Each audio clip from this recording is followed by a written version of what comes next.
17th meeting of the Douglas County Planning Commission, and I will call the meeting to order. I know we're having some connectivity issues possibly with certain members, so I will call the meeting to order, and we'll determine a quorum, and then we'll move forward, and hopefully all our members will be able to join us at one point. So in order to determine the quorum, I'll call people's names, and if they could answer when I call your name. Christy? Present. Bryce? Present. Dave? I believe Dave may have an issue of trying to get it into the meeting. So Mark has notified us that he will be absent till approximately 2:15 or 2:30, and we'll plug him in when he joins the meeting around that time. Brian? Here. Maureen? Present. And the chair would make 5 members, so we do have a quorum present. And Christy, if you could Bryce, if you could lead us in the Pledge of Allegiance, that would be appreciated. I pledge allegiance to the flag of the United States of America and to the republic for which it stands, one nation, under God, indivisible, with liberty and justice for all. Thank you, Bryce. At this time, public comment will be taken on those items that are within the jurisdiction and control of the Planning Commission. Public comment cards and comments left on the county's website prior to the meeting have been compiled and made a part of the supporting materials that have been provided to the Planning Commission and public for review. Only 2 periods of public comment will be taken during this meeting, once at the beginning of the meeting and again at the end of the meeting. Public comment will not be taken on each agenda item. Public comment is limited to 3 minutes per person who has left a voice message on Douglas County's public comment phone line, 775-783-6088, once a public comment period has been opened. Once public comment closes, voice messages will be played to the public and Planning Commission in the order that they were recorded. No more than 1 voice message public comment per person will be played during each public comment period. Douglas County's public comment phone line became available to take public comment at 12 o'clock noon. Public comment will remain open for at least 5 minutes to allow members of the public to call or until the last caller has finished leaving a voice message on the county's public comment phone line.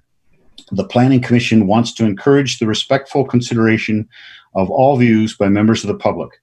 If the content of any voicemail is willfully disruptive of the meeting by being irrelevant, repetitious, slanderous, offensive, inflammatory, irrational, or amounts to a personal attack or interfering with the rights of others, the voice message will be skipped to the next public comment. So the time is now 1:07. And Colleen, if you would go ahead and begin playing the public comments. All right, number 1 right now. My name is Ron Bush, RONBUSH, and I suppose I need to say that I oppose approval of the master plan update as it stands. Overall, I think excellent progress has been made in updating the document. However, the biggest problem that I have with it is that the Gardnerville Ranchos Community Plan, as developed, written by joint community members and the GRID trustees, with participation at our public workshops by county staff, is not being included. And whereas the Mendon Gardnerville Plan for Prosperity is, in fact, it goes so far as to say that the county shall be using their document to the greatest extent possible as the basis for decisions that are made in that area. I would hope that the Planning Commission could see its way to including our plan for the Gardnerville Ranchos with the same disclaimer, saying that that document will be used as well to the greatest extent possible. I was very disappointed to see that in earlier drafts it was included, and then in this final draft was omitted. Please make a decision to include our community plan into this master plan document. I believe it is unreasonable to ask us any other community for that matter, to have to go through a separate process when this is the process that you have prescribed. Thank you. Hello, this is Brian Fitzgerald. I'm president of the Carson Valley Arts Council. In regards to your public hearing today on the Master Plan Text Update, thank you to the Planning Commission for all the hours you have put into your review of the Master Plan Text Update. The Master Plan is a plan for the future of Douglas County, but the process to engage with the public for input has been a particular challenge this year. I believe the arts community has spoken. I can't help but feel that the Planning Commission has not given the arts the substance it deserves in the Master Plan Text Update. I've personally lived in Douglas County for 31 years. I have volunteered with the Carson Valley Arts Council for 16 years. Over that time, I have engaged with many residents, visitors, artists, and performers that make the arts a core element of their lives. The arts are a good thing, and the arts need to be a part of our future plans for the community. I have to think that each of you have been touched by the arts in your life. Have you been to a concert? Have you been to the theater? Have you purchased or admired a piece of art? Has anyone in your household learned to play an instrument? Have you attended your child's dance recital? Over the course of your Master Plan Text Update process, I've submitted multiple suggestions for text, goals, policies, and actions related to the arts. I've even received favorable responses from staff, but the process depends on you as commission members and policymakers to steer the discussion. So I urge you, just one of you, please ask the question, are we doing enough for the arts in this document? I can assure you what you have is not enough. Take a look at the action items I have submitted in the written public comment that has been included in your packet and ask staff what they think. At a minimum, add the action item that facilitates the creation of a cultural commission, an advisory board to the county commissioners for matters relating to arts and culture for benefit of all residents and visitors. Doing so would at least create a body that could tackle the task of developing a comprehensive arts and culture plan. You as the Planning Commission need to embrace the impact of the arts and legitimize the arts as an essential component of this community future plan. You have an opportunity today. Look to the future. Thank you. John Sheridan, JOHN SHERIDAN, opposed to the agenda item before the Planning Commission. Calling to make a request and comment.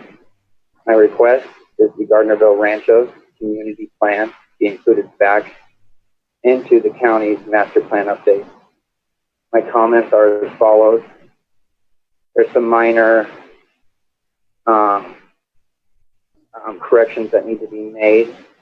Table PF1 for the Gardnerville Ranchos with parcels and dwelling unit numbers, which do not line up or match with a statement on page 208 stating our residential units with a different number.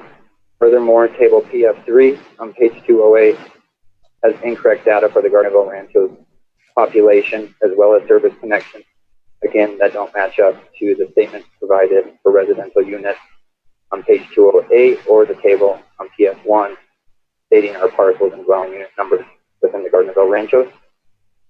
Also, the Carson Valley Water Utility, which is mentioned on page 208. I believe this is misleading because this agency doesn't exist. Later in the land use or public services section, it mentions Douglas County Water Utility. I believe the two are being used interchangeably and is causing some confusion. Should be stated as Douglas County. Lastly, on page 217, Water Resources section talks about 40 to 60 feet of wells, static water level drawdown, which would occur on the east and west sides of the valley. This fails to mention or include the Gardnerville Ranchos, which stated 40 to 60 feet of static water level drawdown and is included in the USGS report, but was left out of the master plan update. Thank you.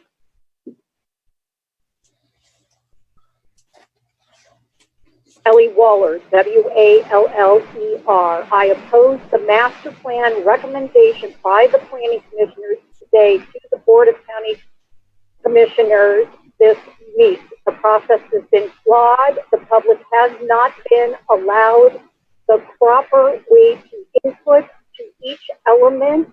COVID has done this, but there are other ways that we could have conducted our meetings, allowing the public to engage during public comment after each element. I just don't understand why the process had to be conducted this way. I have also requested on numerous occasions, more specifically last week, of the staff of County Manager Mr. Pace and the DA's office for copies to be added to your packet today of the annual reports that are required of NRS 278.190. Also, any information that was provided in various other ways that were distributed to you by staff during presentations in 2020. I'm not sure why we can't have those annual reports. They are essential to understanding how this process is moving forward over time since 1996, and if we have a viable way of addressing those things that we have not. Again, I oppose this item.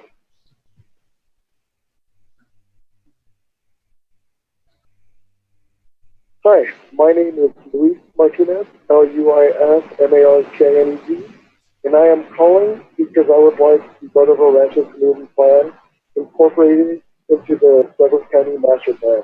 Thank you.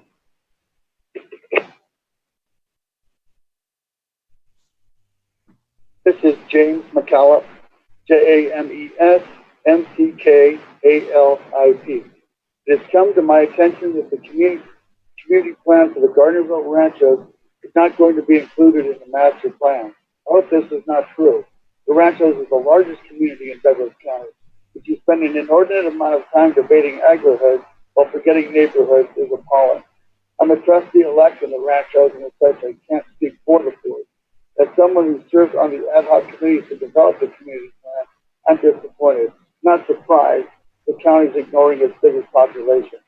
And when the Ranchos is referred to, it's often inaccurate and inconsistent. To write through an inaccurate, incomplete master plan is a disservice to the people of this county.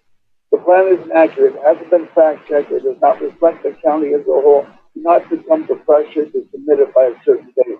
Thank you. Jim Slade. Regarding the growth management and housing element, the last opportunity for the public to provide comment to the board yesterday by 4 p.m. Yet after that time, that section of the plan was revised with substantial new data, some of which is inaccurate, misleading, and unsubstantiated. The public only has 3 minutes to comment, not only on this 354-page master plan update, but also to address the revised version of the growth and housing element, which was provided at the last possible. The chairman should continue the revised elements to another meeting, or at a minimum, allow an additional period of public comment during consideration of these elements. To do anything less would be to show total disregard for the public and for the interest of the community. It would remove what little veneer of credibility still remains with this update. Some comments. Page 22. The public outreach campaign there has not been a high degree of civic engagement, nor has there been meetings in every community. Page 64. Table ES4 is pathetic and inaccurate. Not only does it include the absurd, discredited estimates from our state demographer, but more importantly, it shows the maximum growth of 2% the community development knows full well is false, since it doesn't take into account the nearly 2,000 remaining unused building allocations that could add an additional 5,000 people. Page 185, revised in the supplemental of the update. Table G1, a new note at the bottom says this table does not reflect the individual and project pools of allocations. Of course it does. That's exactly what the right 2 columns indicate. What isn't explained is why the numbers in the note are different from the numbers in the table. Page 194 revised. In the first paragraph, they refer to minimum dwelling units per acre allowed. Since there is no such thing, I'm guessing that they meant the maximum. But this is yet another example of the inaccurate, sloppy writing by staff with apparently no proof. The revised build-out estimate is unexplained and unsubstantiated. In the new letter B, receiving area, why does staff, after using their own methodology explained just prior, claim without evidence or explanation that the population growth that is projected is not feasible? Is it just inconveniently high number that they don't want to admit that it's a possibility? Do they deny it so that they can recommend more receiving areas as they did last year with the park project? Why is in the next sentence do they only consider approved development, leaving out, among others, the 2,500 homes allowed in the park project? The entire build-out estimate has no credibility. Lastly, on the final page, staff admits that the annual report to the board is required by NRS. It then clearly implies that none have been done since 2015. Saying that data from that report was presented in various ways since then fails to meet the requirement of NRS. Those reports should be completed before you move any further in this process. Slow down. Getting it right is far more important than doing it fast. Okay, that's the last one. Okay, thank you, Colleen. I have now 1:20, so we've taken more than 5 minutes for public comment. So unless we have any other public comment, as of 1:20, opening public comment is closed. The county's public comment phone line will remain open to allow for closing public comment to be recorded as the meeting progresses. Before we move to approval of the agenda, I would just like to make a brief statement. I'd like to announce that given the high wind in the area, should anyone lose power or the ability to connect to the meeting, we may pause the meeting briefly to allow them to connect by phone. And should planning committee members not be able to join the meeting, or should the staff lose the ability to display the materials that we're considering, or should our public feed be unavailable, we may have to recess or postpone the meeting as needed. If the meeting ends without being able to complete our business, we will continue on December 1st at 1 p.m. And let me also indicate that because Mark will be joining us around 2:15 or 2:30, and we'll continue to try and reach out to Dave Acola to see if he is having technical difficulties in participating. But I would like to begin consideration with the public facilities, services, and recreation element. We'll then move to public safety, and then we'll come back to the preface and executive summary and consider the remaining elements in order. We'll conclude with the implementation element, which consists of the actions that have been previously approved and any that might be added today, and then discuss their priority level as necessary for adjustment. We will then conclude with a vote on the 2020 master plan in full. So having said that, I would look now for a motion to approve the proposed agenda. So moved. Bryce moves to approve the agenda. Is there a second? Brian will second. Brian seconds the motion. Is there any discussion? Seeing no discussion, I'll call the roll.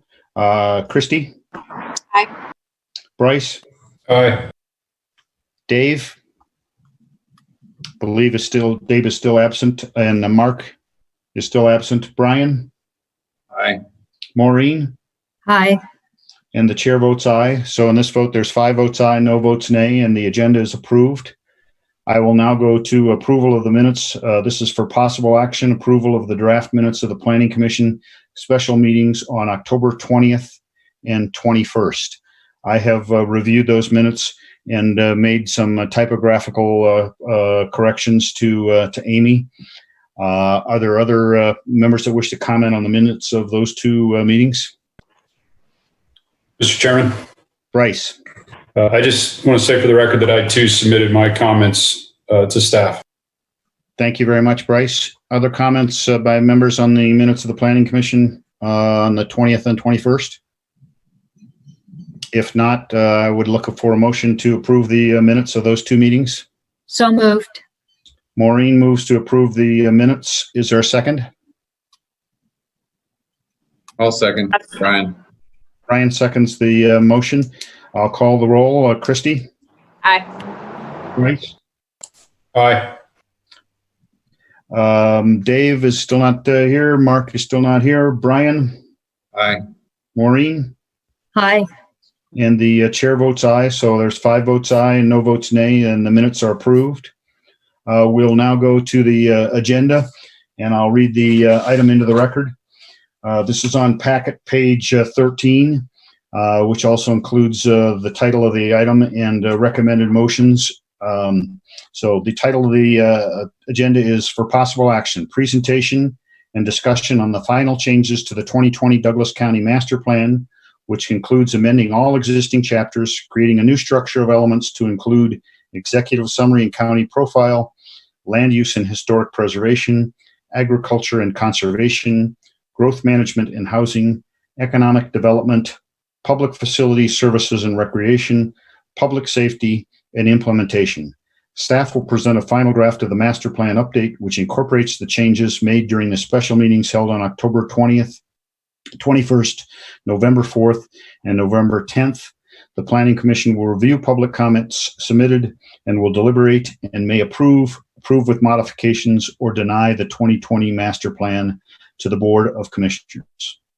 Sam, would you go ahead and kick things off and give us a summary of our recent changes, and then we'll proceed with the elements as I discussed previously. Yes, Mr. Chairman, thank you. This is Sam Booth, Planning Manager for the record. Tom Dallaire, Community Development Director, is here as well, and I think Tom has prepared a slide just recapping again the Planning Commission and the staff process on the update for this master plan. So if I can here, let me see if I can share this slide. And Tom, I would give way to you to recap things to date. Thanks, Sam. Tom Dallaire for the record, Community Development Director. And so what we're looking at right now, as far as the number of pages of the document is 336. We have 24 goals. It's down from, I believe, 56 goals. There was a lot of redundancy that was removed in those goals, and then 135 policies. And I am working on a document there that we can share with the Planning Commission and the board, kind of comparing where everything has been from the 2016 document to today. We started with the 2016 draft, which was a Planning Commission approved document, and we've combined many policies. We've removed the duplicate elements or duplicate policies within the elements. Much of that was within the community areas, and updated pictures, charts, and tables. New formatting, as you can see now, as the document has been combined with the goals, policies, and actions that we just got done reviewing as the Planning Commission, and that is now incorporated within the text. We still have some formatting issues to resolve, and page numbering. There's and stuff that we'll be continuing to review prior to going to the County Commission for its review of this document. Additionally, today you have the implementation plan, which is simply the actions list that we went through and created as a commission, and we have staff has just set the priorities on those items that you guys will review today and change or modify as needed. Sam, can you advance that? Some overall changes that we've made to the plan to date. In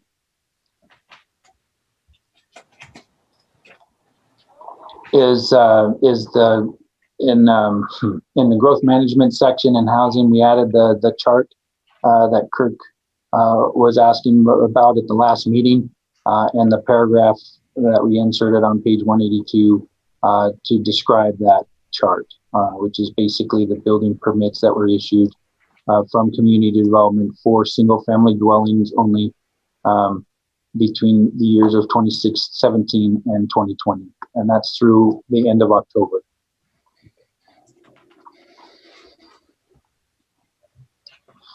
We also added the note, as you heard in public comment, to this table, which is the available residential allocations, and in this explanation, defining really the individual and project pool allocations, which actually is in the list, but it contains the sum of the unused allocations, which is what the note was trying to explain. I'm going to move to the next. We updated the basic. We didn't do any number changes on this one. This was mostly just text and updating the format. I did add the top of the table, the total remaining lots or units allocated at the very top of that document, and then fix some of the verbiage in the lower sections of this table based on comments that were made by Chairman Mulder.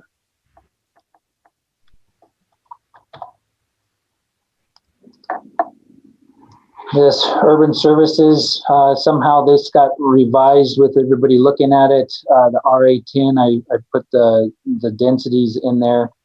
These are the maximum densities in the area. So on RA10 is a 10-acre zoned parcel. It's 0.1 dwelling units per acre. So everything now aligns per acre. Well, except for the two. The two should have been removed. I apologize for that. We'll have to fix that in the, I'll make a note of it in my document. It should be per acre. So SFR2 and SFR1 will just say acre on that. And then, so it's G6, just making a note. And then the growth estimate, or the estimated potential growth, we revised it based on some comments made at the last Planning Commission. There is some issues with this estimate. I mean, we did estimate, that the total receiving area, had it been built out without some sort of an adjustment, would have been like 170,000 units, or a population of 170,000, I believe is what the number was. But in actuality, when the developments come in and are proposed, the parcel size aren't perfect. The parcel, the lots vary in size because of cul-de-sacs and other property misalignments. They're not just all square.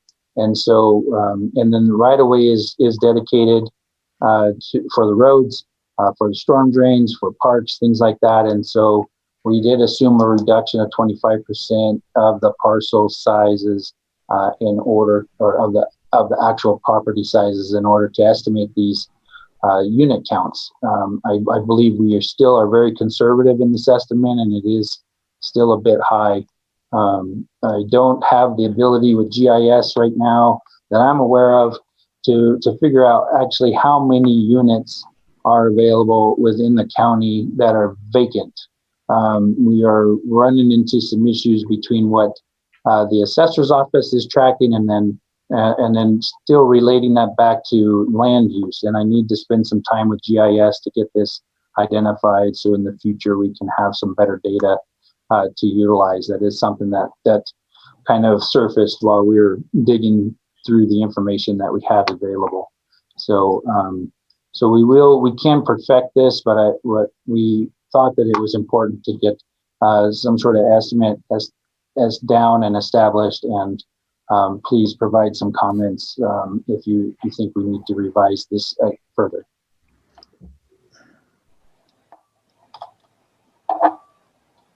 And then underneath that section, the growth management ordinance, we just put in some revised verbiage on the vested projects. And then it kicks off into public safety, where we did get a bunch of feedback, or some feedback from Todd Carlini from East Fork Fire, and also from Eric Gavon and Scott Baker from Tahoe Douglas Fire. And we made some revisions in the public safety section based on their input. We had Todd Carlini's comments when you guys were going through the goals, policies, and actions, but it wasn't until after you guys had approved until the board had approved all of the policies and the actions, so we weren't able to make any adjustments ahead of time. So we waited till the end to incorporate their revision. So this is a generic list, or the short list of the modifications that we made. He is recommending, or Todd is recommending, an additional policy there on packet page 316. So we'll get to that a little bit later in the meeting. Sam? Excuse me, Mr. Chair. Yes, Sam Taylor. If we could go back to that previous slide, please. Yeah, just sort of for the record, the public safety policies had already been approved, correct? Yes, they have. The ones that were lined there would be ones that we would have to move to amend the previous policies with new language. Yeah, I just wanted to make it clear for the record that those would still need to be voted on to amend the existing approvals. Yes, thank you very much for that clarification. Tom or Sam, did you want to continue? Yep, I think there's only 2 slides left, Sam. And then there was some mapping changes. The East Fork Fire, I guess, no longer uses Station 16, which is located in Indian Hills. And so we reduced the number from 14 to 13 and took Station 16 off the map. Additionally, there was a revision made to Tahoe Douglas Fire District. We added the note Tahoe Douglas Fire Station 22, which is their wildland fire response team. They're not in charge of an actual area up in Tahoe, but the fire response team responds to assistance with East Fork Fire and fires on the West Coast. So they are manned at that Station 22, and Eric thought it was important to recognize that. So we added that revision to the map. And then also on Station 26 on the same page, sorry, Sam, back up 1 page. Station 26, there's a green star. We had wish list on there originally, and which I was trying to explain that note to our emails back and forth to GIS, and it ended up on the map, and we changed that verbiage to planned. It is a future station that Tahoe Douglas Fire would like to see, and it's in the casino core right behind. I think there was an old bank building up there, and it's right behind that, adjacent to the Hard Rock Cafe. Okay, Sam, thank you. And then he wanted to add, they are planning for a new private dock, a safety pier for this boat. This is the Marine 24, which is the Tahoe Douglas's fire response. There are areas up at Lake Tahoe that do not have a water supply, adequate water supply for firefighting purposes. And the area and the diagram on PS4 represents that area up there at the Lake Tahoe where the fire department struggles to get adequate fire flows, and the boat will respond to fires in those locations. So that is a new plan that we have developed, and GIS was able to get that updated on Monday. And then also we are going to remove the prior PS4, which shows the township map between East Fork and Tahoe Township. It was my understanding when I started this process that East Fork Fire had a service area within the East Fork Township, and that's not the case. They actually, Tahoe Douglas Fire is a 318 GID, and they have a specific service boundary within the Tahoe Basin. And basically, or ultimately, East Fork Fire is responsible for those fires outside of that district, which is within the U.S. Forest Service area land of the Tahoe Basin. And so we did include a response map, a response district map for both Tahoe Douglas Fire and East Fork Fire. And I think that was PS2 in this chapter. And so we reference that and are going to remove the township map out of the document, which gives us back another page. This is a 3x5 image, and so we save some space there. But Anyway, I just wanted to make those changes clear. I think that's it for the changes that I have made to those two elements. Sam, there wasn't another slide, I don't think, after that. No, I think these further slides were some comments that I had prepared, notes from commissioners on other elements that we have. Okay. Thank you very much, Tom. Thank you very much, Sam. Sam, was there anything else that you wanted to add at this point? No, Mr. Chairman, this is Sam Booth. That was just Tom's recap of some of the changes. And I believe, Tom, most of those changes were already incorporated into the plan. You can see on this slide here, it's saying second draft on there. And so that was some of those changes due to his information coming from the fire department. Those were what was uploaded last night. As we get into that element, we can discuss further with the Planning Commission before we vote on the public safety element. So I think those were just the changes Tom wanted to recap. And if you would like to, then we can start discussing the elements, and defer to you, Mr. Chairman. Yes, Sam, thank you. And thank you, Tom. That was a very good summation. And as I said previously, rather than going to questions on what Tom just presented, we'll take up those individually when we do each of the individual items.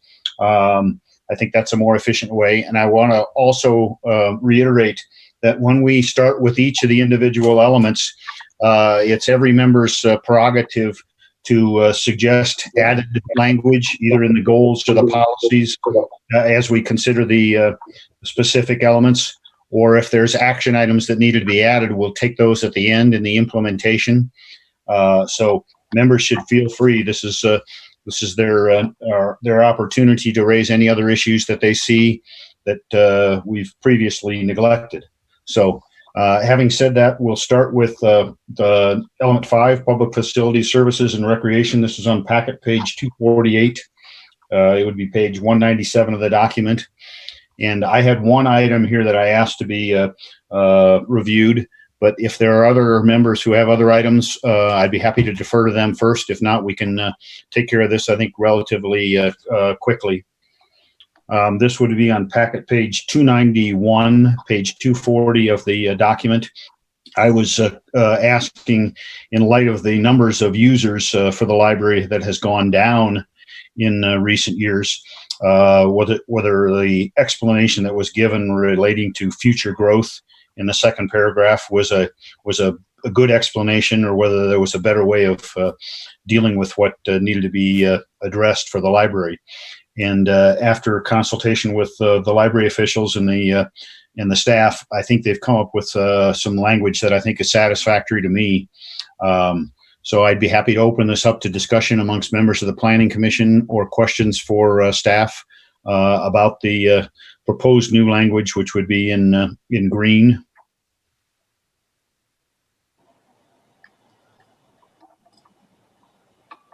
Is it helpful if I read that language for everybody, or can they see it on the screen or in their packets? Excuse me, Mr. Chair. Yes, Sam Taylor. Yeah, this is Sam Taylor from Douglas County DA. I was just wondering what packet page again? Packet page 291. Thank you. Page 240 of the actual document. We're having a little page. The pages won't match up, and then when we get to the ones that were in supplemental materials, those won't match up either. But if there's no discussion, I would like to go ahead and make the motion.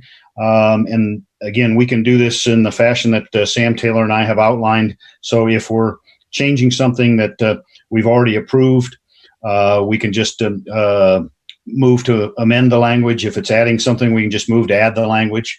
So I would move to amend on page packet page 291, page 240 of the public facilities and services and recreation element, by deleting the language in red and inserting the language in green, that language in red regarding the library future growth, and replace it with the language concerning the 5-year capital improvement plan. So that would be my motion to approve the recommended language. Is there a second?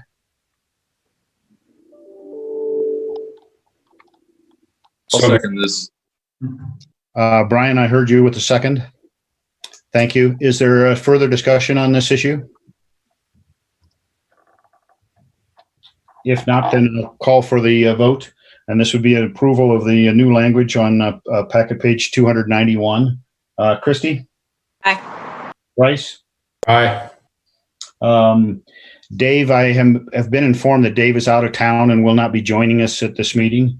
So Mark is still, I believe, necessarily absent. So Brian? Aye. Maureen? Aye. And the chair votes aye. So there's 5 votes aye, no votes nay, and that language will be approved. Now, is there other language or suggestions, corrections, changes on the public facilities, services, and recreation element? Mr. Chairman, this is Sam Booth, and I would just note that that was the last comment, or that was the only comment we had on this element, at least when this was discussed, I believe, back on November 4th. Again, would defer to your question to the planning commissioners if there's additional comments there. Thank you, Sam. If there's Maureen. I have a question on packet page 275. Individual disposal systems.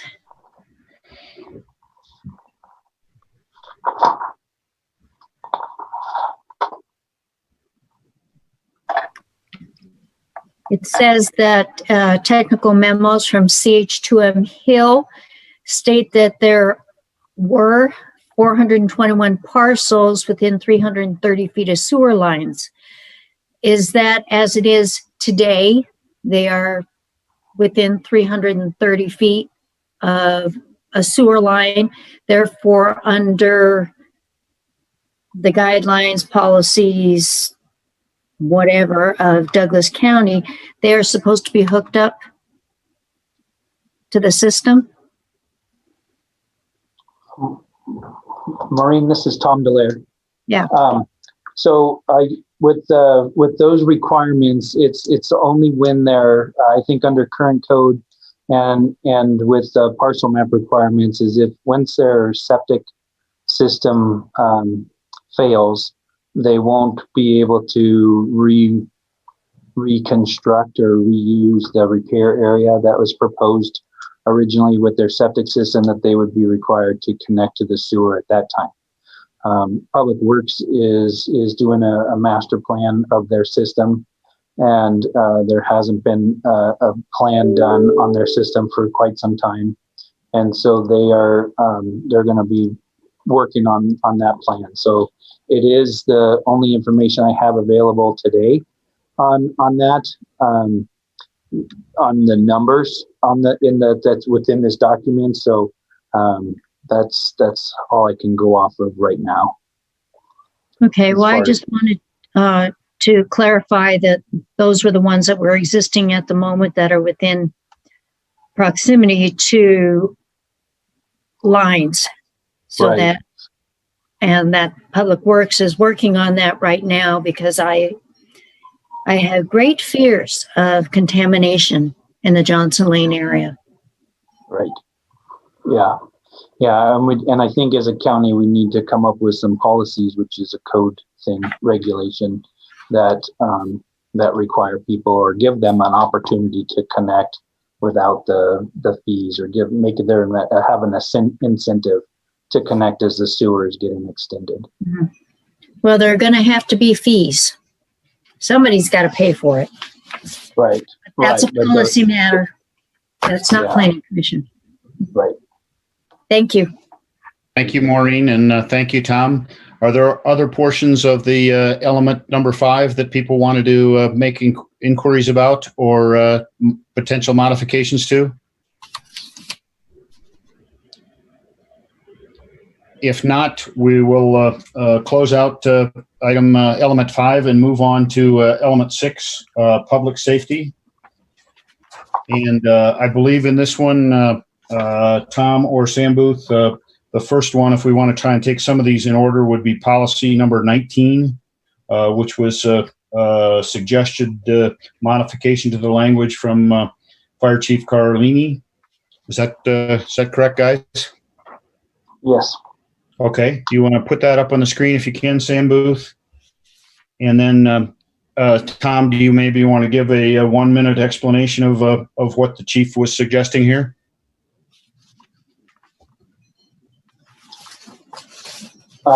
He just, all he's doing is removing the volunteer fire departments from the list. They don't make determinations or help with, I guess, with the support efforts to reduce hazardous fuels.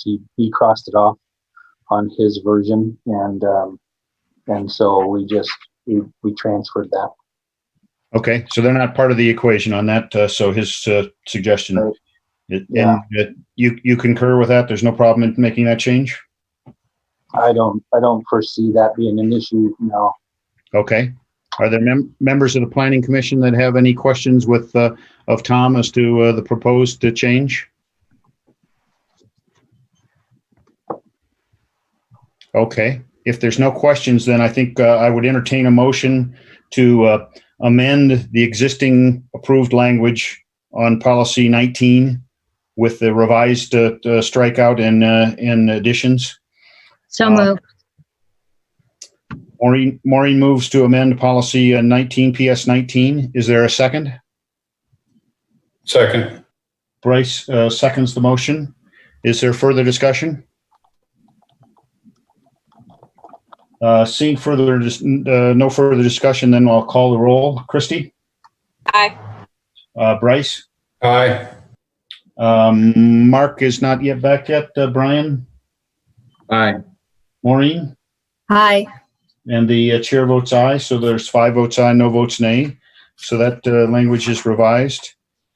And then now we have a new policy that the fire chief also recommended, I believe, Tom, and that would be consider the adoption of wildlife urban interface code and encourage the adoption of and updating of a community wildfire protection plan.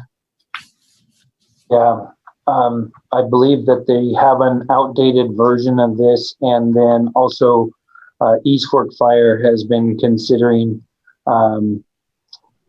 adopting the WUI code. Currently in Douglas County, the WUI code is adopted. The 2018 is adopted within the Tahoe Douglas fire districts, and there has to be a study done on where these WUI areas will be located within Douglas County, and I believe this policy helps get funding associated with such an update to the plan. So it was important for Chief Carlini to have this in the master plan. Thank you very much, Tom, for that explanation. Bryce, did you have a question or a comment? Thank you, Mr. Chairman. Mr. Delaire, currently is it the 2018 International WUI that Douglas County uses? Yeah, and it's only up at Tahoe Douglas Fire, and it is the 2018. The state fire marshal is still on 2012, but as of last year, Tahoe Douglas Fire adopted the 18 version. So this is Bryce again for the record. So is it the intention to adopt this 2018 WUI code for the valley and down the eastern slope of the Sierras? Yeah, I believe even, like in Carson City, there's a WUI section north of the airport. There's not a treed area, but it's a BLM land, open space, and those homes that confront that zone there do require the WUI improvements on the homes. And I think it would be similar where there's open space and trees, probably the pine nut areas. I could see having some of those like in Pine View, with all the forest fires that we've had up there in that area, rage right up behind those developments. That would be ultimately in a WUI zone as well, in the future. But right now, I think I don't know if they're going to adopt the whole thing overall or if it's just a portion of it. So they don't know that yet either. This is just to get funding through probably emergency management somewhere to get that test or to get that plan prepared. What would, this Bryce Klutz again, what would be the process for implementing this code in the Valley? What would be the next steps? Would this have to come before the Planning Commission? Is this going to be written into the new code? Is this something that can be unilaterally done by staff? What are the checks and balances on this going forward?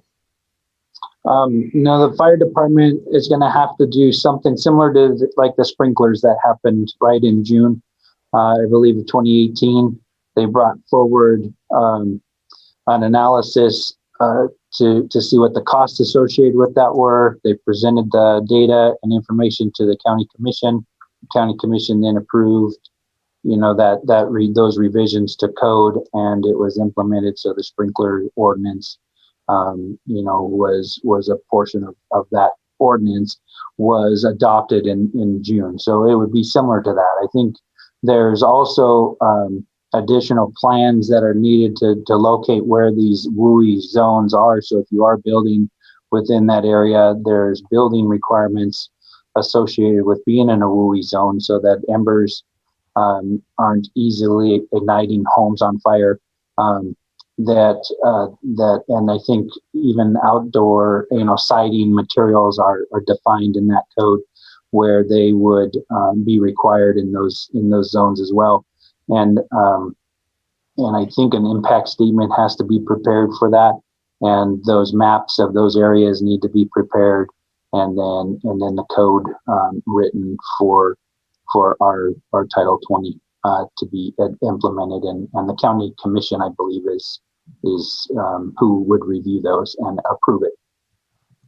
Would they come before the Planning Commission, before the County Commission, or straight to the County Commission? I believe it goes right to the county commission. Is that not true? Sam Booth, do you have something you wanted to toss in there? Yeah, Sam Taylor can chime in too. This is Sam Booth. That I would just say, I think what we have to figure out there or determine there is if it's a change to Title 20, as Tom said, and I would anticipate that there would have to be some changes in Title 20 associated with this. A text amendment to the development code does come to the Planning Commission for approval, and then a recommendation to the county commissioners. But if it was another area of county code that wasn't the development code, I think that's the possibility where it could go directly to the county commissioners and not come to the Planning Commission. But as I said, I think if an urban interface code was adopted, we would definitely want to see code amendments in Title 20 to the way we approve developments, and maybe even just language just saying that it must conform to the wildland interface code. And so in doing that would come to the Planning Commission and then go on to the commissioners. It may be likely that most likely that it is Title 20 where this code would belong, and then it would come to the Planning Commission. But I don't know if we can say for certain, unless Sam Taylor knows if there's another section of code, that the county has. Sam Taylor, please go ahead and add your comments if you have anything else to add. Mr. Chair, Sam Taylor on behalf of Douglas County DAs. No, Sam summed it up pretty well. I do believe, though, that the WUI would need to come before the Planning Commission because it affects how homes are built and constructed and so planned for. So I think Title 20 is the place where it'd have to be located. I concur with that. Thank you, Sam. Thank you, Sam Booth. Thank you, Tom. Bryce, did that get all your questions answered, or did you want to follow up?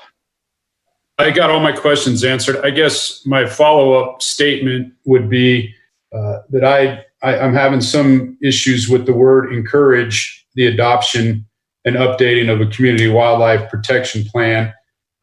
I'm okay with considering the adoption and updating of both, but I think there's not enough information today to put into the master plan that we should encourage the adoption of it. Thank you, Bryce. That's a very good point for us to consider. Brian, you had your hand up. Go ahead. Well, I was going to mirror basically Bryce there and say that I like the consideration. I do remember the fire sprinkler ordinance, and I hate to say it, but we were given a one-sided story in that presentation, and I have a feeling that we'll get that same thing here. All I've heard from the other side, the builders and all those people that have to deal with it, is that it's a nightmare and it's crushing a lot of their projects, increasing the building cost per home, and really making things basically go backwards in that sense. And those larger parcels that are required to have the fire sprinklers. Having been given the one-sided story before, I'm a little weary and encouraging prior to considering. So I like Bryce's comment. Thank you, Bryce. Thank you, Brian. I think I'm in concurrence with both of you. Before we encourage something, we'd like to know what it is. So consider is a better word if we're going to set policy here. Anybody else want to weigh in on this? I think we can make a simple motion that would change the language in red there and strike encourage and insert consider, unless somebody has a different way of wording that.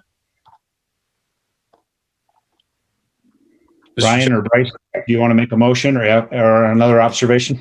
Mr. Chairman, I move to adopt the new policy with the modification of the word encourage to consider.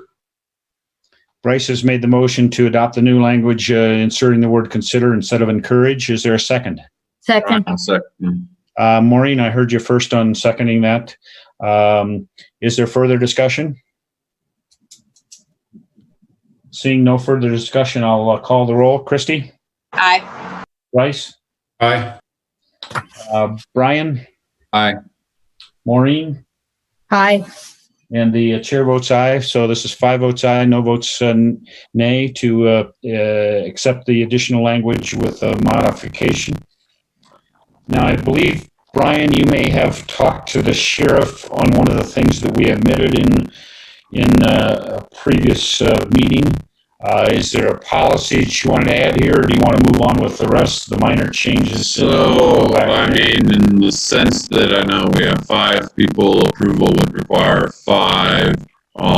Probably a preference of waiting, just to make sure that, at least 6 maybe hear this. I know that I'm not saying that one no is going to make this thing go away. I think we have a pretty good case, and I have some evidence from the sheriff that closer to everybody rather than I think just the 5 of us that are currently here in order to get some new policy. And it's a new Thank you. That's an excellent observation and recommendation. We'll move on to the other parts of the public safety, and then let's not forget to come back after we've got 6 members here, and we'll take that item up as a Tom on packet page 317, which would be 267. The new version, we just have a change in the number on the public safety facilities from 14 to 13. So, and this is what you were describing earlier, that station 16 is no longer in operation. Okay. Are there questions, or would someone like to make the motion to change that numbering? So moved. All right. Maureen moves to change from 14 to 13 on packet page 317. Second. Is there a second? Bryce seconds the motion. Is there any discussion? Aye. Call the roll. Christy? Bryce? Aye. Brian? Aye. Maureen? I couldn't hear you. I didn't hear you call my name. Aye. Maureen? I don't always speak into the microphone. I'm sorry. And the chair votes aye. So on this, there's 5 votes aye and no votes nay. Now we can move over, Tom or Sam. I think we're up to the language that is on existing packet page 325, page 275 of the document. And this would be on the supplemental materials that people received last evening. Excuse me, did I hear somebody jump in? Yes.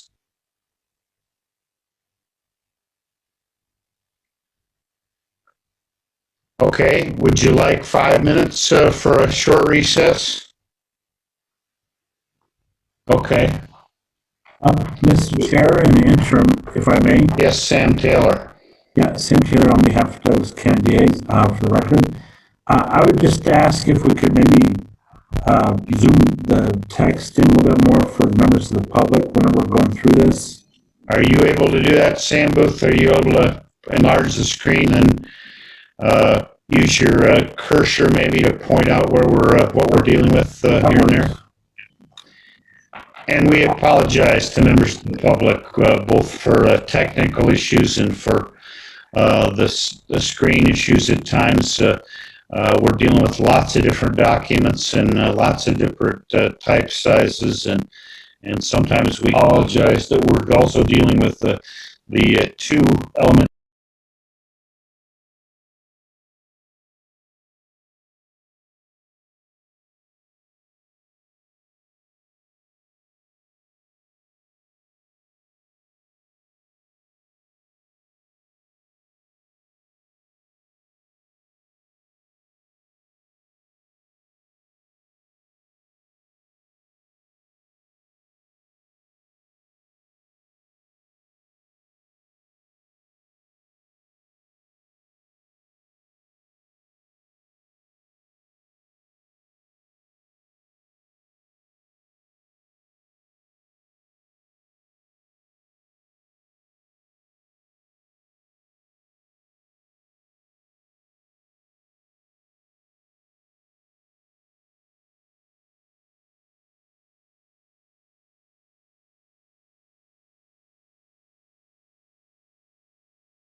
will call the meeting of the Planning Commission back to order. I would note for the record that Mark Nedenrep has joined us, so we now have 6 members present, and that is a quorum. We did complete our action on the public facilities, services, and recreation element, Mark. There was only one issue that we had to address in your absence, and that was a minor language change on the building library facilities. So we did that. We also began the public safety element, Mark, and we took some minor actions on adjusting 2 policies, and those were in the packet. We did modify the second policy, and again, I'm not sure on the YouTube feed whether we cut off before that, but we did add a new policy. Consider the adoption of the Wildlife Urban Interface Code, and we changed the wording from encourage to consider. So it would be consider the adoption and updating of a community wildfire protection plan. So those were the 2 things that we did, Mark, in your absence. And we will now continue on with public safety. And I believe Brian had a suggested new policy that resulted from discussions that he had based on actions that we took at our previous meeting. So, Brian, I'll turn the floor over to you if you want to explain the conversations you have and what recommendation you have. Yeah, so to start off where we, basically, I think we removed it was what we had done before. We took it out in preparation to possibly bring it back. And so now I did reach out to the sheriff. So we'll start with the statement that we had begun with, which was to recognize and strengthen the role of social networks usage for public safety. And now I do not know that my language here is perfect, and so I'm asking for a lot of you guys to, help in, making the language. But the message from the sheriff was essentially that they share this information as a way to increase the number of outreaches that are possible. As we highlighted earlier in the plan, the social media outreach reached 30,000 people in our preparation for this plan. 30,000 people was an average of 2,000 something people per post. With public safety reaching an extra 2,500, maybe it's not extra for all of them. Some of them see it in other sources. In any instance, anytime the public can be more informed about public safety, the sheriff is happy with basically what their message is. And any way to get it out, social media is proving to be one of those tools that they can use. So in talking with the sheriff, I came up with the new policy, new action that you guys see before you, that we would encourage the use of social networks in communicating matters of public safety. Basically not saying anything outside of this element, not trying to say that we're doing anything anywhere else in the county. This is something that these public safety people do already use, and so therefore we would be encouraging what they're already doing. The new action would then be to explore and expand the use of that network as a communication tool to reach as many residents as possible with public safety related matters. Just always in an instance of a fire or anything, as many people as you can reach as possible. I know that's not police related, but safety is all of these entities. So fire, ambulance, police, all of them. So in any instance that they can reach more people than less, I'd say they've done a good job. And, I think we should support that effort. And that's why I brought these back before you guys today. Thank you very much, Brian. I think that's much better language than we had before. So I appreciate the good work you've done and the recommendations of the sheriff. Other members of the Planning Commission that have questions on these 2, I think we will have to deal with them separately, but we can deal with them both in the same discussion. We can just have 2 separate motions. So are there questions or comments that people have of Brian or staff? Maureen, I saw your hand up, and Bryce, you may have had an inquiry too, but Maureen, go ahead, ladies first. I support what Brian has done here. My experience over the last 4 or 5 years with my family in Sonoma County is that emergencies, for the most part, are happening outside of normal social media hours. And I support using the phone lines and the 911 tools, exploring and expanding the use of those as opposed to social media. But I recognize what Brian is supporting here and offering us as an alternative. I just don't know how I'm going to vote on it. Thank you, Maureen. Bryce, did you have your hand up for a question or comment? Thank you, Mr. Chairman. I just want to say thank you to Brian for reaching out to the Sheriff's Department. This is much better language than we had before, and I could support it in its current form. Thank you, Bryce. Other comments, questions from the members of the Planning Commission? Okay. What I would suggest, Brian, is we just take them one at a time. If you want to make a motion on the new policy, we can start with that one and then go to the next one. And so I would recommend that we adopt new policy in the public safety element, and the policy will read, encourage the use of social networks in communicating matters of public safety. Brian has made the motion to add a new policy. Is there a second? Mark, Mark, are you seconding? Yes. Okay. Mark seconds the motion. Is there further discussion? Okay. Seeing no further discussion, then I'll call the roll on adoption of the new policy that Brian has offered. Christy. Aye. Bryce. Aye. Brian. Aye. Maureen. Aye. And the chair votes aye. So on this, there's 6 votes aye and no votes nay. Did I skip you, Mark? Yes, you did, but I vote aye, so your count was right. I'm sorry. I'm missing my columns there. So it's 6 votes aye and no votes nay. Now go ahead, Brian, if you'd like to make the appropriate action item, because I think Sam Booth is going to have to take these action items and then insert them in implementation. So when we get to implementation, we can review everything again. But if you'd like to offer the motion on the action item, the floor is yours, Brian. So I'll include a motion to approve the new action, and the action will read, explore and expand the use of social networks as a communication tool to reach as many residents as possible with public safety related matters. Thank you. Brian has made the motion for the new action item. Is there a second? So moved. Bryce seconds the motion. Is there further discussion or questions on the new proposed action item? Seeing no further discussion, I'll call the roll. Christy? Christy, you were a little garbled there. I'm sorry. Still didn't catch you. One more time. I'm not hearing your sound. I get a thumbs up. Sam Taylor, is that good enough for you? I see her mouthing the word aye and giving a thumbs up. Okay. Christy votes aye. Bryce? Aye. Mark? Aye. Brian? Aye. Maureen? Aye.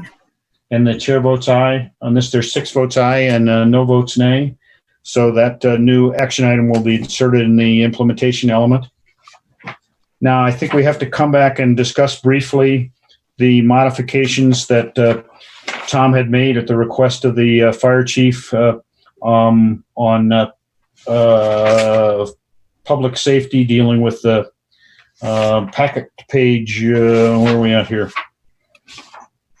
Packet page 326, maybe, and page 275 of the actual plan. There was some new language on a future boat safety piers plan to house the fireboat. That would be new language. And then there will be a new, further on that page, a new diagram PS4 relating to this. So there'll be an insertion and a deletion. Do anybody have any questions on the proposed changes in the language on public safety?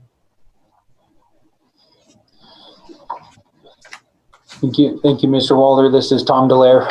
Yeah, we did the presentation on this already, and they are extending the pier And then diagram PS4 was for the insufficient fire flow areas where they utilize the boat. They utilize the boat all along there, but the red areas specifically because they are lacking fire flows in that area. And then diagram PS4 is on your packet page 327, document page 277, and we have, it was my understanding that East Fork, and I explained this earlier, that Tahoe Douglas Fire District is really limited to their 318 boundaries, which is a GID boundary identified up at Tahoe, and East Fork does cover the U.S. Forest Service lands, I guess, east of their district boundary within the Tahoe Township. And I misunderstood that those boundaries were separated and divided by that same line. And so we do have this fire district in Douglas County, which is the PS4 document, page 327. We do have that already in land use. It's map L1, and it's on document page 33, packet page 86.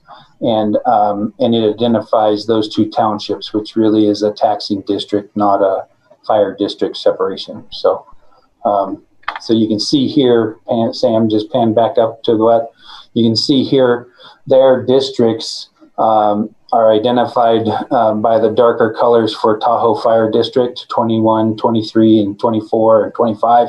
Those are their stations which respond to those specific areas. And then it's also identified that way for East Fork. So each station is responsible for a response area, which is identified here on this map. So, and those are all shown in their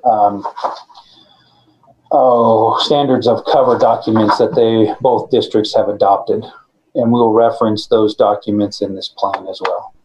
So that kind of explains what we're trying to accomplish. Thank you, Tom. Anybody have any questions of Tom or other comments? Okay, if not, then those changes will be made.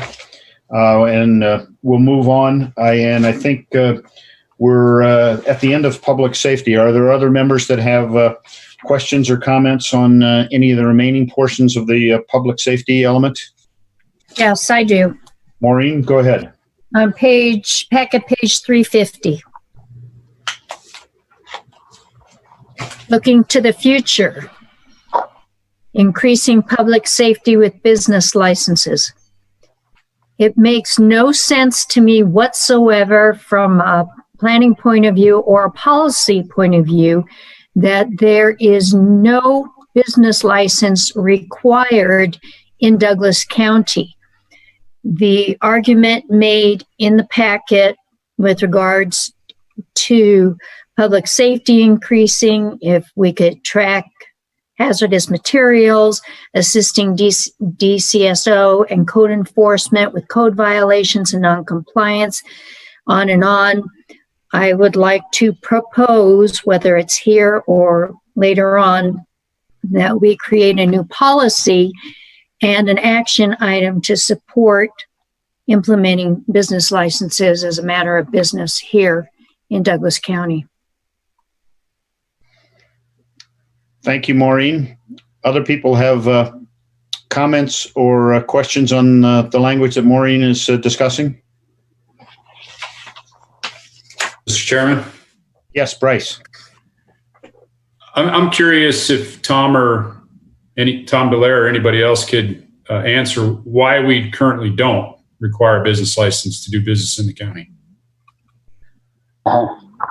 Bryce, you're opening up a huge can of worms here. I can let Tom or Sam Taylor go with that. If I can interject a comment, I'm a recent resident of Douglas County, but I guess my guess would be that there has been some resistance to additional government regulation of businesses, and Nevada is a very, very independent-minded state, and Douglas County is very independent-minded as well. So these are philosophical questions that, as Maureen points out, have practical implications. But it is a issue that I'm sure has been weighed heavily in the past. But Sam Booth, Tom, Sam Taylor, whoever else wants to step on this narrow plank, I'll let them go. Mr. Chairman, before we do that, if I could, I want to be clear. I'm not supporting, advocating for or not. I'm just curious why we don't, and then two, really why I'm not sure why this is appropriate for the Planning Commission at all. Those are my two comments. Sure, and I'll let Tom and Sam interject. I think in general that it would not be a matter of great jurisdiction for the Planning Commission, but it is a matter of attention for the master plan. If you can understand the distinction between the two, it's not something that probably would come back to us for agendization, if that's the right word. But it is worthwhile consideration for the plan for the future as we have things for economic development and other items. But I'll let Tom or Sam Booth walk the plank if they want to walk the plank on your original question. Who else? Anybody want to go on that one? Why we don't do it? Tom Dallaire, go ahead. Yeah, thank you. I'll take a crack at it. I think there just hasn't been support in the past, Bryce. I know there was in the code, and it's still remnants of it in the code about a home occupation permit. I know I filed for one for my wife when we built our house in 2002, and it has since been removed out of the code. But you still file for personal property taxes with the assessor's office, and that's kind of it right now. And there is a fictitious business name. The problem that we have, and mainly with zoning violations, code enforcement type violations, is that we don't know the types of businesses that are in the industrial area that have the chemicals and hazards that the fire department really needs to know about. There's a voluntary program that they report that they do have chemicals at their facilities, so that the fire department can keep their crews safe when they're responding to an incident there. And it would be helpful to have a business license in the community. I don't think we want to lose that at least that description in there, because it does increase public safety from a public safety standpoint. It does also increase a lot of effort on our part at community development for issuing some sort of business permit, which hasn't been supported over the years. So I think I'll leave it with that. Thank you, Tom. Sam Booth or Sam Taylor, any other thoughts? Sam Taylor on behalf of Douglas County DA's office. I will say that I do not understand why the board has not required such licenses to date. I do not have information on that subject, but I will say this much. I do believe that what Tom just said with respect to safety, code enforcement, and just hazardous substances and what have you, I think it would be beneficial to the county overall. And I know that it's been a problem that we've had with code enforcement in particular, knowing who's doing what within which location, whether or not they're violating zoning or other matters that are disallowed or prohibited under the code. Thank you, Sam. Bryce, go ahead. Bryce. Thank you, Mr. Chair. So this is currently in there, and I guess for that to happen, it would still need to come before the Board of County Commissioners to be implemented. There would be an opportunity for the business community to weigh in, all of those things. This is simply just a recommendation to look into this, or that this would help with public safety in the future. But by voting on this, we're not necessarily suggesting that we support that. Thank you, Bryce. Mark, go ahead. So in the past, the Chamber of Commerce and other business organizations have come out strongly against having a business license. Their comments were basically, this is one more level of bureaucracy. What ends up happening is you end up hiring a couple of people at the county to monitor the business licenses. So now everybody's paying a couple $100 for a business license. And that's the case whether you're the local realtor, whether you're a local CPA, etc. And the arguments in the past have been there should be other ways for East Fork Fire Protection to get the information that they need. I do know that they inspect every building before you originally occupy it. I don't know what they do when there's a change of ownership because the new owner may do something different. But in the past, Business Council has been, or not the Business Council, the Chamber of Commerce has been adamantly opposed to this. Thank you, Mark. Sam, I saw you had hand up, and then we'll go to Brian. Sam Booth? Yes, thank you, Mr. Chairman. Just very quickly, just going to agree with the comments made, and Mark making that statement jogged my memory that when I started in 2018, I had a conversation with Lisa Granahan, our Economic Vitality Manager, about business licenses, and she discussed with me that she had created or at least researched creating a business license, some recommendations. I don't know if it went as far as potential code language, and that if I can remember, I hate to speculate, but that she had mentioned to me that it moved forward and was denied by the board, or at least I don't know if there was an official vote or if there were discussions in community meetings, as Mark is discussing there, and it wasn't approved. And my guess would be it was before my time here with the county, so I don't know if that was 2016, 2017, around that time. And so Lisa had said she'd dropped that project because the suggestion from the commissioners at that time, at least, was that they weren't interested in implementing a business license. Thank you, Sam. Brian?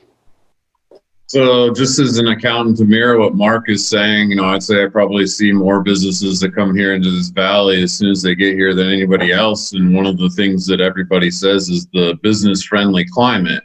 A lot of what comes here is not your corporation, not your Bentley, not your major corporations moving in here to do big environmental type things.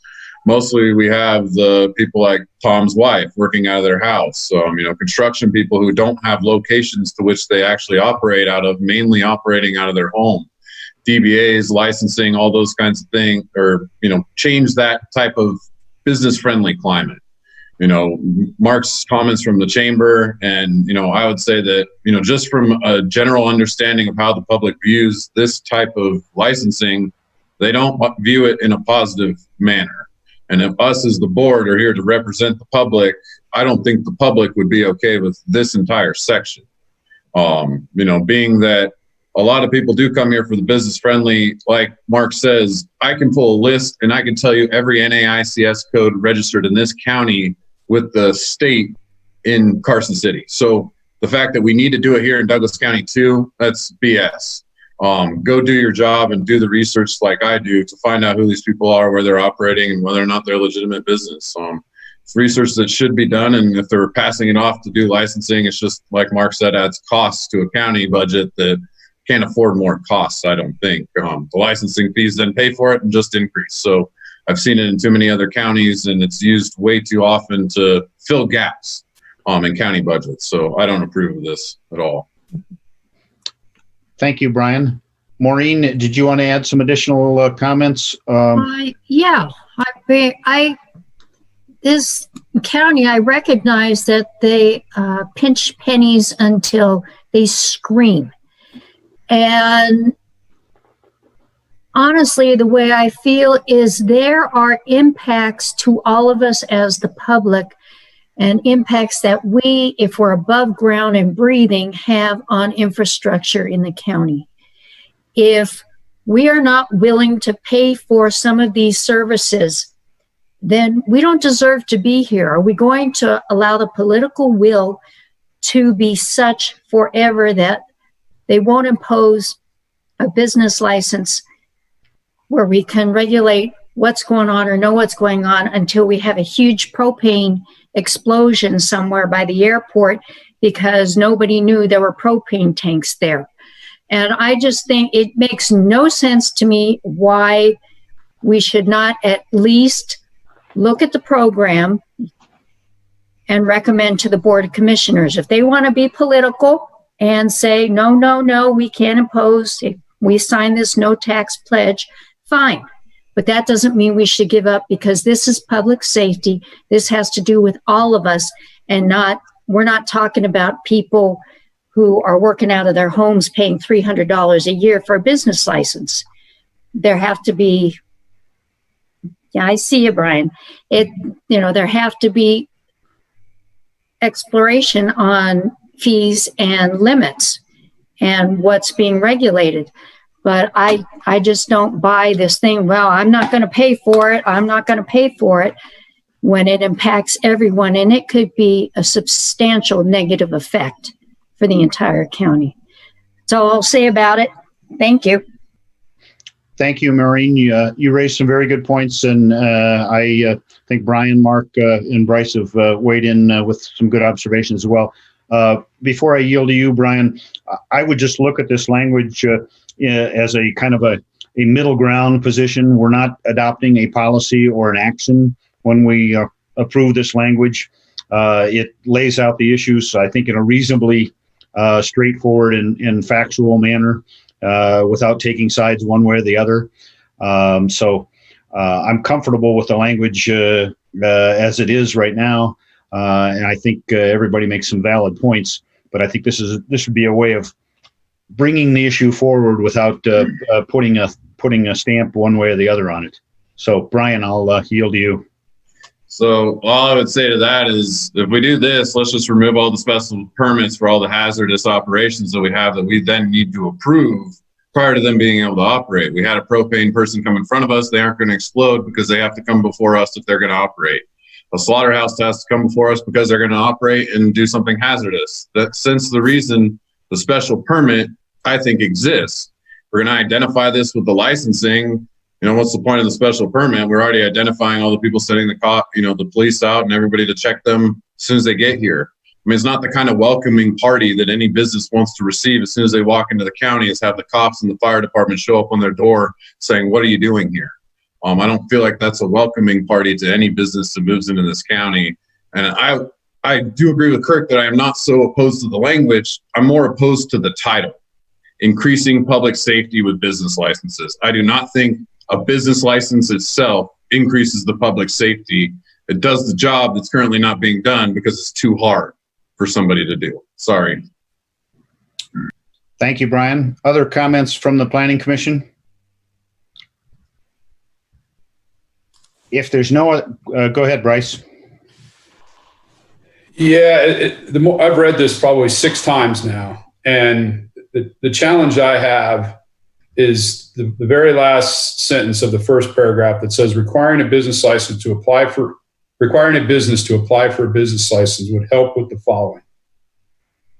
I don't believe that. I don't believe that requiring business licenses will help achieve those 4 bullet points. Respectfully disagreeing on that. I think it is one more layer of bureaucracy. It's not broke. Why? I think we have codes and building permits and other types of permits where these objectives can be met. Business licensing doesn't do it, and I can't support that language. Thank you, Bryce. Other comments from the Planning Commission? Well, let me offer the thoughts then to try and get this to a conclusion.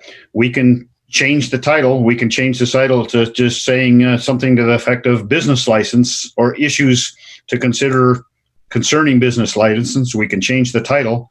We can delete the last sentence in that first paragraph, as you mentioned, Bryce, that says requiring a business to apply for a business license would help with the following, and just say something neutral, saying like the following points should be considered. We can do something like that, or we can leave the language in as it is, or we can take the entire language out. There's multiple options for people to consider. So I would toss those all out there and ask for some guidance on what people want to do. Bryce, go ahead. Thank you, Mr. Chairman. I got a problem with the second sentence as well. It says, at the current time, there is no required review to check on compliance with building, zoning, and fire codes before a new business operates in the county. I'm assuming they're referring to if that's an existing build, if that's a new business that goes into a building, because there are required review checks if you're building a new facility and if you are changing zoning. So that, to me, it's not it's a factual statement in some regard. It's not a factual statement in others. Thank you, Bryce. Tom, did you have something that you can help us out here? Yeah, no, this is exactly the issue. So in town of Gardnerville, we out on Pep Circle, the industrial area is a good example. An applicant comes forward, develops the little island inside of Pep Circle, right? And he proposes that they're going to be warehouse units. So he builds his unit. It's I think there's 8. There's 8 units total. Each one has a bay door. Each one has a tiny restroom and a small office, and then it's a warehouse. We've got a boat repair guy in there that comes in and rents that portion of the unit out. That's the problem that we've got. No parking now in the entire side of the building out on the street, and it doesn't comply with the guy across the street, Stafford, who had to buy 3 lots in order to get the required amount of Douglas County parking, or the Douglas County required parking for a mechanic shop, and he had to purchase the 3 lots. So it's really about those individuals that are renting from landowners that have these larger buildings and structures and not complying with the code. And I think that's what that second sentence is exactly referring to. That there is no mechanism for somebody who wants to open up a mechanic shop to just go down across the street and do it in a commercial facility until there's a problem with code or somebody complains about parking, and then code enforcement gets involved, and then you have a fight on your hands because nobody told this guy that he couldn't do that there.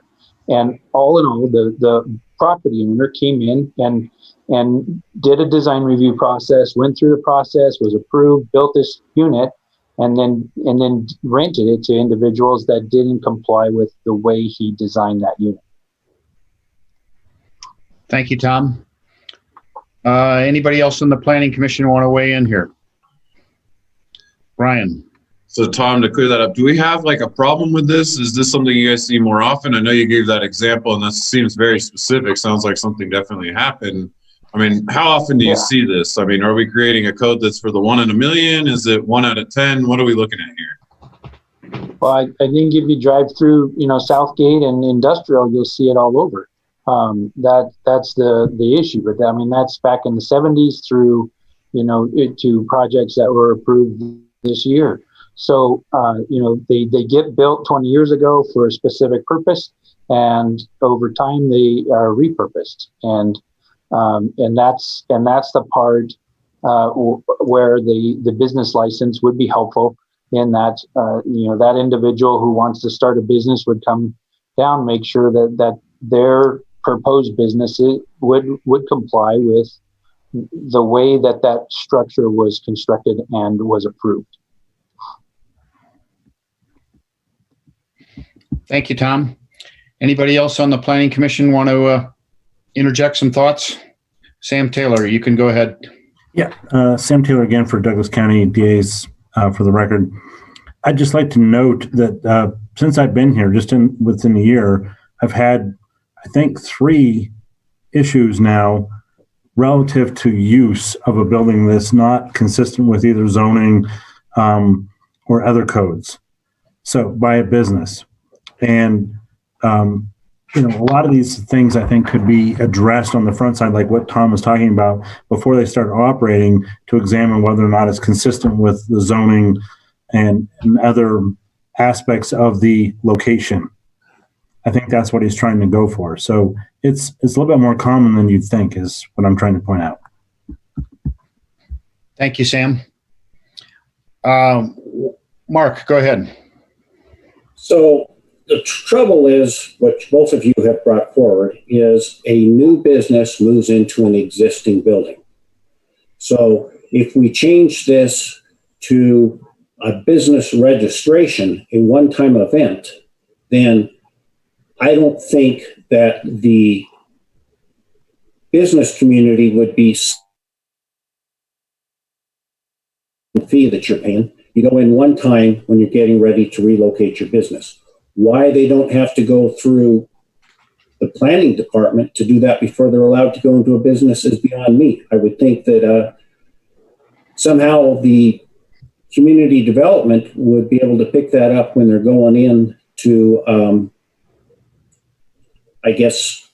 retrofit a building. Tom?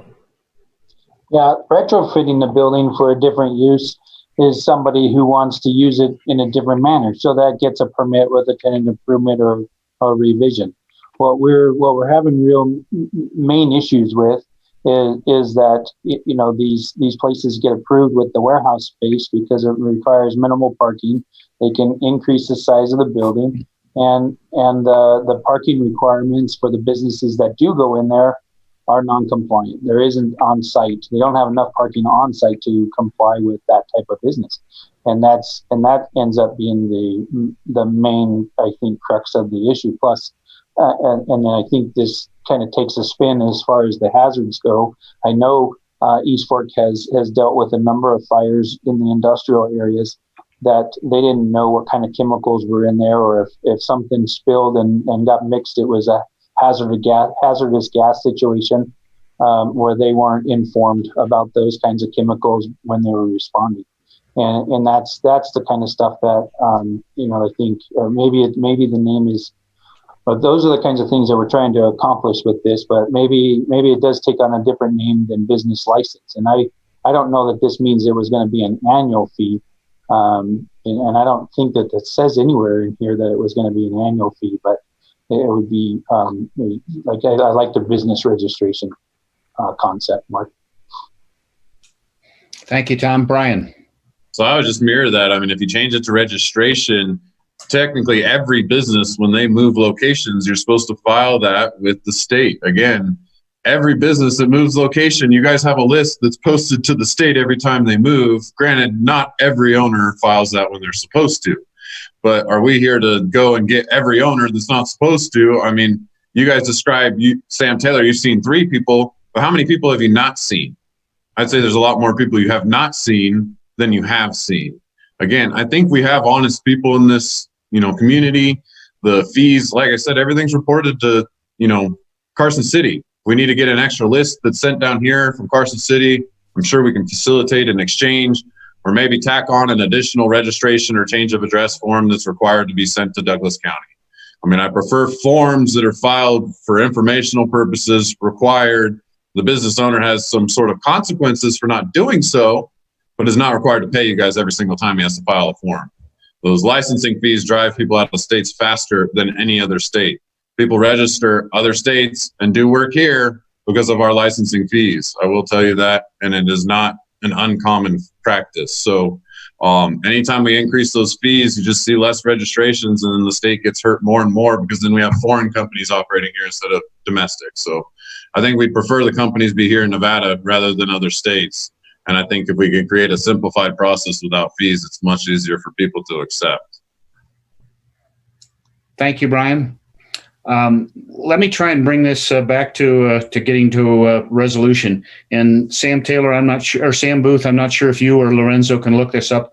I don't have my notes in front of me, but I'm guessing that this was exact language that was repeated from the 2016-2017 draft. I don't think this is anything that anybody's proposed new. and then Sam Taylor, help me out. If the sentiment of the group is to strike this language or modify this language, it would require a vote of at least 5 members in the affirmative. And then I think at one point Maureen suggested adding possible new policy or new action, making this a little bit stronger and giving this some teeth. And that, once again, would require 5 votes in the affirmative to pass anything. So are we at the point now where people do want to make changes in this? If we do, then somebody's going to have to bite the bullet and suggest we either strike the language, modify the language, or take other action. Otherwise, I think we're a little bit of a stalemate here. Yes, Mr. Chair, you'd asked me to weigh in on this. Yes, please. Yeah, Sam Taylor again for Douglas County DAs. Yeah, you would need a motion to modify the language because it is substantive change. I think Commissioner Klutz was looking at, amending the language. Also, in addition, a new action item and a new policy, as proposed by Commissioner Casey, would similarly require separate motions for each. Okay. Thank you, Sam. Sam Booth, go ahead. Can you help me out here? Was this something that carried over? Yes, Mr. Chairman, let me see if I can share this. This was in the 2016 draft plan. The paragraph was just expanded. Basically, it was just a paragraph in the 2016 plan, and then we broke it out into bullet points so that you could more easily see the points that were being made in that paragraph. But the title was the same: increasing public safety with a business license, and some of those statements are word for word from there. Let me see. I think there was a statement. At that time it said that according to the Douglas County Sheriff's Office, a business license system would allow the Sheriff's Office to close down nuisance bars in the county. Of course, and then there were some statements about East Fork Fire, and then the same type of statements about review required for building, zoning, fire code, those type of things. Thank you, Sam. Well, having learned that, it doesn't mean that this planning commission has to endorse what the last planning commission endorsed. But again, Maureen, you were the one who raised this, so I'd like to bring it back to you for your thoughts or recommendations. Well, we could go along with what Mark said and change the title to business registration. That would be acceptable to me. And we're not talking about the same fee for every business, and we're not talking about everybody paying every year. Our code enforcement is complaint driven. And if we had the business, either a license or registration, whatever, and we knew what was going on as a county, what was going on in industrial parks and industrial areas, then we could accomplish all the things that have been broken out in the bullet points, as well as increasing the ability of the county to monitor what's going on. So I don't know, language-wise, maybe Sam Taylor has some language for it, or Sam Booth, but even just changing it from business license to business registration, registry, something like that would be acceptable and still get the point across. Thank you, Maureen. Maureen's thrown out the option of changing licenses to registration. We have it in several places. Bryce, does that help you out, or Mark, or Brian, or are there other thoughts? Bryce? Yeah, I think if the word license throughout the paragraph was changed to registration, that would be a compromise today. Obviously, any initiation of registrations or licensings needs to come before the Board of County Commissioners. And I think at that time, it would give the business community an opportunity to weigh in. Mm-hmm. So I think for today, some good points have been addressed, and I suspect that this will come back again later and get more public input. Thank you, Bryce. Very good comments. Brian or Mark, anything else to interject here? Again, this is not a policy or an action, so we're not weighing in saying the county should do this. It's looking to the future. Here are some ideas that are worthy of discussion and further consideration. If there's no other comments, Brian, go ahead. I'm sorry. So I'll just put my final comments out there. Again, I'll just reiterate that even if we have people register, it's being done. You typically get a fictitious name here in the county. I would consider that some sort of registration, though not everybody does so. Again, like I've always said, I do, support moving this along as opposed to just, having an argument here for another 2 hours that we can't solve. And so I'll be in support of the changes, though I'm not currently in favor of really anything that says, even with the change to registration. Thank you, Brian. Sam Taylor, go ahead.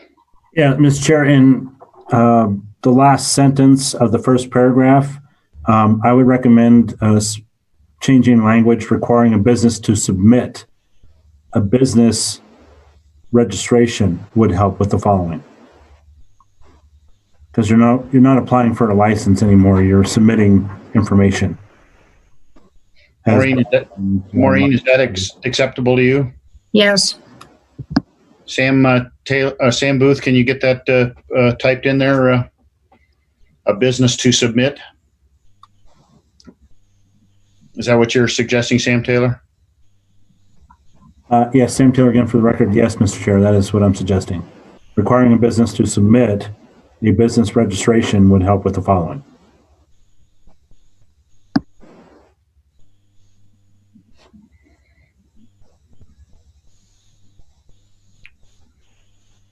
So up one line, Sam Booth, where you've got apply, take that out to submit.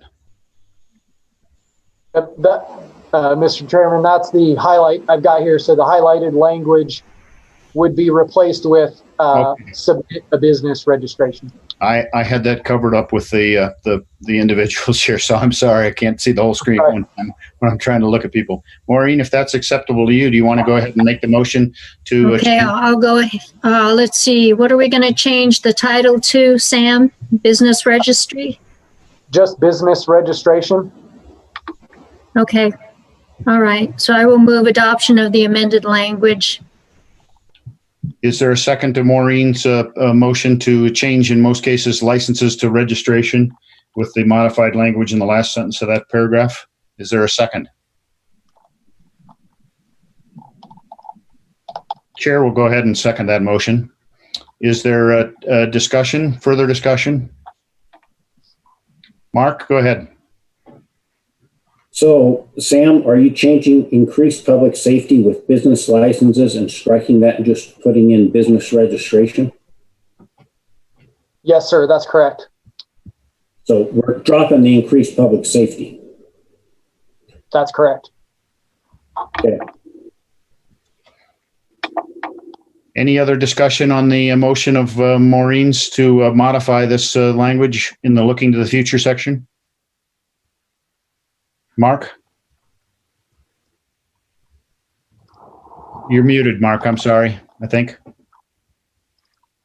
So this question is for Sam Taylor. So if we do nothing, if we don't approve anything, this language stays in. Is that correct? Sam Taylor again for the record, Douglas County DAs. Yeah, if you don't approve this motion, the language would remain as written. But if you approve the motion, it would change to business registration. Go ahead, Mark. So to me, business registration is a lot better than leaving this in there with a business license wording. So I could support this. Thank you, Mark. Other comments on Maureen's motion?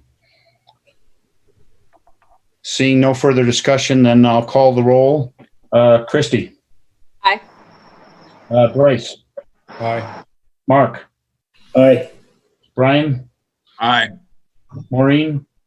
Aye. And the chair votes aye. So there's 6 votes aye, no votes nay, and the language is modified. Is there anything else in the public safety element that we need to consider? Bryce, go ahead. Thank you, Mr. Chairman. Again, I understand that it's not an action item, as you mentioned a moment ago. However, with the adjustments we made early on regarding the Wildland Urban Interface Code, I still am concerned about how far-reaching adopting the Wildland Urban Interface Code within the East Fork Fire Protection District will be. There's comments in here that talk about lowering interest rates for county residents.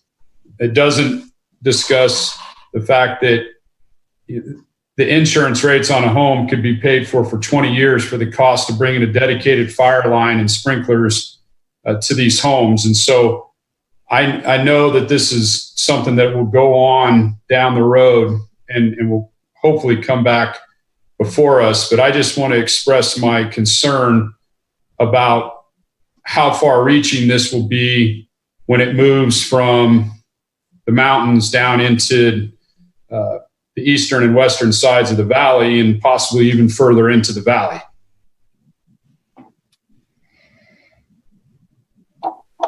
Thank you, Bryce. We appreciate your observation on that. Other comments on what Bryce has raised? Mr. Mark? Chairman? Yes, I Mark. wasn't here when that discussion took place. So, Sam, if you could bring up what Bryce is talking about, that would really help me a lot. While Sam is bringing that up, Mark, this was a new policy in the public safety element that was recommended by Fire Chief Carlini. And the new policy that he recommended was consider the adoption of the Wildland Urban Interface Code and encourage the adoption and updating of a community wildfire protection plan. We discussed this for some time, and the suggestion was made to take out the word encourage and replace it with the word consider. So it wasn't looking like we were just saying this is something we should do. It was something that should be reviewed carefully and not just put our stamp of approval on it. But that's the language. I think Sam Booth has got the original language there with the notations on the side. Did you want staff to explain that further, Mark? No, I certainly understand that. I think the change is appropriate. The last thing that I think we as a planning commission want to do is increase the cost of housing. And, you know, I don't remember if when they increased or when they required sprinkler systems for anybody that's not within 1,000 feet of a fire hydrant, whether or not that was brought before the planning commission. If it was before I was a member. But that, I think, adds, and Bryce can guess at this, but I'm going to tell you that probably adds $20,000, $30,000 to the price of a home if you're not within 1,000 feet of a fire hydrant by the time you put in whatever water tank, sprinkler system, and you might even need a generator in case your power gets cut to keep the water tank full. Bryce, any comments? Bryce, go ahead if you want to add on to what Mark was commenting on. Thank you, Mr. Chair. Thank you, Mark. Yeah, I mean, I said it a minute ago. I think, you know, when the comments made lower insurance rates for the county residents, it fails to consider the significant increase in cost of construction. And again, I know that this will come back before us at some point in the future, at which point, you know, I will weigh in. But I do have some concerns about this making its way from the Tahoe Douglas Fire District to the East Fork Fire District, down through both sides of the valley and into the valley. I just think that the cost, we already have, it's already expensive enough. I guess let's put it that way. Thank you, Bryce. Thank you, Mark. Anybody else want to weigh in on this issue? Brian. So I think I said this earlier, and Mark, maybe he can, I didn't say this exact, but that building costs, I have a current client that was looking at a 2,800 square foot home. had to reduce it to 2,400 square feet. Fire sprinklers is the only reason. It increased the cost of building $20 per square foot on the entire home to add a fire sprinkler. That's ridiculous, guys. I mean, I know when we heard it, it sounded great. The guy sounded like we needed it, everything there, but I'm very weary of what this code contains as far as other regulations that are only going to increase that cost to these people. I do understand that these larger houses can afford it, but is that really something we want to say is you have the money, you can afford it? I talked to many people, and I haven't heard of one person with the fire sprinklers that says, I wouldn't rather my house burn to the ground. So when that's said by a lot of people, I seem to think that this was a one-sided thing, and this added language, and though we're only going to consider, and I do like that we get to, you know, a chance to take a hack at it then, and I'll appreciate saying these comments directly to the fire people themselves, that the building cost is just not making sense. And at $20 a square foot, sorry, I mean, we're almost pushing 300 square foot, guys. It's not affordable here in Douglas County, I mean, period, under that regulation. The other ones can only, I think, make it worse. Thank you, Brian. Anybody else want to add comments to the issue that Bryce raised? Maureen. Well, just a comment. It seems to me, I wasn't around when they put the sprinklers out, but I have followed it in other jurisdictions. And it seems like we, the public, are paying good money to fire service to do their jobs, and yet they're shifting more of the burden to the taxpayer to make their job easier. And, you know, I do respect those who are in public safety, but I also want to have a choice on how much risk I am willing to assume as a citizen. So all of you have made excellent points, and I want to thank you for that. Thank you, Maureen. Anybody else? Bryce, were you suggesting any language changes here, or you just wanted to get your thoughts on the record? Correct. Thank you, sir. Thank you very much. We always appreciate everybody weighing in on issues of importance. If there's no other items that people wanted to discuss on the public safety chapter, I think we're finished on that. And then we will circle back and start at the start and move through the first four that we haven't discussed, including the preface and the executive summary, and then go to the implementation items. So, Sam Booth, if you can bring us back to the start. I don't think we need to have a summation of things. There's some minor items here and there. As I've said before, if people have changes in punctuation or spelling, numbering, format, please go ahead and note those and send those to the staff. The staff has done a wonderful job. Tom Delaire and Sam Booth and the rest of the staff have just been pulling their hair out, I know, in the formatting, because if they're working with a document and somebody else works with a document and somebody inserts a table or a chart, then the formatting is entirely thrown off, and we've got things that are out of place. If the numbering gets mixed up, then that is just a minor issue. And when we go ahead to take action on this at the final conclusion, we will allow the staff to make all of the necessary typographical and grammatical and numbering and formatting changes. So if we can bring it back to the start. I did have, I know Brian commented on the executive summary. I did have one notation that I think has been changed in the preface on packet page 34. The last sentence there makes the 3/5 majority, and it's a 2/3 majority. And I think, Sam Taylor, you've corrected that. So that's a 2/3 majority vote required for approval. So then if we can move forward, I think, Brian, you had some comments that you made, and I think the Wood Rogers team changed the first portion of the executive summary to better reflect the data that you wanted to have there that referred to high school graduation rate. And was there another issue perhaps that you thought needed to be reformatted? No, I thought it was great because we added the average number of residential units, and it's one off from what we're headed here in 2020. Like I said, averages represent better where the future's going, and I'd say that that change was acceptable. I did have another item I noted on page 17. I don't know if Sam, if you have anything there on that. This is page 17 of the document? Packet page 69, page 17 of the document. Okay.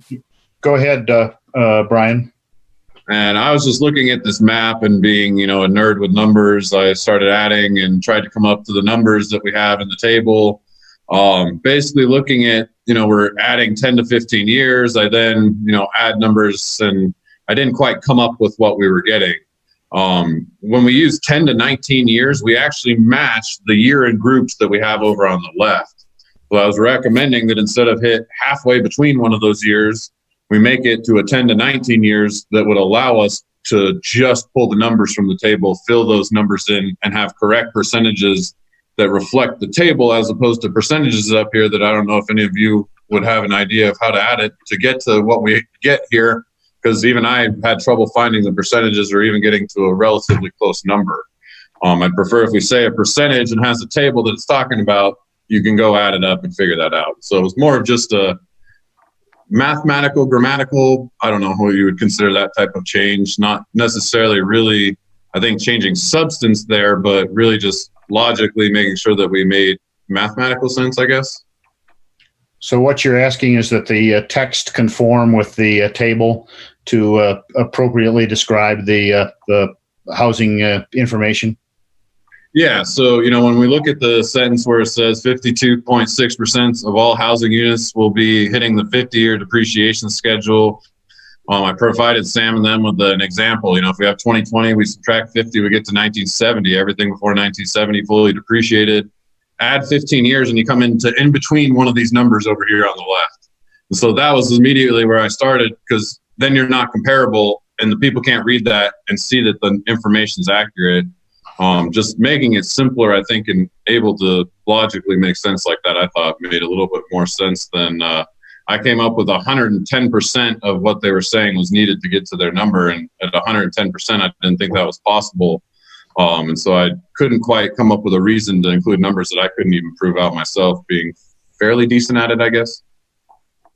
It's not a rounding error. In other words, when you get to 110%. Is this appropriate, Sam Taylor? Then can we direct the staff to have the text language conform with the table ES11? Is that where we're at? Yes, Mr. Chair. Sam Taylor on behalf of Douglas County DAs. Yeah, I would say that's a safe assumption, because you're not changing the intent of it. What you're doing is just merely clarifying what exists already. Yeah, I mean, legitimately, there's no changes other than 10 to 15 becomes 10 to 19. Everything else is just an update of the numbers to be accurate. Yeah. Okay. Mark, did you have a question or a suggestion? Yeah, so what I'm looking at is the state's required 50-year depreciation schedule.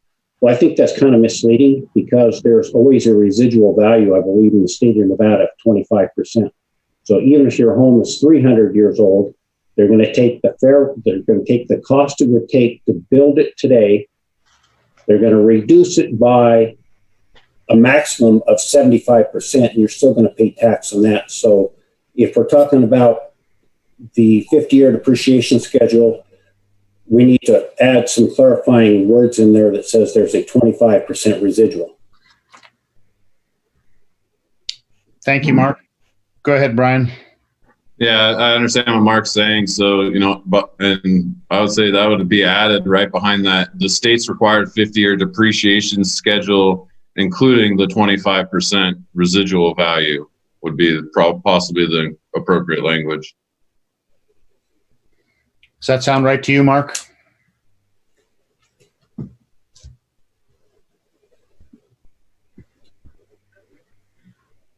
Well, maybe it should read not including the 25% residual value.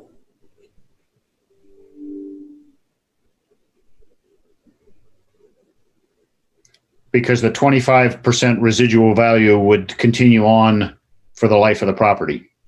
Correct. Okay.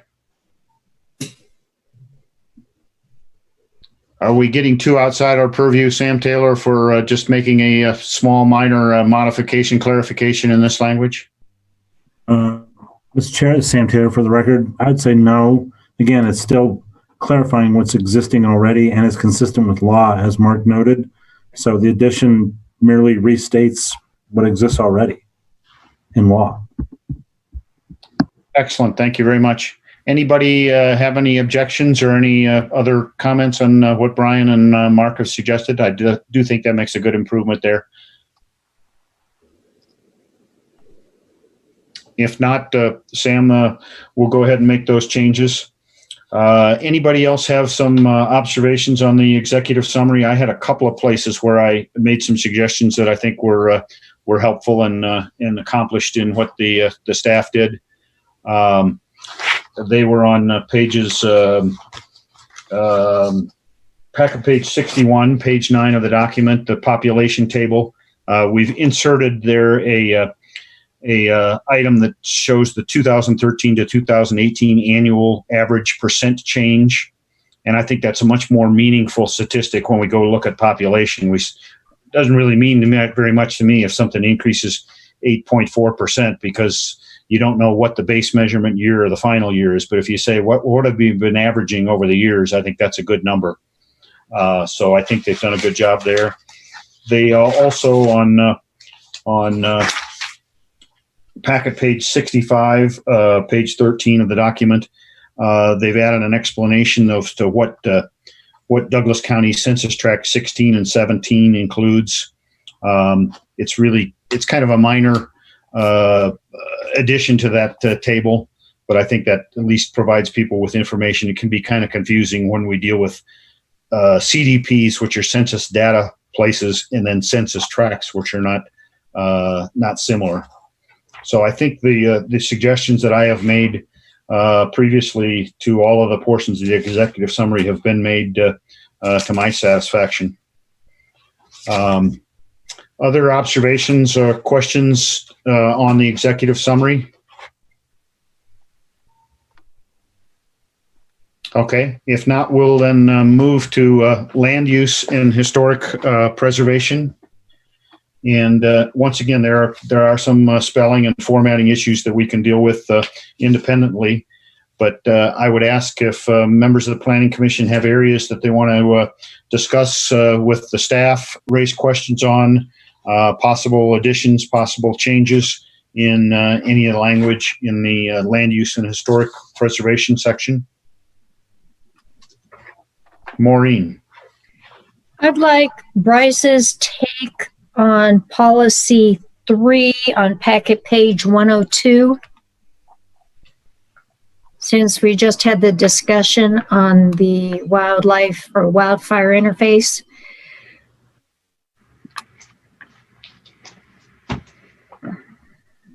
I was wondering if we had to add language.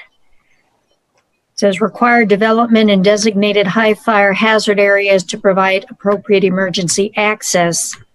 And I don't know if we should or should not add language about conforming to current fire construction standards or something like that. Because we really don't want them just building if they're not, kind of like in Tahoe when we had the guy who wanted to build a home that was relatively fireproof using metal siding as opposed to wood siding. So I wanted Bryce's take on that. Bryce, do you need a minute or two to think about that? Or do you want to jump in or do you want staff to kind of maybe address Maureen's thoughts? Just for clarity, thank you, Mr. Chairman. For clarity, are we talking about policy 3 on page 102, Maureen? Yes.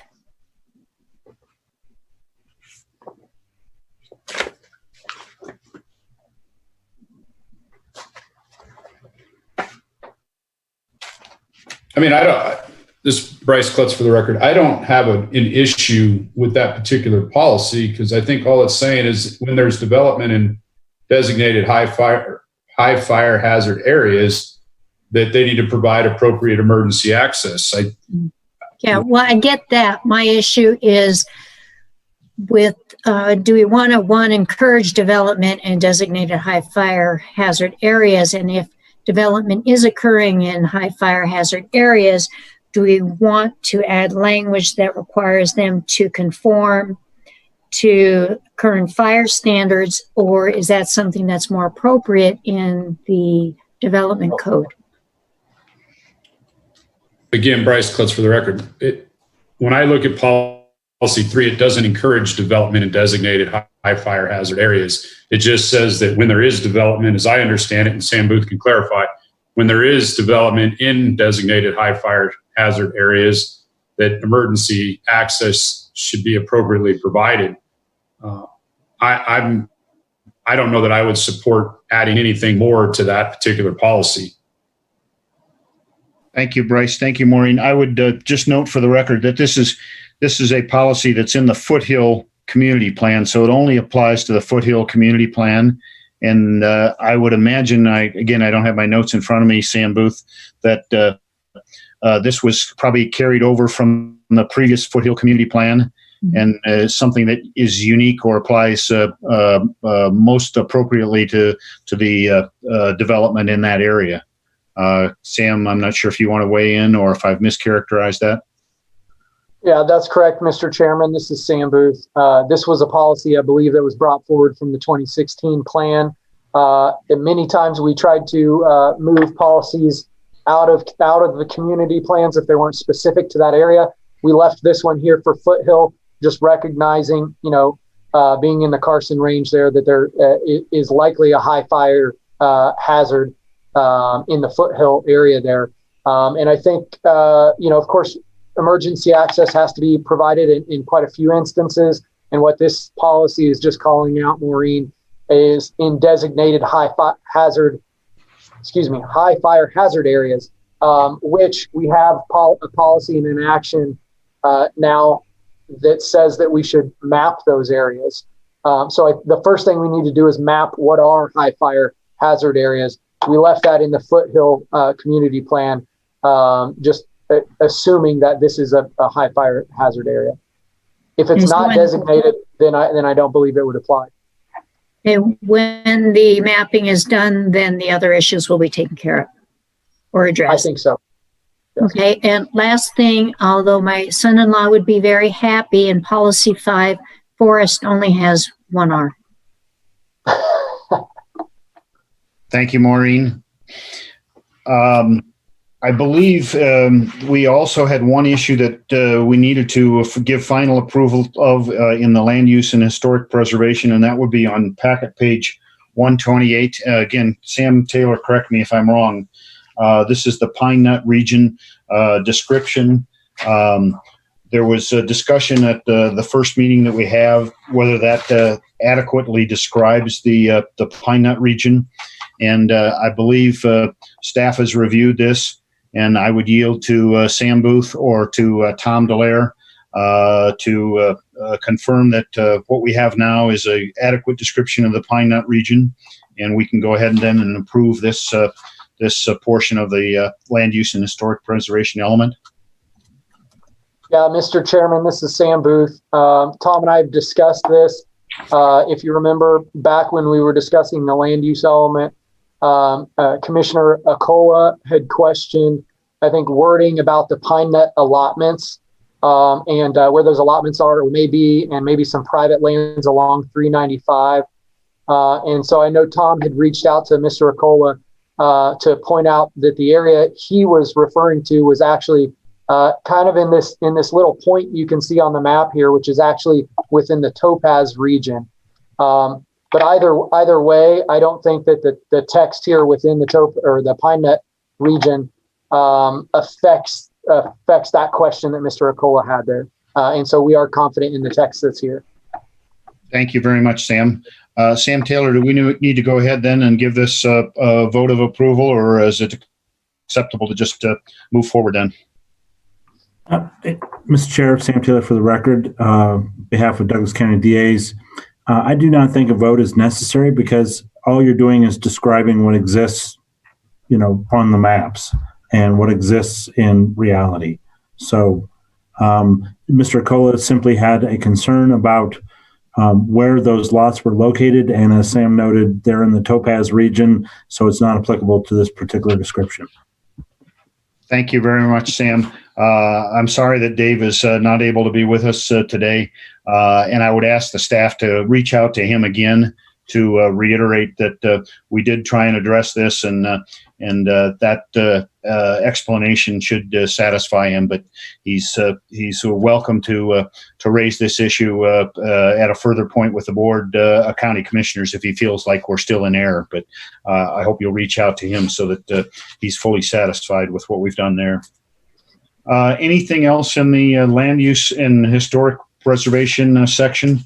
I have two questions. Go ahead, Maureen. One, Sam Booth, who is doing the mapping of high fire areas? Maureen, this is Sam Booth. I don't know that that's been identified yet. I think that was part of that policy that I would assume. I don't want to try to bring up that acronym again that the fire chief proposed, but it was consider, it was the new word that we had amended that to, but it was consider creating a plan for mapping those areas. So I don't think that's been done yet. Of course, there's established policies and procedures, and there's wildland urban interface code that's adopted in other areas. I think we'll look to. It would be GIS staff would be my first guess, along with probably creating a task force with the fire department, community development staff, and community members, or potentially the planning commission, to work together to create that document. All right, thank you. And the second point is, we heard from John Sheridan and other people with regards to the Gardnerville Ranchos community plan. And Sam Taylor, can you give a little quick thing on why we have the plan that we have, and we have not included the entire plan that the GRGID gave to us? Sam Taylor, on behalf of Douglas County DAs, I think that's more of a question for Sam Booth. Okay, I just want to let them know that we did receive what they gave us, and there were specific reasons why not all of it is included here in the master plan. Tom Delaire, if I may, Chairman. Go ahead, Tom. Yeah, Maureen, this is Tom Delaire for the record. And I reached out to Greg right before this meeting. He's the general manager for the GID. And I let them know that they're comparing the plans of prosperity to the plan that they created, and they created a document that has some verbiage in there. I need to verify some of the numbers, and I thought Ms. Davidson had done that already in the public facilities section. She's out on vacation right now to verify that, but I will double check those numbers. He left some. Mr. Sheridan left some information at the opening public comment that I'll go back and review. I wasn't able to capture all of it as I was trying to find the section that he was referring to, but we did incorporate their vision statement, which really addressed a number of their items. I am going to put a response together, and I can copy the planning commission if you'd like on those. But a lot of these items and actions and goals and policies that they had in their plan are in our document today. They're just not in the actual Gardnerville Ranchos community plan. And it's because this is the land use section. We wanted to specifically list those things pertaining to land use. If it was for water or wastewater, it's in public facilities. If it's for parks, it's in Parks and Rec section of public facilities. If it was about conservation and water conservation, it's in the agriculture and conservation element. So I think we've addressed a lot of their items. We have the remaining numbers here, or the remaining policies that we did keep. is there only 7 of them? Is there 7 of them there, Sam? I think, yeah. And so we kept those policies that pertain for land use, specific land use or historic preservation of their area, Thank you, John. I'll double check these numbers.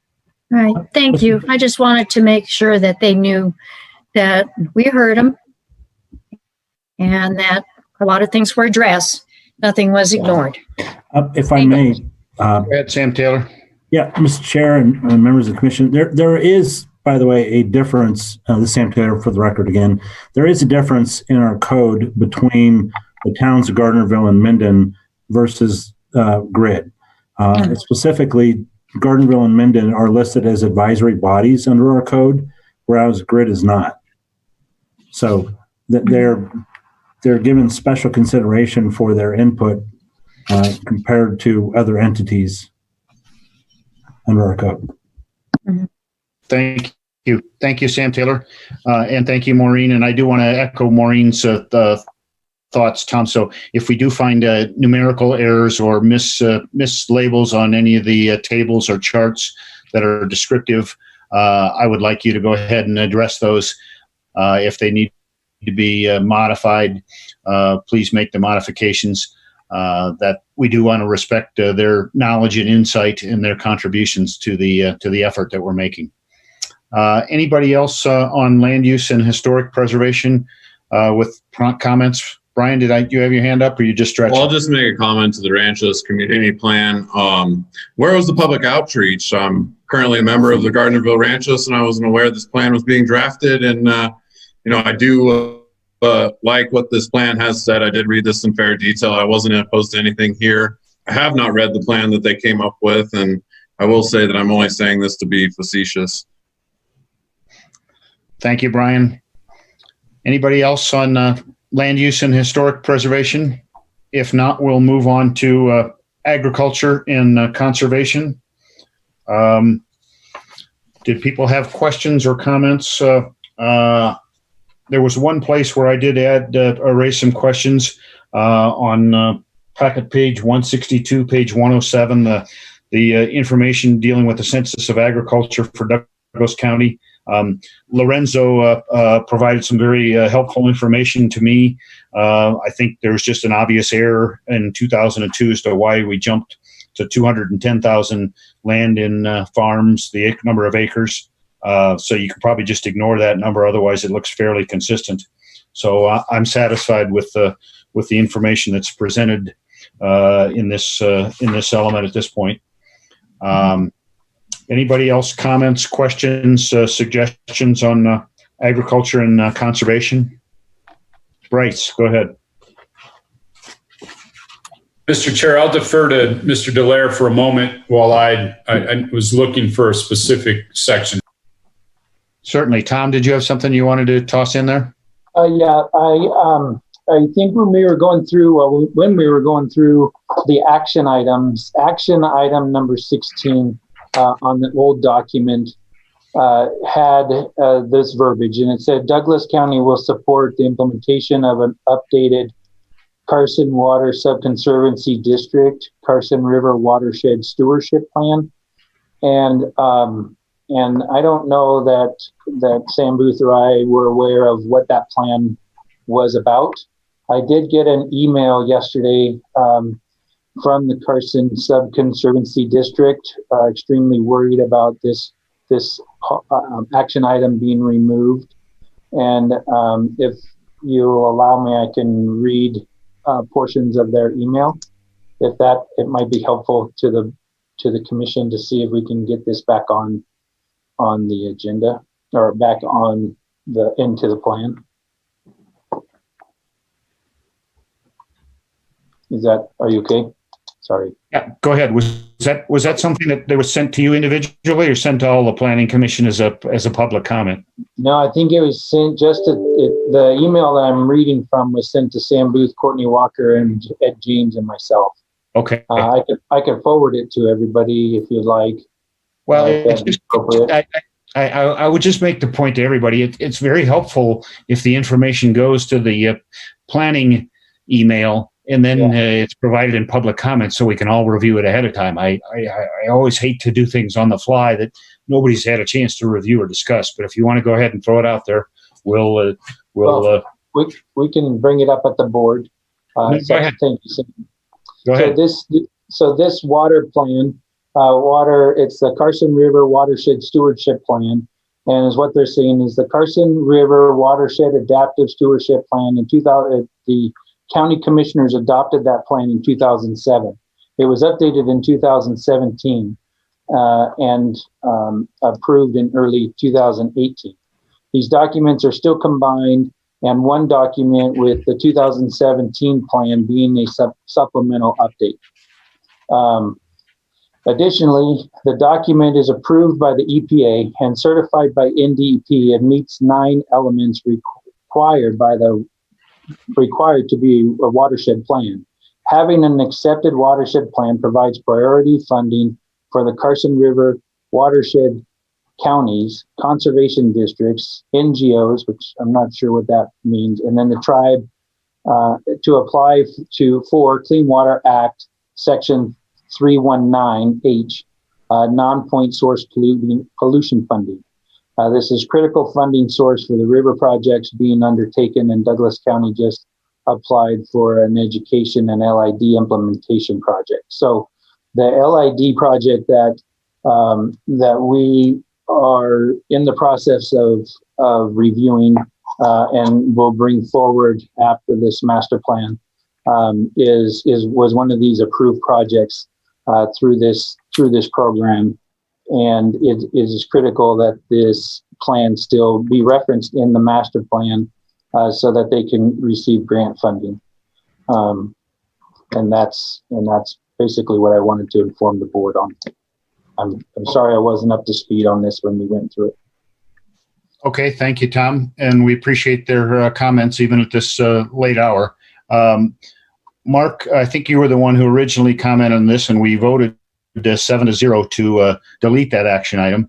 Did you want to add anything or have any questions? I think, if my recollection is correct, we were just not knowledgeable and didn't want to endorse anything that we had no information on the status or contents of. But I would defer to you, Mark, on elaboration on what we did and what your thoughts are. Oh, certainly, Mr. Chairman. Thank you. So what we went through was, if this has already been adopted, as Tom says it's been adopted, then they don't need this in there. And if it hasn't been adopted, we don't know what's in it, so we can't support it. It was that straightforward.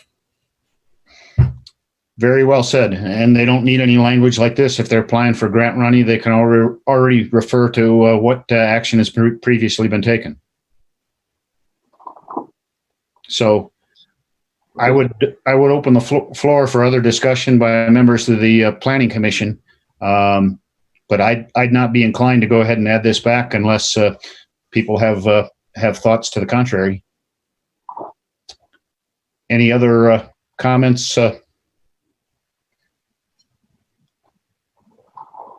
Okay. Tom, if you want to communicate back to those folks, we do appreciate their thoughts and suggestions. And we're not trying to close them down, but I think Mark made a very cogent comment that if it's already been adopted, they got what they need. If there's no other discussion, then Bryce, I'd move back to you if you had a area that you wanted to ask questions about or raise an issue. Thank you, Mr. Chairman. I just wanted to circle back on policy A17 on page 156 of the packet. And I apologize, when we were going through this, I missed this small little change, but I think it's important. Where it says work with the United States Forest Service, Bureau of Land Management, and Nevada Department of Wildlife to retain, enhance the viability of, and I would like to change it from deer and pronghorn antelope to just wildlife.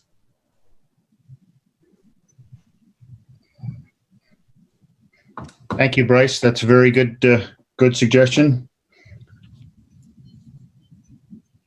Comments from members of the Planning Commission on Bryce's proposed modification?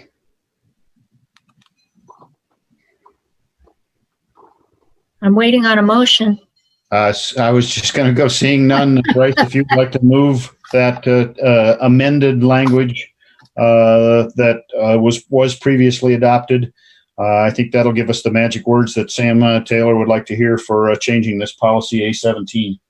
Thank you, Mr. Chairman. I move to change policy A17 from deer and pronghorn antelope to wildlife.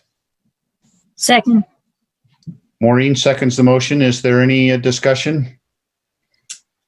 Sam Taylor, did you have a thought? Yes, Mr. Chair. Again, Sam Taylor for the record. I'd just like to note that under Robert's Rules of Order, it's a motion to reconsider an action already taken, because you've already approved the action item, so you're amending something that's previously been approved. So it's a more formalistic motion, and I apologize for requiring that. Thank you, Mr. Taylor. I move to amend the prior motion, changing deer and pronghorn antelope to wildlife. And I'll second that. Thank you very much.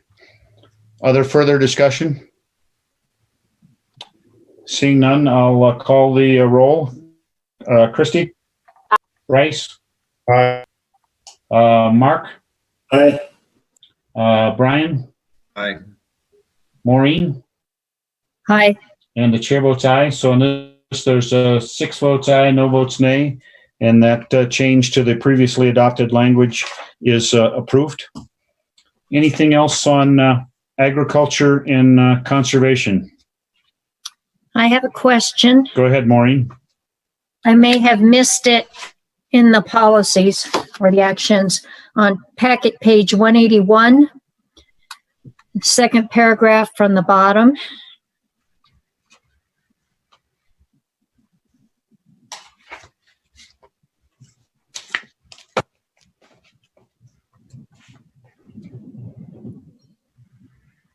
It says property owners are allowed to drill wells for domestic water without obtaining a permit if they pump less than 2 acre-feet of water per year.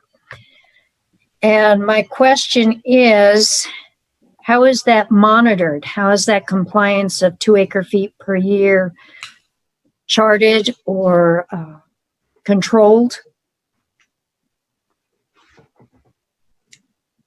And if it's not, do we need to have a policy to work to review methods of monitoring compliance with NRS 534.180 with regards to domestic wells and the 2 acre-foot restriction? Tom Delaire or Sam Booth? Tom, go ahead. Okay, so the state engineer up at Division of Water Resources at NDEP is the governing agency. So anybody who builds or divides a property now through the parcel map process has to go and acquire water rights for that area or allow them to build a well or to construct that well. So the state engineer office has the governing authority of that. We just provide, or they have to provide, the applicant for building the home has to provide community development a certificate from the state engineer's office that they do have that water and availability. I believe the new wells that are being constructed do require a meter now, but I'm not positive that that's being enforced yet down in our area. I know in areas where they're concerned about it, it is being enforced. And I think there was some legislation that went through the state legislative office either last round or the round before that gave them the authority to ensure that the metering is being done. Well, my question is, and it just seems kind of odd. We have the language here, it's for our information, but if there's no enforcement or no reporting, then it just doesn't make a lot of sense to me. Oh, an NGO is a non-governmental organization. Thank you. So it can just be a comment that I'm making. Thank you, Maureen. Other comments or suggestions on agriculture and conservation? Mark. Yes. So Sam Booth, if you can turn to the packet page 172.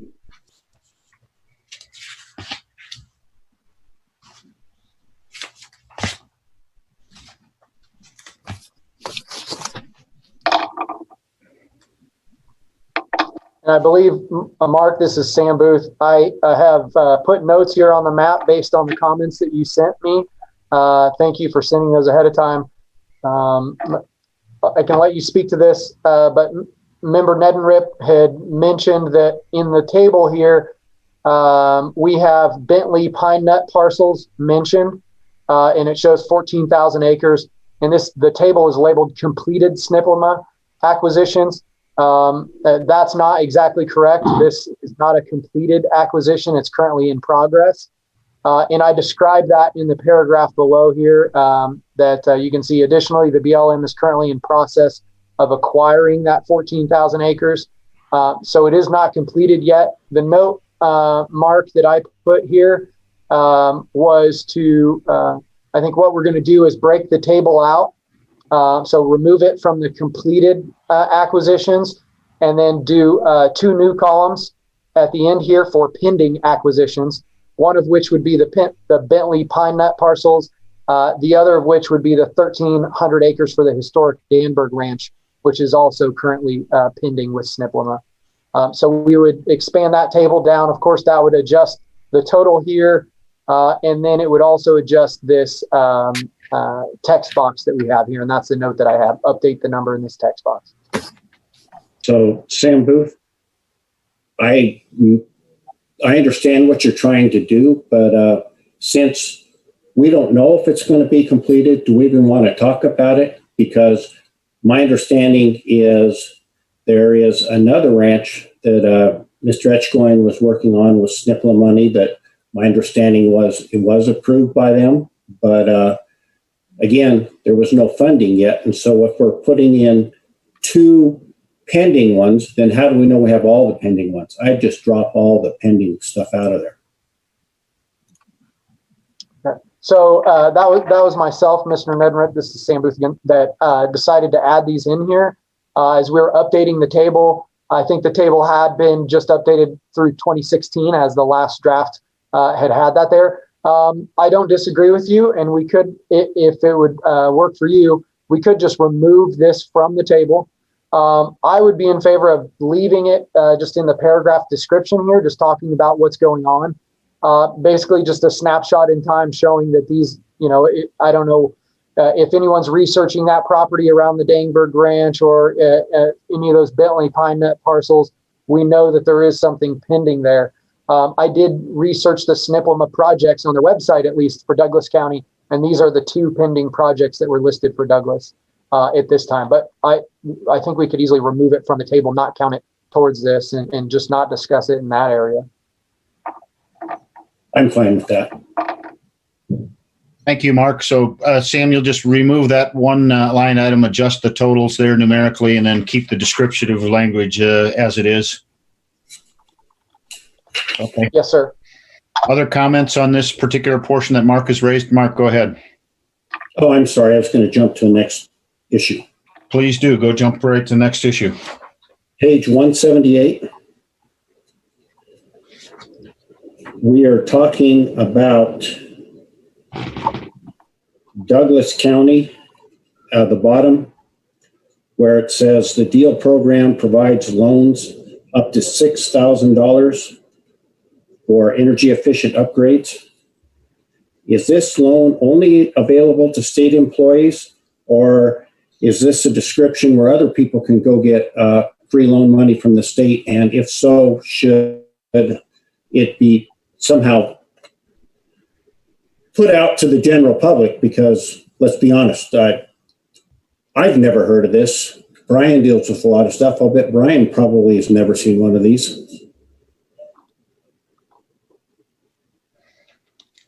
Sam, do you have any further information on this? I don't, Mark. This is Sam Booth.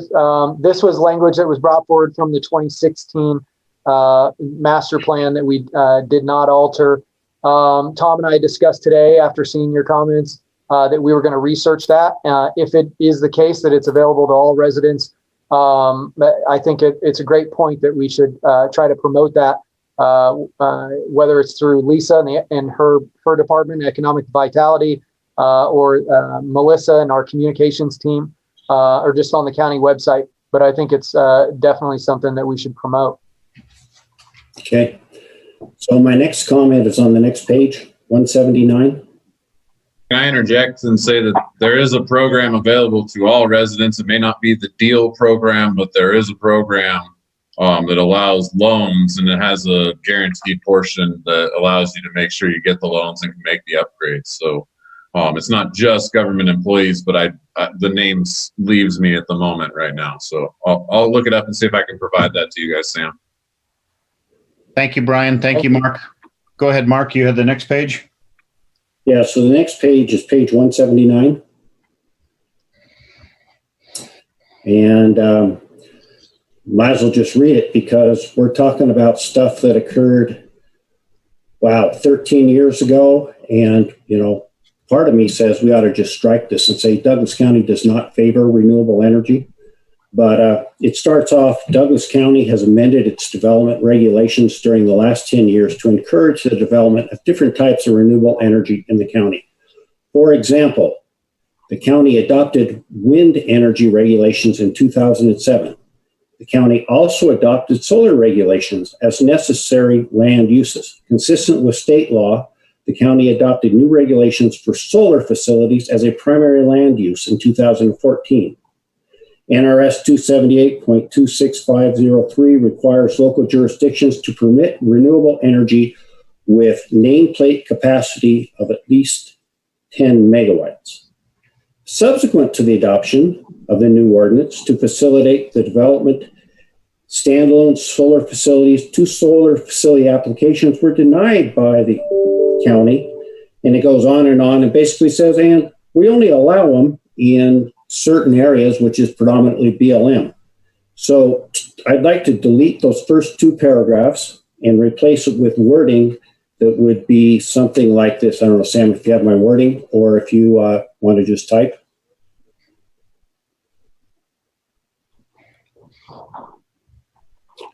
Go ahead, Mark. If you want to read something off, Sam may not have something that he's capturing, or maybe he can just put it in there.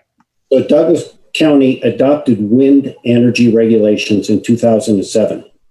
Douglas County adopted solar regulations in 2016 that limit 10 megawatt solar facilities to FR40 zoning, only with the approval of a special use permit. Douglas County does not permit solar facilities of less than 10 megawatts anywhere in the county. I lost you, Mark, but I have your email, and let me see if I can pull it up here.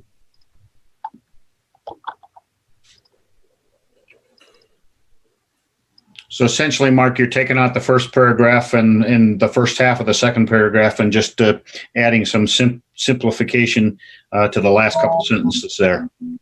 That is correct. Okay. If Sam Booth can't pull it up and you want to read it again, that might be a simpler way to go about it. But I'll defer to Sam or whatever is easiest for you, Sam Booth. Yeah, I've got it right here, Mr. Chairman. Let's see.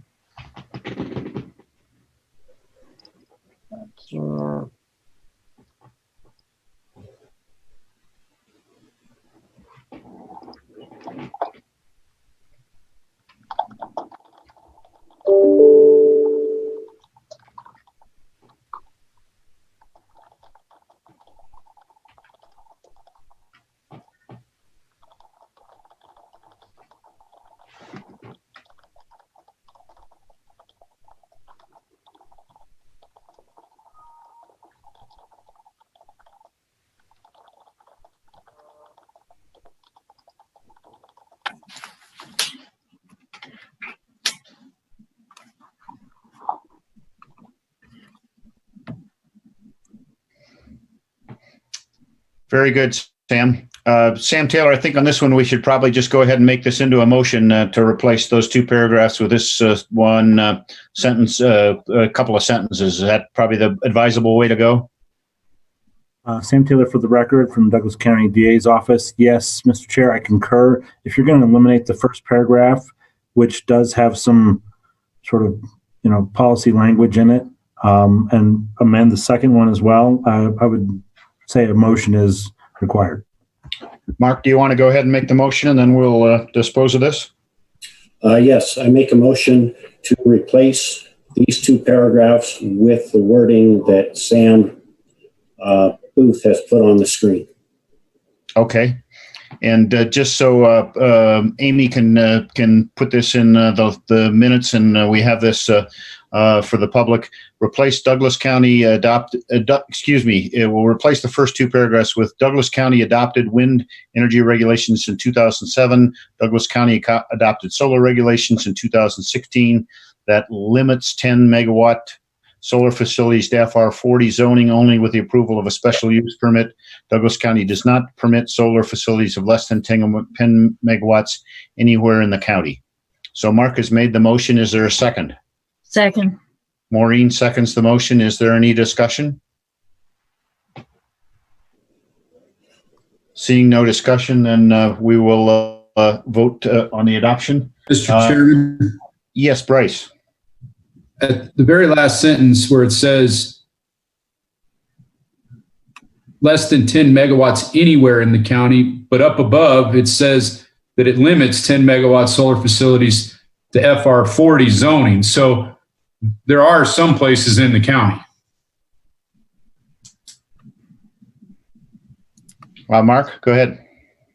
The way I read the existing two paragraphs were that if you're over 10 megawatts, we'll let you go out to BLM land. And if you're under 10 megawatts, you can't put it anywhere.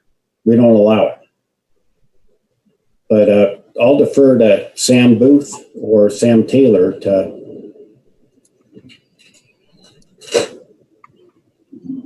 Sam Booth or Sam Taylor, should the last part say on Douglas County land or on county land rather than BLM land? Maybe something like that, or? I would, Mr. Chairman, this is Sam Booth. I might be in favor of removing the last sentence. My hesitation there is we do allow solar facilities less than 10 megawatts. For instance, Starbucks has I want to guesstimate here and say that it's a 1 megawatt facility. I think what this is trying to say, and maybe poorly worded in the language we have there previously, was that the state dictated that I think local jurisdictions must permit somewhere in their county solar capacity over 10 megawatts. So those very large commercial systems, they're trying to tell the local jurisdictions that you have to allow it in some way. And so the county's response to that being approved in 2014, the county said, okay, we'll allow those in Douglas County, but they must be in FR 40 zoning districts, and you must have a special use permit. And so we highly restricted them to those areas. I'm not exactly sure what we're saying with facilities ordinance. The ordinance doesn't permit applications for less than those. I suppose it's saying commercial solar systems. So if this is again similar to Starbucks, if this is an on-site, basically accessory solar, it is allowed to be less than 10 megawatts. So maybe I could try to clarify language describing that process. If it's easier for you to just delete the last sentence, I don't think that's any problem with me. Okay. I would amend my motion to delete the last sentence if Maureen would accept. Yeah. Maureen, do you accept the amended motion? Yes. Okay. Thank you, Mark. Thank you, Maureen. Thank you, Sam Booth. Any further discussion on the proposed language that Mark is on the screen here? Seeing no further discussion, I'll call the roll. Christy? Aye. Bryce? Aye. Mark? Aye. Brian? Aye. Maureen? Aye. And the chair votes aye. So there's 6 votes aye, no votes nay. And that language is approved in place of the existing language on the top of packet page 179. Mark, did you have other things on agriculture that you wanted to offer suggestions on? If we can go to page 127. This is I'm sorry, Sam. Packet page 182. Right.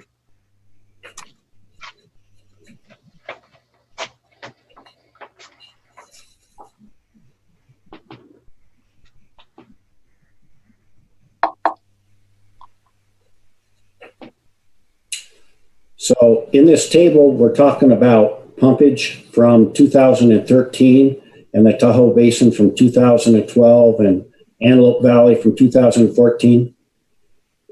My whole thing is, if we don't have current numbers, why have the table?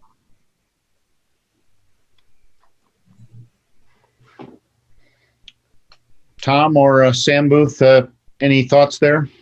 Yeah, this is Tom Delaire for the record. I searched this morning for new data. We found a 2015 report, but I haven't been able to locate a newer report than that. I think the trend is important, Mark, but I'll leave it up to you guys to see if this is something we want in the conservation section or not.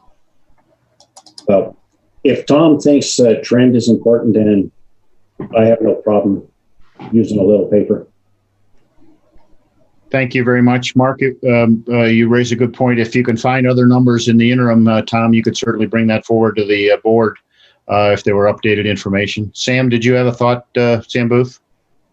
Yeah, I just put a comment here for us to update this table with that 2015 data that Tom found, if that works. Great, thank you. Mark, anything else that you wanted to continue on? Yeah, packet page 188.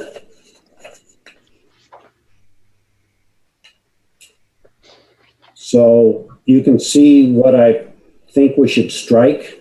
And in the little comment box next to in 2000, it says in 2000 and 2020. It just basically reflects what happened in the last election. Thank you very much, Mark. And then there is some language I'd like to add. Okay. Do you want to take this all at once and then we'll entertain questions or suggestions? Has Sam got your language that you want to add? He has it right there. Okay, great. If you want to plug that in or leave that on the screen, I think Brian had his hand up. Did you want to give a quick explanation, Mark? It's just basically updating to reflect current status, right? Yes, that's correct. Brian, go ahead. Question or comment? Well, I was just going to ask him to put that language there because I had a similar strike through that Mark did, and then rewording it to say that, just because it didn't pass didn't mean we were going to continue. And I think Mark kind of nails it here with his edit of that. I just wanted to see it first. Okay. That's good. If you're comfortable with language, I think that is a good, accurate reflection of where we're at right now. And I concur that it doesn't mean that it shouldn't be addressed by the county in the coming months and years. Maureen. Well, I would like not only for it to be identified, but to add and implemented. Mark, if that's okay with you. Certainly. Can I comment? My only caution with saying we're going to implement it, guys, is voters just said no twice. Not by much. No is no. Yep. Well, Mr. Chair. Rice, go ahead. I respect what Brian is saying. However, the master plan addresses the acquisition of open space throughout it. The voters rejected utilizing a 1/4-cent sales tax. They didn't reject the notion of preserving open space necessarily. We don't know in another form whether it would have been rejected or not. So we have a responsibility, as it's outlined throughout the master plan, to at least put it in there that a funding mechanism needs to be identified and implemented, or else we're not going to be able to do the things that are outlined in the master plan. Thank you, Bryce. Very good points. Brian. And then my comeback to that would just be that in other areas we've struck through implementation before we've done the identification, and staying consistent. We can't implement what we haven't identified, guys. And so, again, I'm cautious to put implemented in before we know what we've identified. I'd say implementation, once we've identified, would probably be more certain if, the thing is good, but if it's crap, we want to throw it away too. So I don't know if we need to be implementing something that when we see it isn't what we want. So I don't know if we need implemented, we need to identify it. I don't know, maybe a different word other than implementation, because we aren't at implementation yet. Mr. Chairman, I agree with Brian staying consistent with what we've done. I think the first step is to identify the mechanism. Thank you, Bryce. Maureen, Mark, are you okay with just ending the sentence at identified? It gets us pretty far along the road. Well, I'm not, because they've looked, there has been identification thrown out, but if it's not strengthened, it's not going to happen. It's just not going to happen. Okay, Mark, it's your call. You're the one who proposed language. You want to leave it in or take out the implemented? I believe that Brian and Bryce are both correct. It should end at identified. Whether or not we can go back and add an action item to change the action items in the agricultural element to make it stronger that they need to go out and do this, or whether we've already done that, I don't know right now. But I think this existing language is fine with me. That's a very good point, and you make a good point. When we come to the implementation item, we can always add action items at that point if the members feel it's necessary. If there's no other discussion, then Mark, if you want to make the motion to replace that language, and then we'll move forward. I make a motion that we replace the language by deleting what Sam Booth has crossed out and adding a sentence to the bottom that says Douglas County has discussed the public purchase of open space in every master plan since 1996. To date, no program has been created, and there has been no funding mechanism. If the county wants to actively acquire open space, a funding mechanism will need to be identified. Is there a second? So moved. Bryce seconds Mark's motion. Is there further discussion? Seeing no further discussion, I'll call the roll. Christy? Aye. Bryce? Aye. Mark? Aye. Brian? Aye.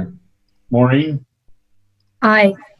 And the chair votes aye. This vote is 6 votes to 0.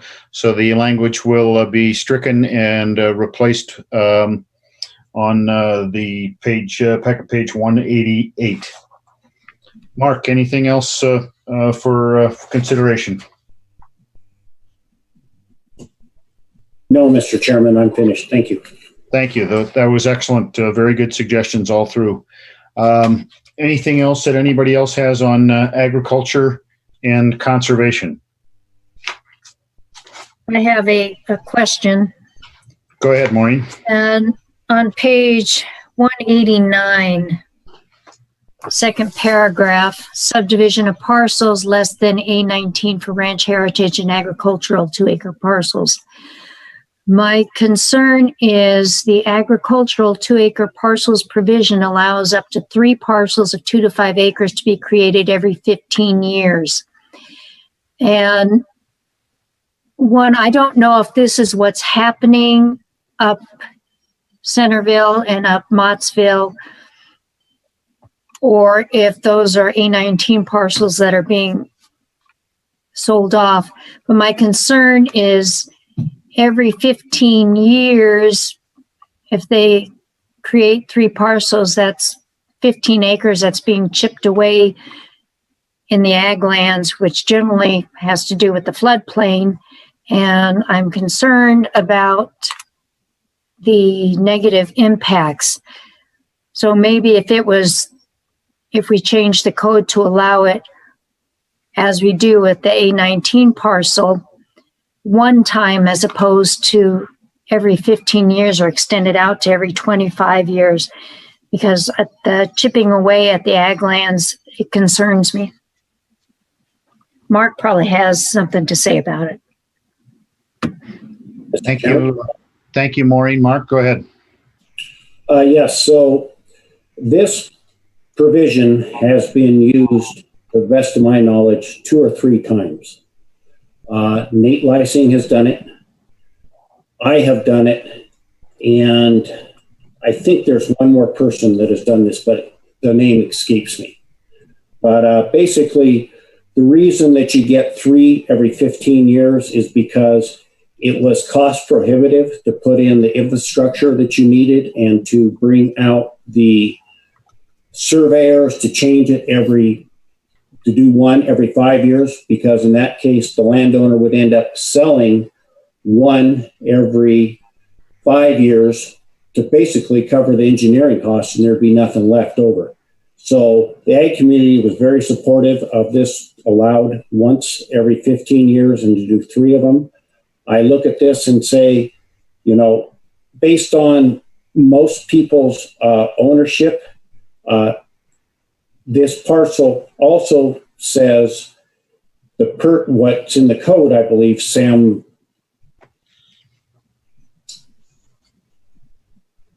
Booth can help me if this is not in the code, that you have to have owned this land continuously for a certain period of time as well. So you have to own it for 15 years before you get to do this. Then you get one shot, and if you own it another 15 years, they'll let you go back and take a second bite at the apple. This is Sam Booth. Mr. Neddenriep, that's correct. There is, off the top of my head, I don't know what that timeline is, but I know there is a timeline in the code for ownership of these lands. And then you can see at the bottom of the paragraph there, additionally, you have to own 100 acres or more of irrigated ag land. So it can't be just that someone purchases a 19-acre A19 parcel just for the purpose of, let's say, subdividing off a 5-acre parcel, and then maybe they sell both and move on. So it has to be, the intention of this, I think, as Mark was saying, was a benefit to the ranchers to try to keep some of those farming and ranching families the ability to stay on their property by subdividing off 2 to 5 acre parcels, ideally for family members, or just for additional money to put in their pocket so that they can stay on the farm and continue to own and ranch those lands. And I understand that, and I support, as you know, the ranchers and the farmers wholeheartedly, to keep them on the land. I'm just concerned about it being irrigated agricultural land and it being chipped away. So I just got to get that on the record. And also in the next paragraph, it talks about them being exempt from the growth management ordinance, and I don't agree with that either. As I've said a zillion times, a unit's a unit's a unit. Thank you, Maureen. Mark, I'll go back to you if you wanted to add anything else, but these are all things that are in code. We can't do anything in changing what code in the master plan. So I don't want to prolong the discussion, but Mark, go ahead. So in addition, I certainly understand the wording, but if you look at the code, when you're done, you still have to own over 100 acres for this to be allowed. And when we say there's no limit on the density, well, these have to be somewhere between 2 and 5 acres. So I don't know if that sentence is correct or not. But to me, yes, there is a limit on the density. It has to be at least 2 acres. Otherwise, you're running afoul of probably the septic regulations and stuff like that. Thank you, Mark. Anything else, Maureen, that you wanted to raise? No, I've said my piece. Thank you very much. Anything else on agriculture and conservation? Brian? And I'll just mirror what Mark says. Tax purposes, just make sure that family stays on that land. Being taxed on land when you don't have any money, it's hard to pay the estate tax. And the 15 years is because that's typically, difference in generations when the patriarch may die to where that tax may need to get paid, as is the case in the recent development by Macland over there likely something that may need to be paid over there in the future that they're preparing for. The ranchers know exactly when, these things need to happen, and they aren't just out there popping every 15 years just to do it. They're really making strategic decisions to keep the farms alive and keep this really the way we want it. So I do appreciate your concerns, Maureen, and I do see the both sides of why you would want, not want, but I think Mark's right that this is very important to sustain the agriculture and ensure it remains here in the future. So I do appreciate the comments though too. Thank you, Brian. Okay, if there's nothing else on agriculture and conservation, we'll move on to economic development. I don't think I had anything that needed to be flagged or reviewed on economic development, but I yield to my colleagues if there was places that I had further questions, concerns, or suggestions. So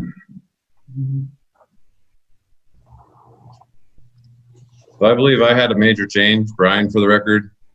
Sam, did you get that up there? I do have, this is Sam Booth. I do have Brian's comments, and I've marked up the document here. So let me see if I can get down to those. And Brian, I'll let you explain it as I move down to it. So essentially starting here with the Douglas County long-term financial planning. I didn't bring this argument up last time for facilitation of a shorter meeting and not having to bring up a lot of information that I felt like was going to confuse a lot of you guys without putting something in front of you first. When we're looking at the land use planning and everything like that, my first, inclination was, why do we even need this at all? Tom Delaire then snapped back with some very valid points, and I think we've kind of struck what I believe represents what the master plan's about, nothing more, and puts it to the taxpayer or whoever would like to go do the research on this financial information we have below here, puts it to them to be able to do so on their own. Pretty much after Douglas County long-term financial planning, I have removed everything until we get to the guiding principles. I'm looking at these charts, I'm analyzing the information, and I just don't find that any of it is really anything that's useful for us in a planning sense.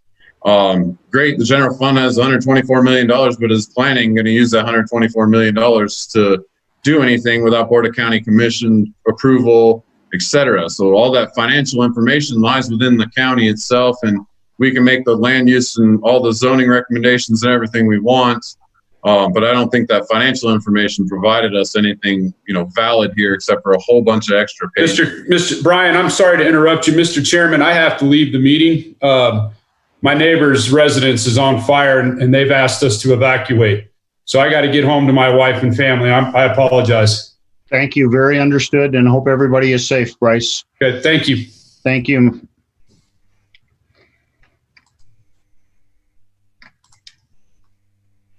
We're kind of a bummer after talking about our WUI. Really, when I get down to it, I have not changed really much in the top section. In the local economy and outlook, the updates I provided Sam with was simply an update to unemployment rates to bring those a little more current to today. I went to September as opposed to June, what we had there, and went and pulled employment data, and I provided links and things for them to be able to confirm that I wasn't making those things up. Basically that was the only change in the first paragraph. Sam, if you do you have that up there for them to see? Where was that at, Brian? Sorry.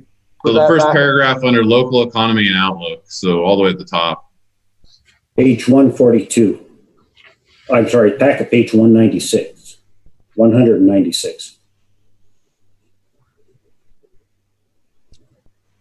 Yeah, there we go. So yeah, starting with that first paragraph, that was where I had updated to basically bring those figures to September, pulling more recent information as opposed to the June that was shown here.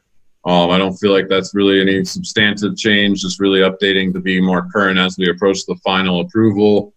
Moving to the second paragraph, I was kind of looking at this at the calendar year 154 single family permits. We start with a leading indicator of economic activity And in the first paragraph, we say conditions are improving, yet in the second half of this entire paragraph, we're talking about declines. So if we're saying that this is a leading indicator of economic activity and we're saying that conditions are improving, I didn't think it appropriate to be saying how we were actually declining. We're talking about improvement.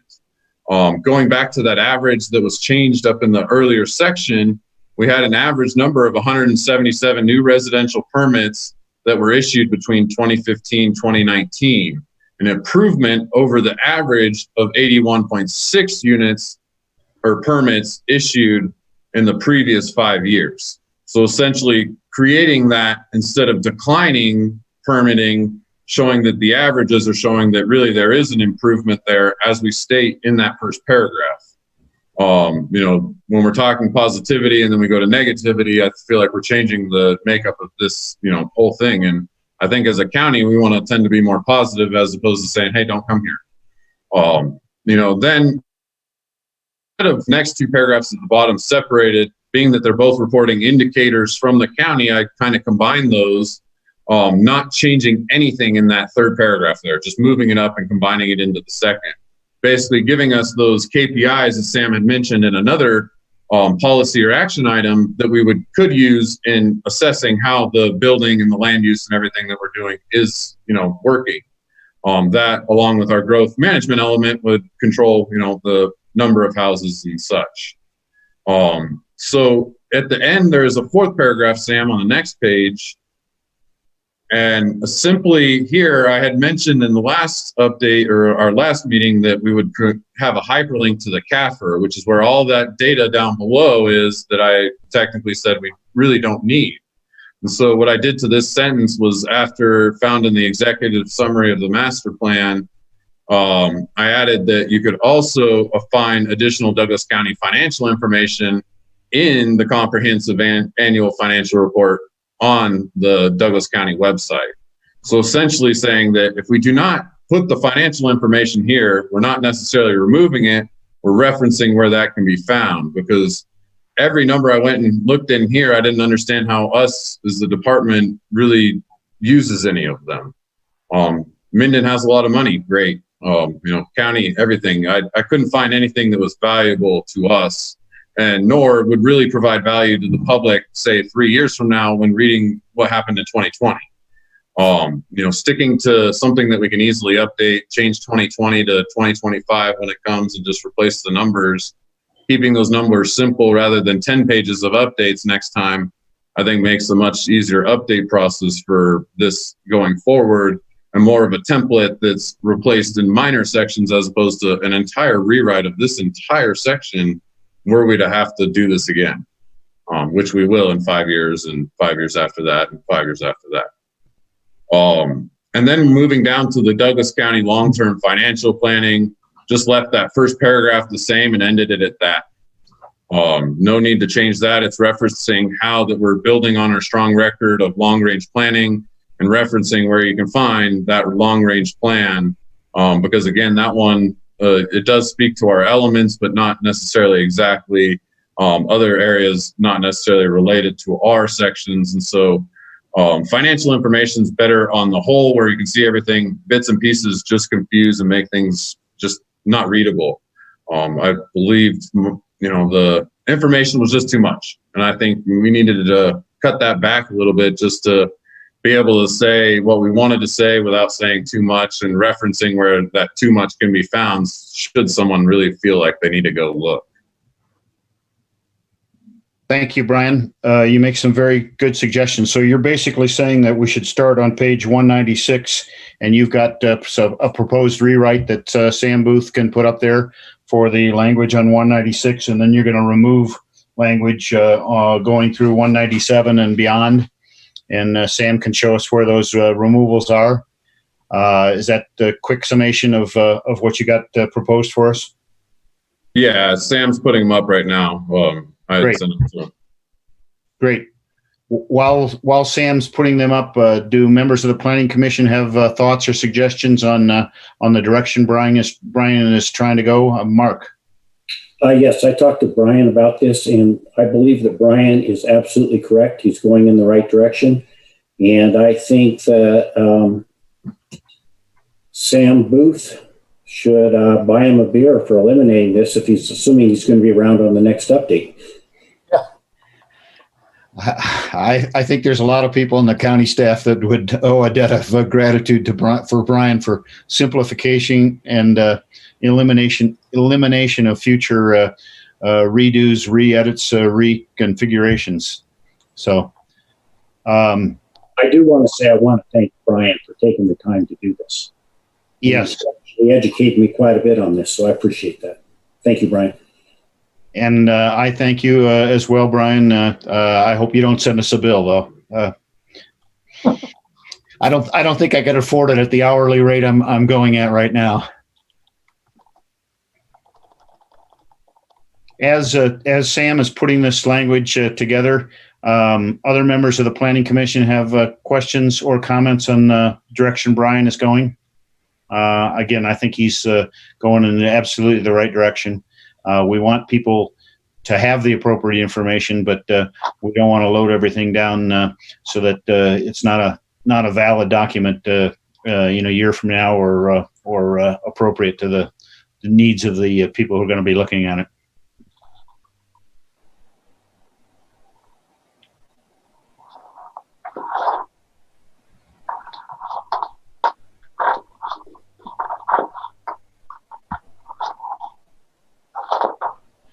So I think, Sam, the next thing you're missing is that final additional part of the next paragraph, the second half of that sentence. Oh, you got it there. Perfect.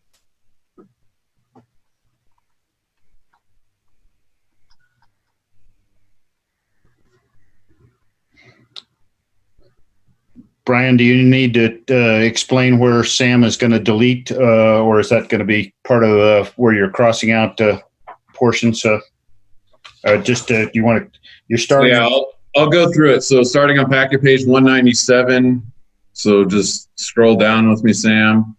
We lose the statement of net position components, both that and the chart. Moving to the next page, the summary of net position. Didn't think the county wanted to show us losing $7 million of unrestricted net assets. Again, this is a description of that chart. The chart goes, I don't think the description was necessary. Continuing on, governmental activities, great. We have governmental activities. Everybody has these. This is very well documented in the CAFR. A chart that went with it as well, also referenced exactly in the CAFR.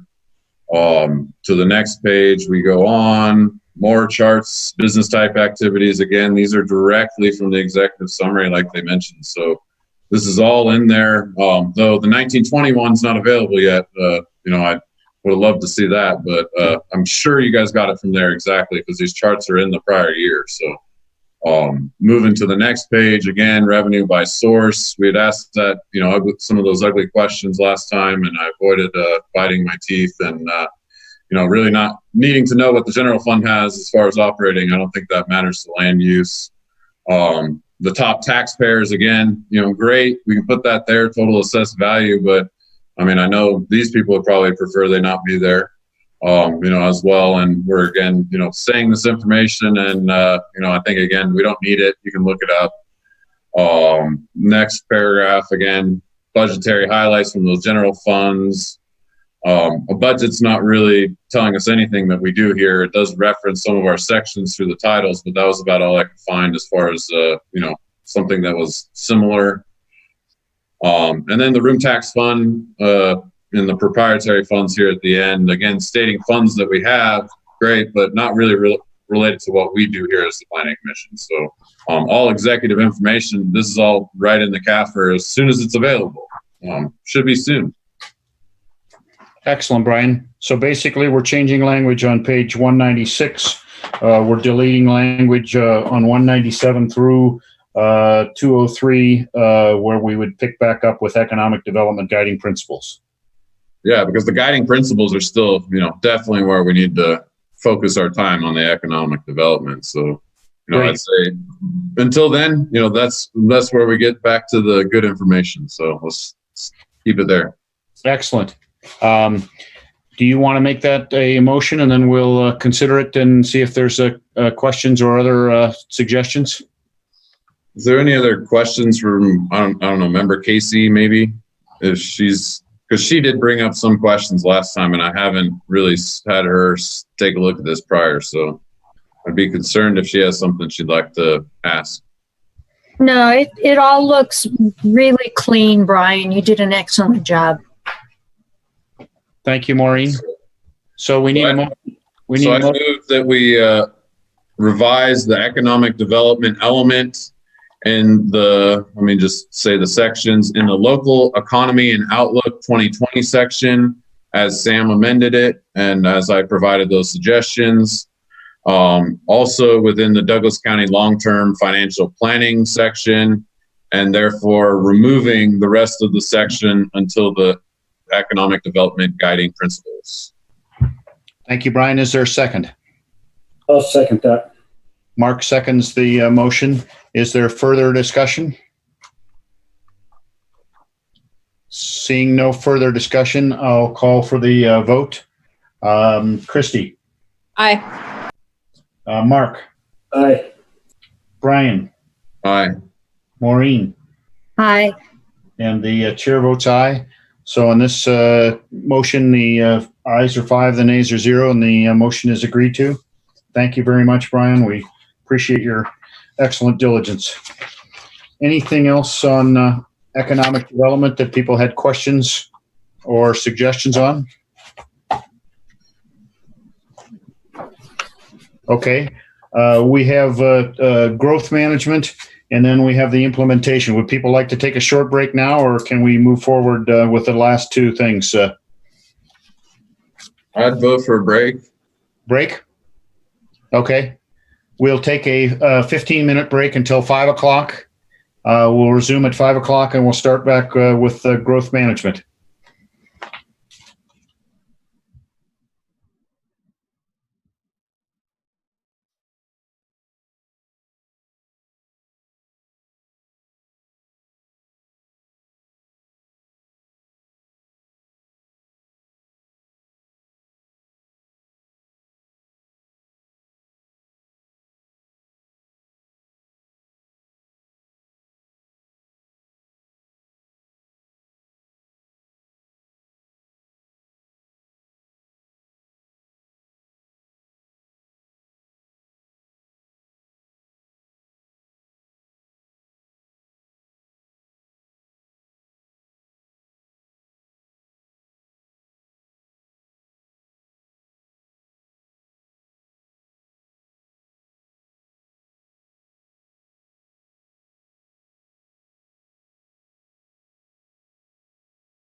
So I will call the Douglas County Planning Commission meeting back to order.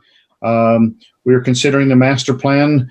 We have moved to the growth and management and housing element, which is item number 4. And as we have been doing in the past, we can review any changes that members sought to make at the previous meeting and approve any modifications if necessary, or discuss any items that need to be further reviewed.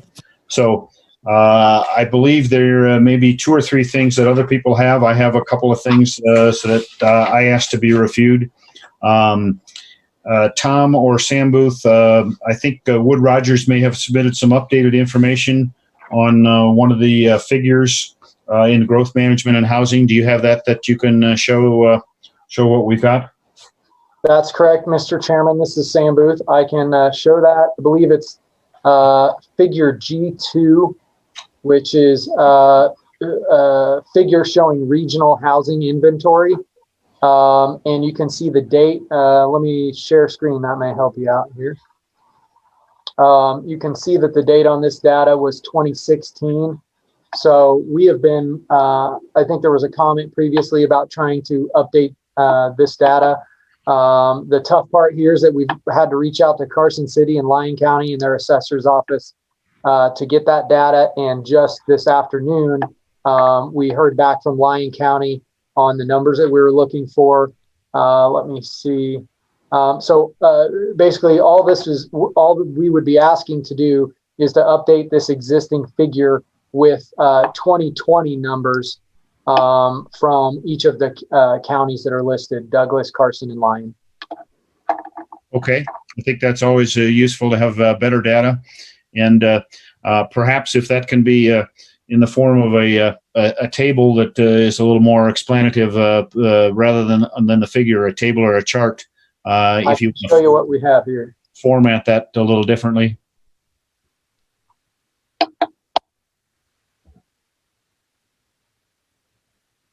Okay. I think that's better information if it's 2020. I would leave it to the staff to format that in a good fashion where it's easily readable and easy on the eyes, as the county commission likes to say. Anybody else have any questions or observations on the data in figure G2 that we're going to update and modify?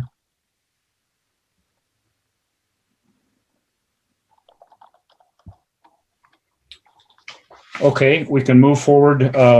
Maureen, did you have questions that you wanted to raise on some of the language in the growth management and housing section?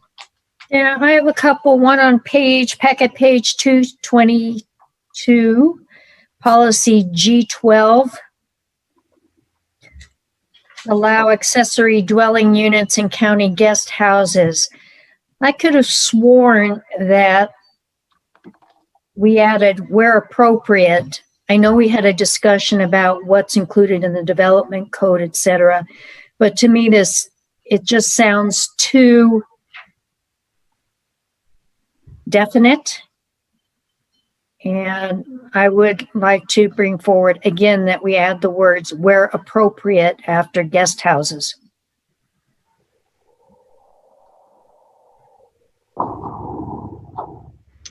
Thank you, Maureen. I'm looking back on my notes, and I didn't take copious notes, but Sam Booth may have something in his files on whether we did make that change, but we're certainly open to making the change and the addition at this point. Yeah, I do have, Mr. Chairman. This is Sam Booth.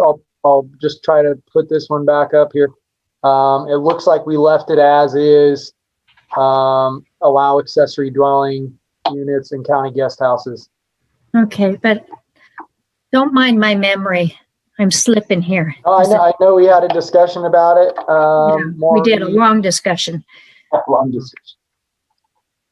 Okay, never mind. If you'd like to go ahead and make that as a motion, we'd be happy to entertain that. That's well, I made the last motion to leave it as is, so I feel kind of odd changing it. But It was because I think I changed it because the explanation that Sam gave about the restrictions in the code where they are allowed. Yes, I do remember that discussion. Yeah, and Brian had some real good comments about his neighborhood and accessory dwellings, et cetera. So I think that's why I changed it, but I just couldn't remember and I couldn't find my notes on it. And also on packet page 227, Sam, if you could pull up our discussion before on deed restrictions. I know we had a good conversation about that as well, and I just want to double check what we said. That's page 227, the packet. So Maureen, this is Sam. I am just tracking or scrolling through the what we added in supplemental, since that's the most recent document with some of the changes. So I don't have the exact packet number. So what does that page look like? What is being discussed there? I'll try to find it. It was about the different types of affordable housing and the agreements that we have and exceptions for affordable housing. Talking about deed restrictions and maintaining affordability. I think page 176, page 176, I think maybe, Sam. I'm sorry, Maureen. That's okay. Somehow I got lost here, but bear with me. It's the page that has the photo of Arbor Gardens. Is that, am I right on that one, Maureen? Yeah. Yes.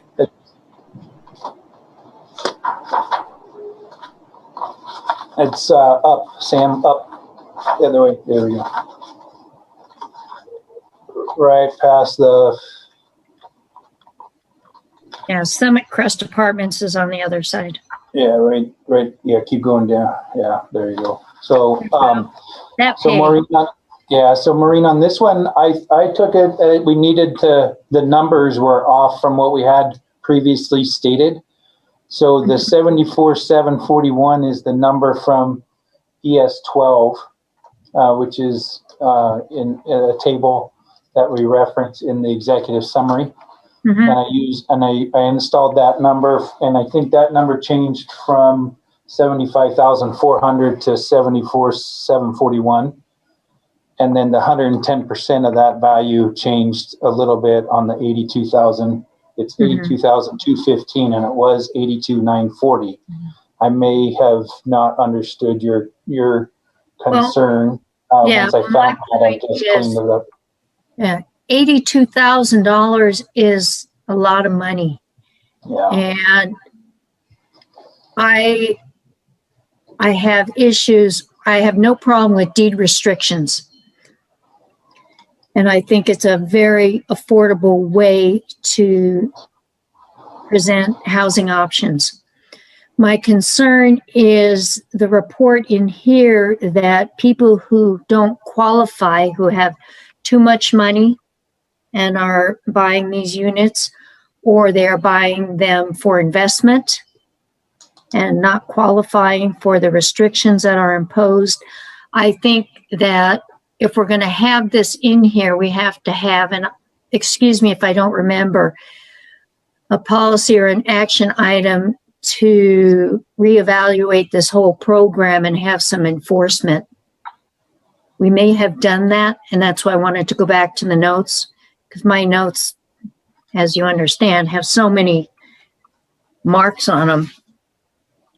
But I do support the deed restriction program, but unless we have some careful monitoring somewhere, it's not going to work to get us the target of more affordable housing agreements with regards to this type of housing. So I don't know how to get there. Tom Delaire, for the record. I have in my notes that we really needed to develop some sort of tracking mechanism on this, and the county take the lead role in that. I think it's difficult because we don't or aren't familiar when a house is up for sale, and we rely on the title company. So we'd have to work with them on some sort of mechanism. We it's deed restricted, so the title company should be at least informing us of those transactions, and I'm not sure that has happened in the past. that was what I had in my notes was developing some sort of program. Okay, so that would be a policy or an action item? Probably an action.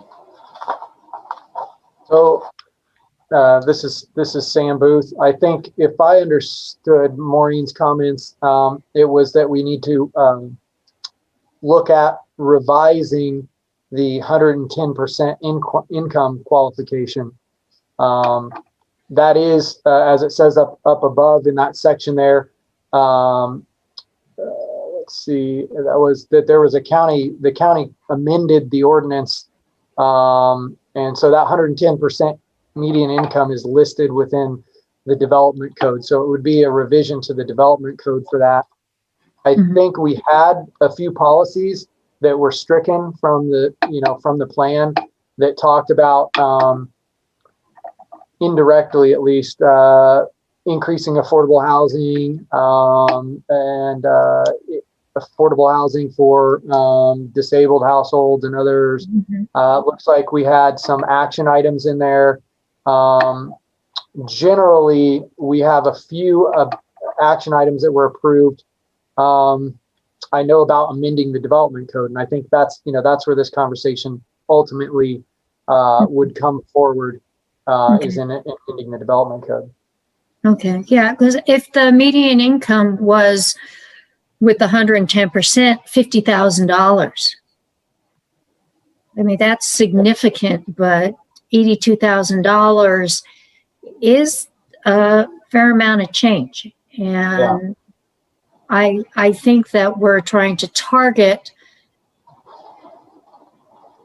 lower on the scale with regards to income,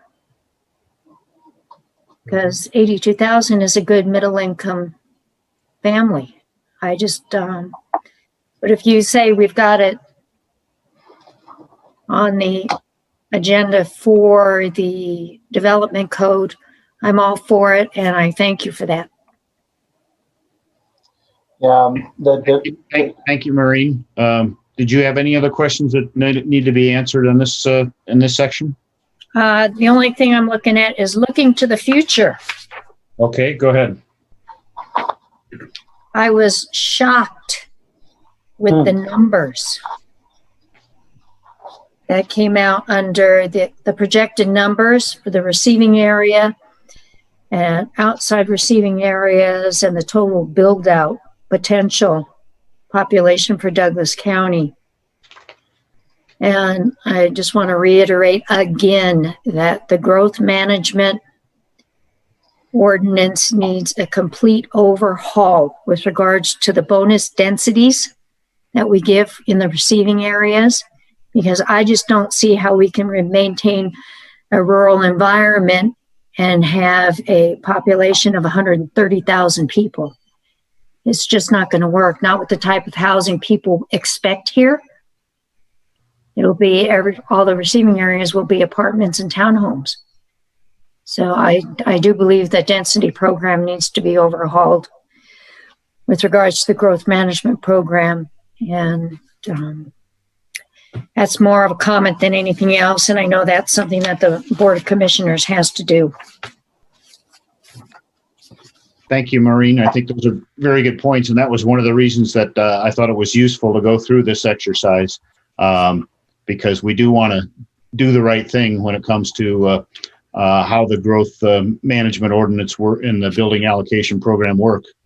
And if it doesn't work right, it needs to be fixed. And I think our message in the policies and the actions that we already have in place in this document are going to go a long way in that direction. So I do appreciate the comments you're making. Other things that you wanted to throw in here, Maureen? No, I'm good. Thank you. Thank you. Other members of the Planning Commission, I had a couple in here that I was responsible for, but I'd be happy to go to Mark or Brian or Christy if they have comments or questions. If not, then we could go and look at packet page 233. This is page 182 of the document. It's page 405 of the supplemental materials, where Tom has redlined the language that I asked him to add on building permits. And I think this language is clear and explains where we're at right now. So I thank him for that language. He is also, if we can move forward, unless there's a question on that, Sam Taylor, did you have your hand up or? Okay. If we can move forward to packet page 236, this is page 185 of the document, and it's also on page 408 of the supplemental materials. This is table G1, and I ask for a little bit further explanation about the individual and project pools and allocations. So that's noted down in the footnote, the asterisk comments part of that table G1. So I think that's a useful addition to those numbers. And then going over again where Maureen was on the, I guess on on page 193, that would be packet page 244. There were also some minor additions that I asked for the staff to revise or correct. There was updated information that needed to be made on page 193. That's packet page 244, and Tom has updated that and spelled out acre on the table G6. So that's a good update and addition on there. And then looking to the future also, Tom has revised those numbers based on the data on the previous page. This is on page 194 of the draft document. So those are all, I think, good information, good data that deserve to be in the document. There is some formatting again at the end of the document that will need to be corrected, but I'll send Tom the information there where we need to put some indentations and paragraphs. Mr. Chair? Yes, Sam Taylor. What were those changes up above that Sam just scrolled through? Substantive changes? I mean, I didn't see what was there before. And I see a red line version, but I don't see what was taken out. On the looking to the future, it was basically a update of the data that came from the previous page on the build out analysis. Tom, I'd be happy if you wanted to explain that further on what was added or substituted. Sure. All the text in red after receiving areas was added, Sam. And then the analysis shows the following. That actually was in the prior version. I did add current population. What they tried to do in 2016 was add that to the totals later. So I grabbed that from the table that we already have in the document, grab that number, and then we have a conversation. A discusses receiving area. If receiving area is built out at 16 units per acre, I did assume a 25% reduction in the acres. So you take the 4,559 acres, reduce it down by 25%, so 75% of that number, and then times that by 16 units per acre to get the 54,000 units, creating an additional population of 130,000. That's taking the 2.38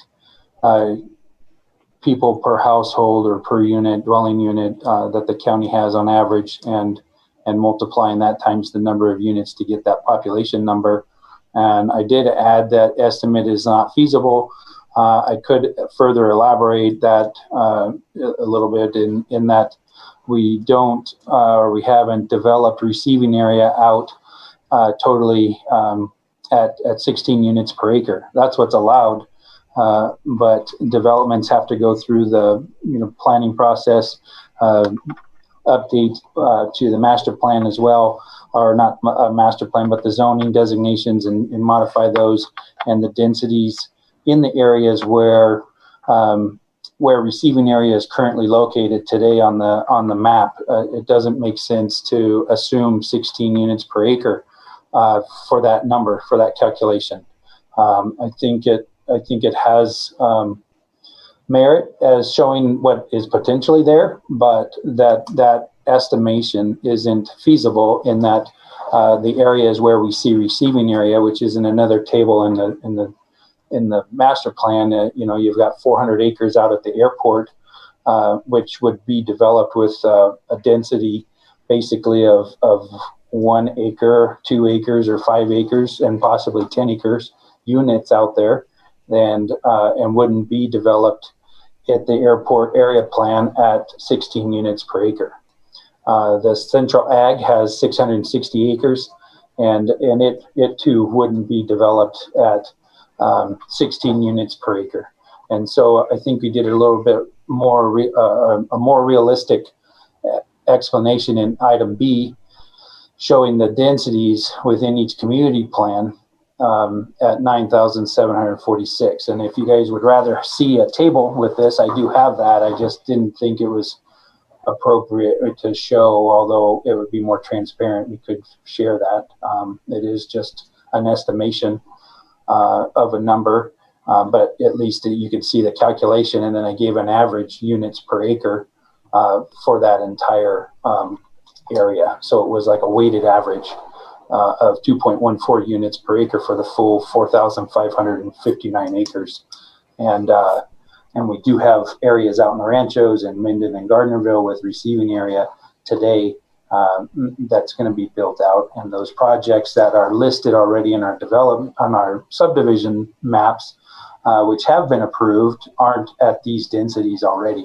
They're not proposed at that density, that dense of a development. So it just doesn't seem realistic to use that 16 units per acre.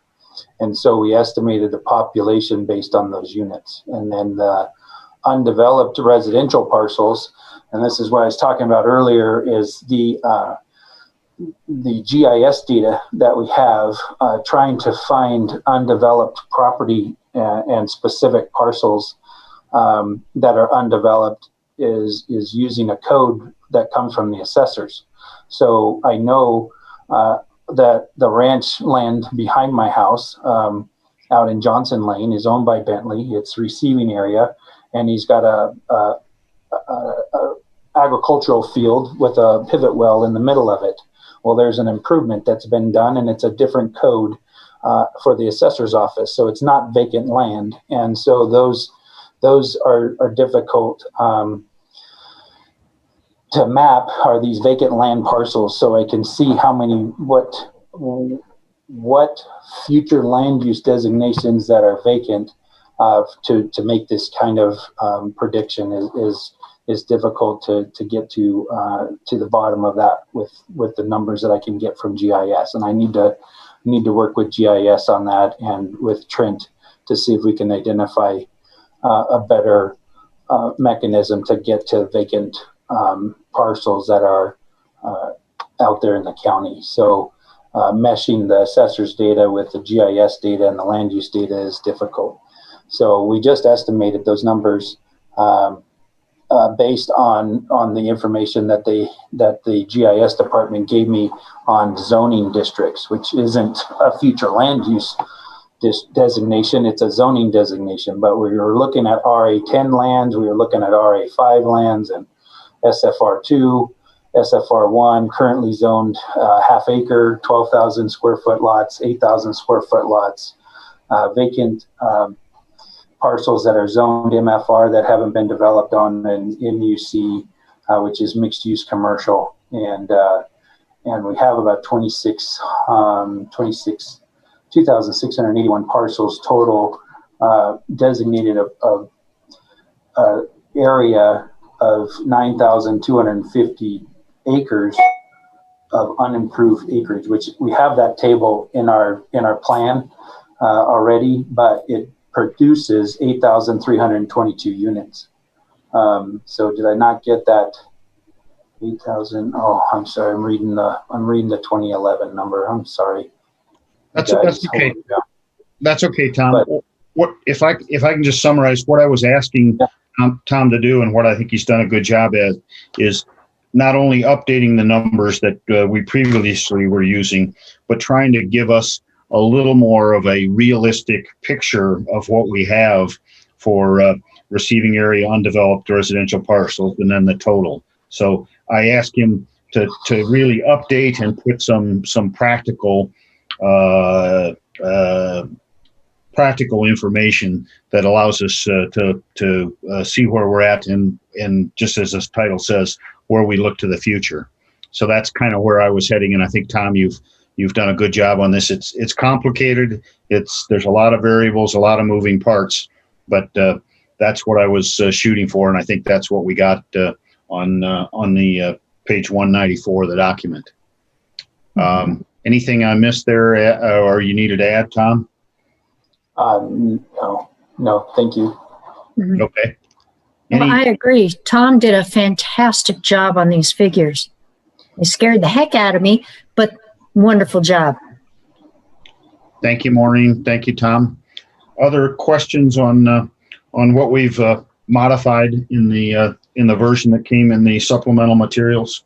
Again, I think it's all good, useful data.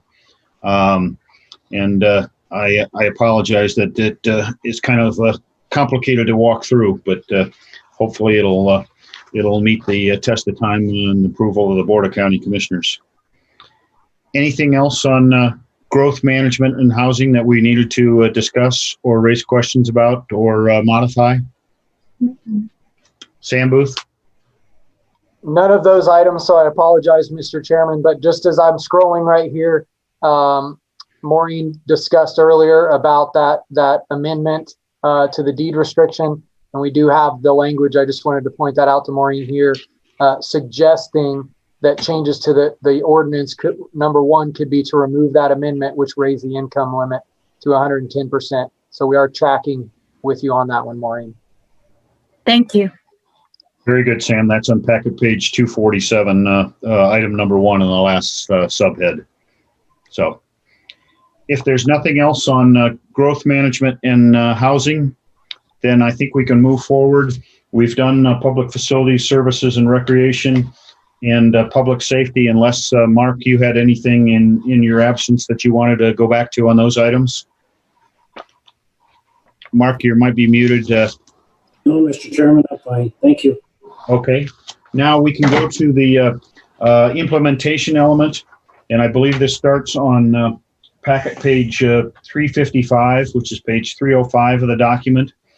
And Sam, if you have some words of explanation, you can go ahead. Otherwise, what we have done in this is we've taken all of the previously approved actions and we've put them in this document. And the county staff has worked amongst themselves to assign priorities, whether they're high, and that would be indicated by the numbers 1 to 3, medium 3 to 5, or low 5 to 10. And those correspond to years, as you could see in the explanation prior to the beginning of the matrix. Now, Sam, we would have to add 2 actions that I believe that we approved earlier today, and those would come on the public safety one. Did I miss anything else that we needed to add to this document? Mr. Chairman, this is Sam Booth. That's correct. I'm just looking back at my document to get that language and add it in here so I can show it to you. Okay, you can do that at your leisure. And while you're doing that, I think they will need to be assigned priorities, which we can do that, or we can take your recommendation. But I would open it up to the members of the Planning Commission. If they do have suggested modifications in the priority list, this would be the appropriate time to go over those.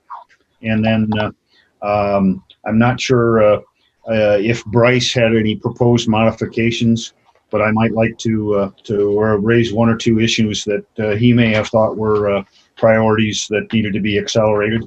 But I would defer to any of my colleagues if they wanted to go first on discussing action items and the priorities that they are in the implementation plan.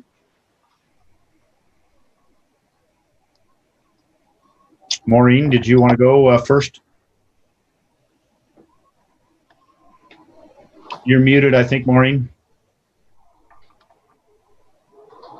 Under agriculture and conservation, I can just run through and give you the numbers that I have, and then as opposed to giving a long debate and explanation on each one. Depending on how many you have, we may want to just do them one by one, because I think on these we'll have to take if we are changing the priority. So maybe just go one by one. Okay, number one, action 4, not 5 to 10 years, 1 to 3. So this is Open space acquisition program. So this is on agriculture action. Yes. Action 4. Okay. And you would like that to be 1 to 3? Yes. Okay. Perhaps we should have a short discussion and then a motion on this, and we'll just do them individually and we'll tick them right off as we go through the document. Mark, did you have a question or an observation? Yes, on that one, I'd like to see it a very high priority, meaning 1 to 3 is, down the road. Some of these we have listed as high priorities. If we look at land use and historic preservation, those are all high. So why do we go from high, medium, and then we get back here, we're putting years in here? I don't understand why land use and historic preservation on package page 355 is high, but we get to all the rest of the pages and we're putting in numbers.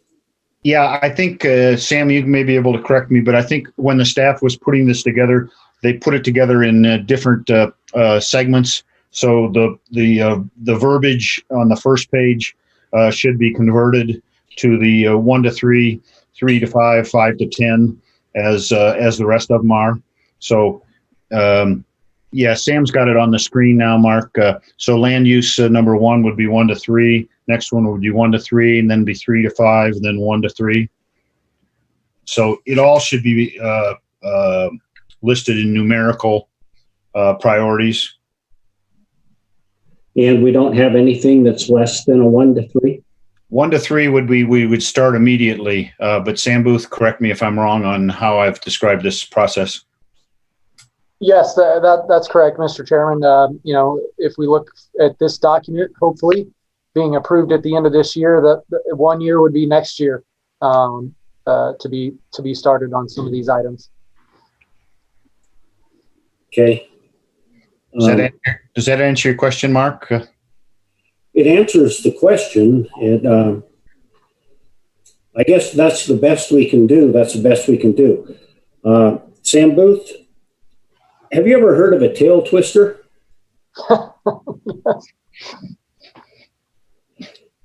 I'm going to be your tail twister.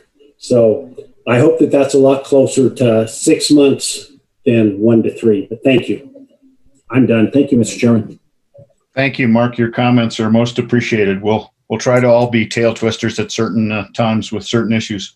So, Maureen, on agriculture action 4, you are recommending we move that to 1 to 3. 1 to 3. Okay. And if there's no further discussion, I'll move we change it to 1 to 3 from 5 to 10. Thank you. Maureen has moved. We change priority for the action item agriculture 4 to 1 to 3. Is there a second to that motion? I'll second that, Mr. Chairman. Mark seconds the motion. Is there any discussion? Seeing no discussion, I'll call the roll. Christy? Aye. Mark? Aye. Brian? Aye. Maureen? Aye. And the chair votes aye. So on this vote, it's 5 votes aye and no votes nay. So action 4 is moved to 1 to 3. Maureen, do you want to just continue on with your list? Yes. Action 7, I would like that to go to 3 to 5 from 5 to 10 because it has a great impact on our agricultural areas.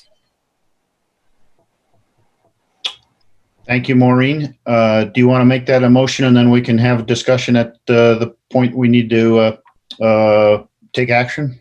Well, that works. Okay, I'll move. We change action 7 to 3 to 5. Is there a second? Chair will second the motion to move agriculture action 7 to 3 to 5. Is there discussion? Mark? So I know that I want all ag things 1 to 3, but the reality is they can't do everything in 1 to 3. And this, in my opinion, this doesn't impact agriculture that much. I mean, we know the water going down the Carson River is dirty, it's polluted, but it is what it is. But yes, I guess I'll agree with Maureen. The quicker, the better. Thank you, Mark. Is there a second? I seconded Maureen's motion. So is there further discussion? Seeing no other discussion, I'll call for the vote. This would be to change action 7 to 3 to 5 for a priority. Christy? Aye. Mark? Aye. Brian? Aye. Maureen? Aye. And the chair votes aye. So this is 5 votes to 0 to make that modification. What's Okay. next, Maureen? Action 11. It is now at 1 to 3. I want to change it to at least 3 to 5. Do you want to just go ahead and make that motion? Okay, I'll move we change action number 11 to 3 to 5. Is there a second? I'll second it, Mr. Chairman. Mark seconds the motion to change action 11 to 3 to 5. Any discussion? Seeing no discussion, I'll call the vote. Christy? Aye. Mark? Aye. Brian? Aye. Maureen? Aye. And the chair votes aye. So it's 5 votes to 0 to modify that to be 3 to 5. Okay, on action 15, I move we change it from 5 to 10 to 1 to 3. Is there a second to Maureen's motion on action 15? I will second that. Mark seconds the motion. Just for the people's benefit who may not be able to read or see on the packet, it says Douglas County shall provide procedures for the acquisition, dedication, or purchase of agriculture preservation easements by public or nonprofit entities as a means to retain land in agriculture. So we're moving that to priority 1 through 3. Is there further discussion? Seeing no further discussion, I'll call the roll. Christy? Aye. Mark? Aye. Brian? Aye. Maureen? Aye. And the chair votes aye. So this is 5 votes to 0 to change that to 1 to 3. Mr. Chairman, this is Sam. Who was the second on that? I seconded that one, I think. Sorry. Okay, action 17, wetlands shall be protected to provide for groundwater recharge, flood protection, sediment and pollution control, wildlife habitat and open space. I want to change that from 3 to 5 to 1 to 3. That is my motion. Okay, is there a second to Maureen's motion to change action 17 to 1 to 3? Chair will second the motion on action 17. Is there a discussion? Seeing no discussion, I'll call the roll. Christy? Aye. Mark? Nay. And Brian? I gotta say nay. Maureen? Aye. And the chair would vote aye. So on this vote, there would be 3 ayes and 2 nays. So that modification would not be made, and that'll retain at 3 to 5. Okay, action 19, implement the agri-hood strategy framework. I would like to change that from 1 to 3 to 5 to 10. Okay, would you like to make that as a motion then? Yes. I Okay. move we change it. The agri-hoods implementation. Is there a second? Mhm.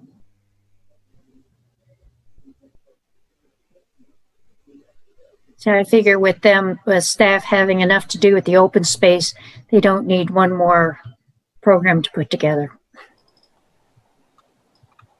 Thank you, Maureen. I do respect your opinion on this. I think that the county has already moved forward considerably. It is a project that I think the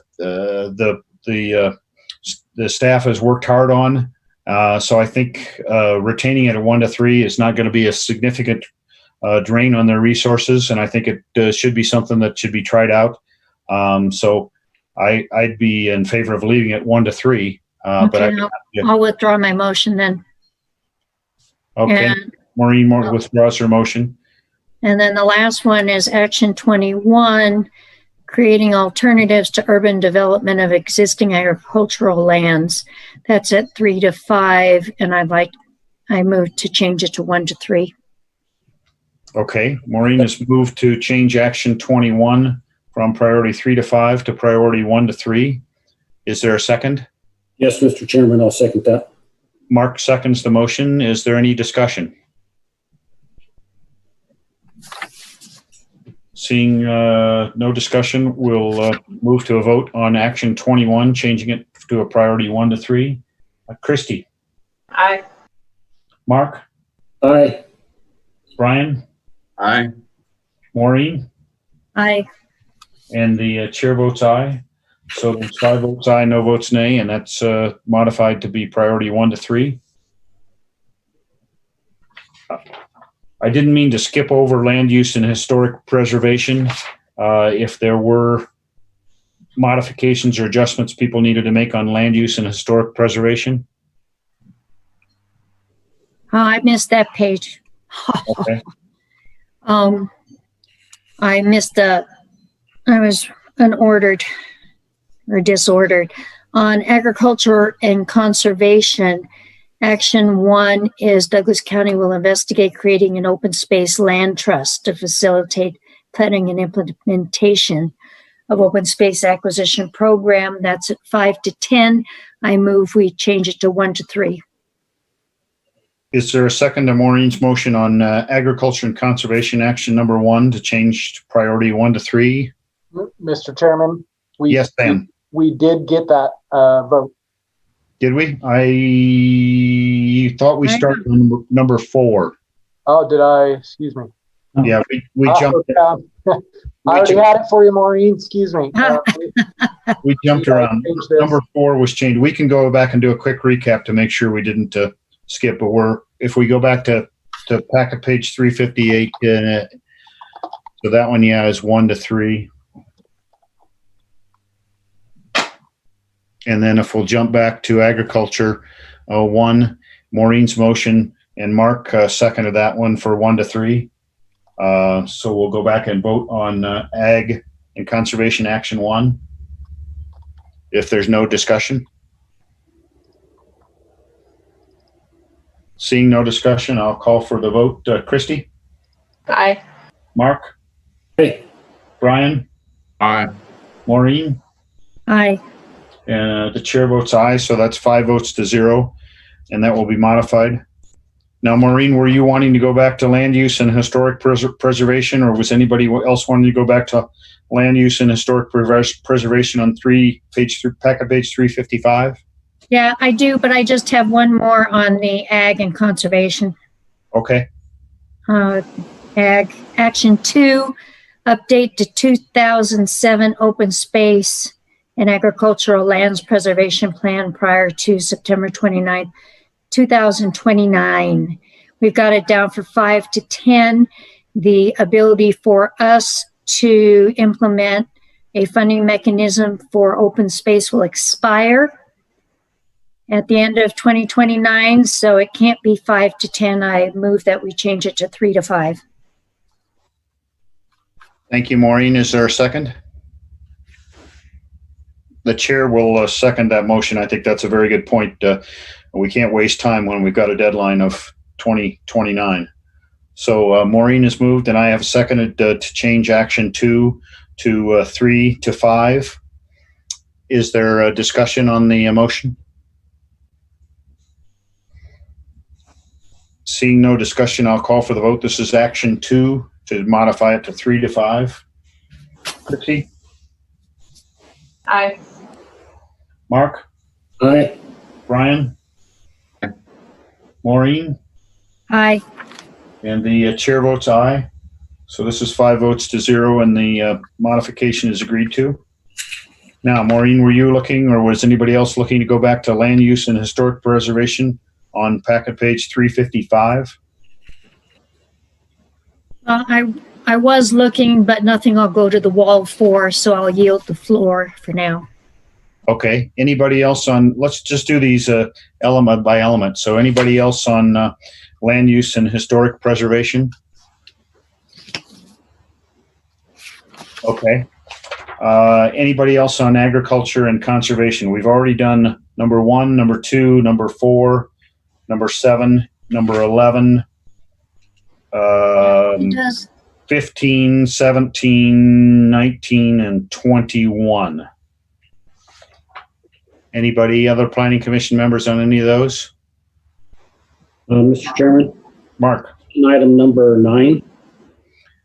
Douglas County will develop and implement a stormwater management plan. Yes, I know that the staff's going to be really, really busy, and in an effort to get the ones that are high priority to me, I'd like to move that to a 5 to 10. Okay. Mark has made the motion to move that to a 5 to 10. Is there a second? Second. Maureen seconds the motion. Any discussions? This is agriculture action 9. Seeing no discussion, I'll call the roll. Christy? Aye. Mark? Aye. Ryan? Aye. Maureen? Aye. The chair votes aye, so action 9 is modified to be 5 to 10. Anybody else on agriculture?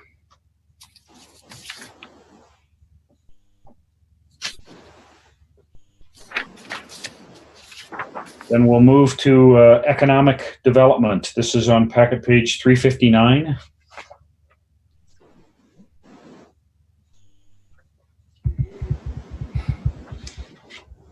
I would like to address action 23. I believe this was something that Bryce had proposed as a new action item, and I'm sorry Bryce is not here with us to address this issue. But when he brought this up, I thought this was an excellent idea. I think this could be something that could be done relatively quickly. The school district would probably do a large part of the work. So I would like to make the motion to change the priority of action item 23 from 5 to 10 to 1 to 3. And I will support that because that's what Bryce had his heart set on. Thank you, Maureen. Talked about this morning. Maureen seconds the motion for economic development action 23. And if there's no discussion, I'll call the roll. Christy? Aye. Mark? Aye. Brian? Aye. Maureen? Aye. And the chair votes aye. So on this vote, there's 5 votes aye, no votes nay, and action 23 will be moved to 1 to 3. Other changes that people would propose on economic development. I have a question on action 1, which is consider amendments to the development code to allow permanent sidewalk merchandise displays in the downtowns. I don't think that's an immediate thing we have to do, and I'm concerned about the space being taken up on the sidewalks, et cetera, et cetera. So I propose moving that to a 3 to 5 from a 1 to 3. Is there a second to Maureen's motion?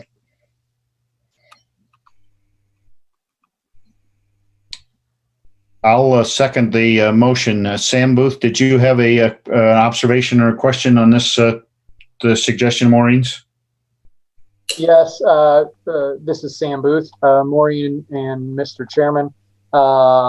Most of the items in the plan here that spoke to development code amendments, we simply listed as 1 to 3 because we do expect that next year or in the following year, we would update the development code, which would most likely, and depending on funding and staffing and everything else, but most likely be an entire overhaul of the development code. So Tom and I, in reviewing this, listed all items that were development code amendments as a 1 to 3.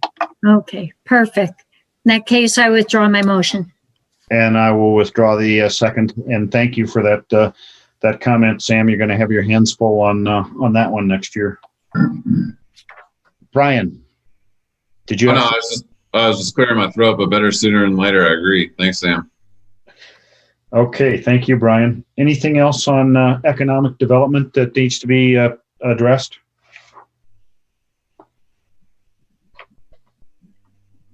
Okay, let's move to growth management and housing.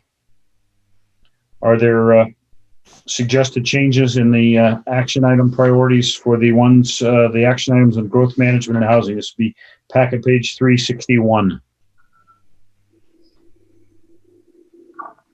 Mark.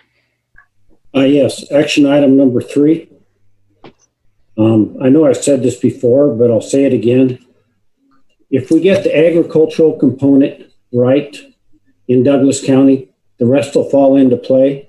And this is talking about TDRs. And if we're pushing it forward on all other areas, we should push it forward here to make it a 1 to 3. So my motion is to change that to a 1 to 3. Thank you, Mark. Is there a second? Second. Maureen seconds the motion. I agree with you, Mark. If we're going to get things done, we need to get things done on things like that. Any other discussion on Mark's motion to change growth management and housing action 3 to 1 to 3? Seeing none, I'll call the roll. Christy? Aye. Mark? Aye. Brian? Aye. Maureen? Aye. And the chair votes aye. So there's 5 votes aye, no votes nay, and that action will be modified to 1 to 3. Other items on the implementation section, on the growth and management housing section.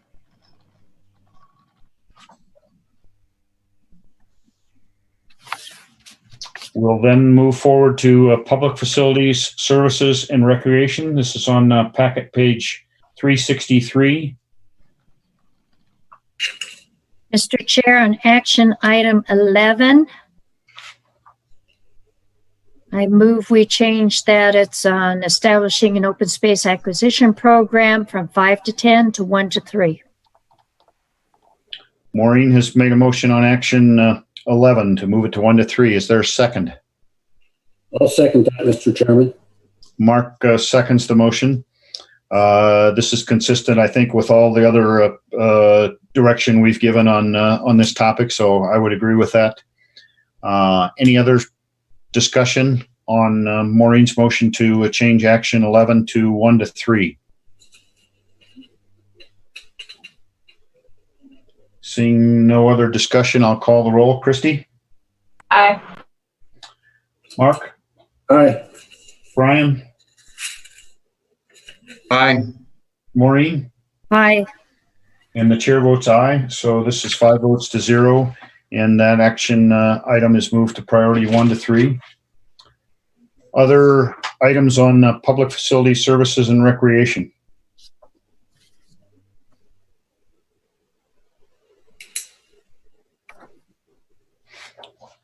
Seeing none, we will move to public safety. And we do have 2 additions. Maybe we can take those additions first and then come back to any other modifications that people want to make in public safety. Sam, do you have those on the screen listed, or do we need to put them up for everybody to review individually? I do have those, Mr. Chairman. This is Sam Booth. Let me just get here. I quickly gave those a priority myself, just for discussion purposes here. We had the use of social networks, explore and expand the use of social networks, had that as a 1 to 3. And then we had consider the adoption of the Wildland Urban Interface Code have that as a 3 to 5. Okay, thank you, Sam. Brian, you were the one who proposed the action on the use of social networks as a communication tool for public safety. Is that acceptable to you for priority 1 to 3? Yeah, 1 to 3 is great. Like I said, they're already doing it. So, exploring and expanding is something they're immediately doing if that can increase the base. So I like it at 1 to 3. Thanks, Sam. Okay. Would you like to go ahead and make a motion, since this was not in the document before, to approve priority 1 to 3 for that action item? I motion to approve a priority of 1 to 3 for the new action item I included earlier. Second. Maureen seconds the motion. Is there any discussion? I'll call the roll. Christy? Aye. Mark? Aye. Brian?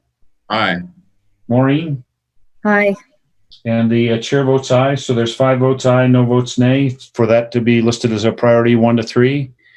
And then the next one, Sam, I'm not seeing it on my screen, is the one dealing with the fire interface. Wrong page here. Hold on.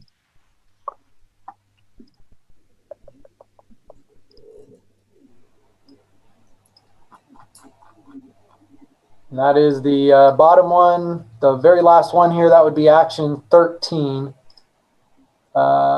Wait a minute. Looks like I grabbed the policy.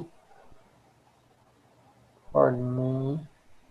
So we had a policy. I do think we had an action item from the fire chief for that. Let me see if I can find it in our document here.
So I just have that we added the policy. Tom Delaire, did Chief Carlini suggest an action, or was it just a policy?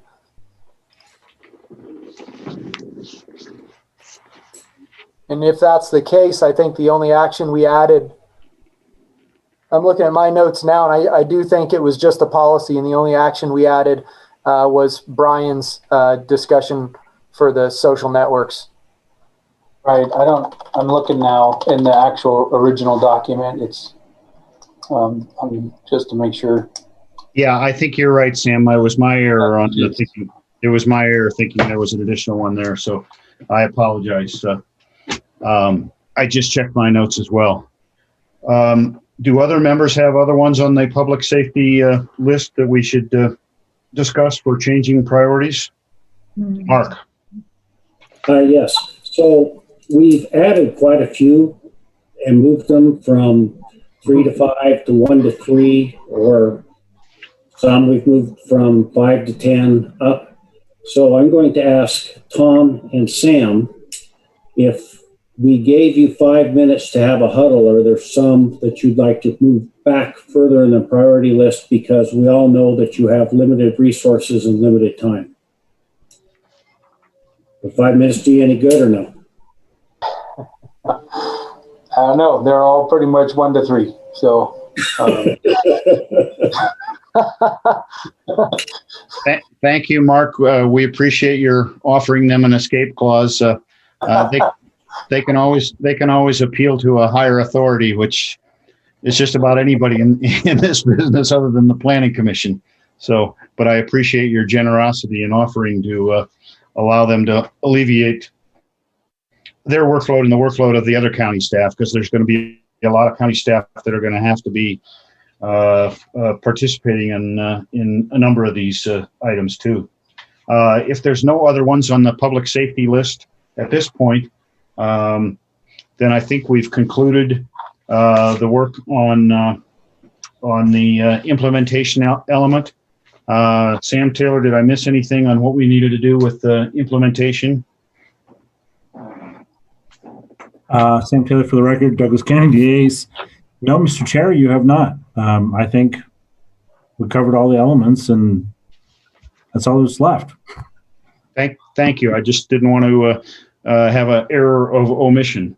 Again, I appreciate all the work that everyone has done. So at this point, I think we're to the point where we want to conclude our deliberations and actions and take final action on the 2020 master plan as we have edited and changed. Sam, I see you raising your hand, so I must have made something in error.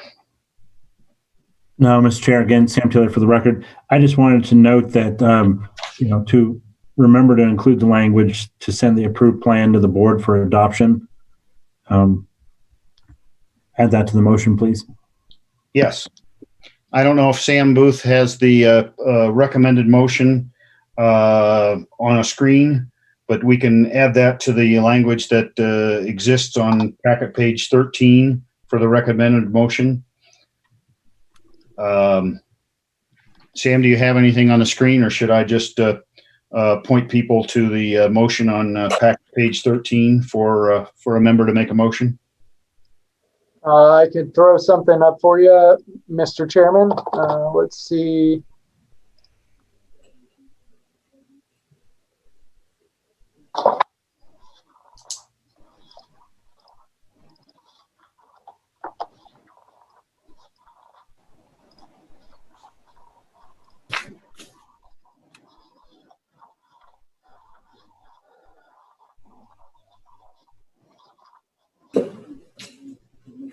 Sam Taylor, do you see that and want to give your blessing to that? And then I'll yield to any member who would want to make the motion.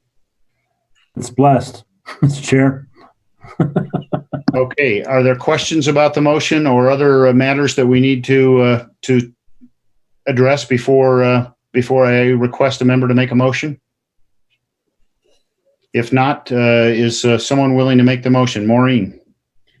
I'll move approval with modifications, the 2020 master plan, including amending all existing chapters and creating a new structure of elements to include executive summary and county profile, land use and historic preservation, agriculture and conservation, growth management and housing, economic development, public facilities, services and recreation, public safety, and implementation based on the staff presentation and public comment received, and forward the approved plan to the Board of Commissioners for adoption, and to authorize staff to continue correcting formatting, grammar, and spelling errors until the master plan is presented to the board at the special meeting on December 9th, 2020.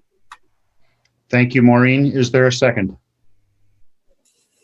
I'll second that, Mr. Chairman. Mark seconds the motion. Is there a discussion?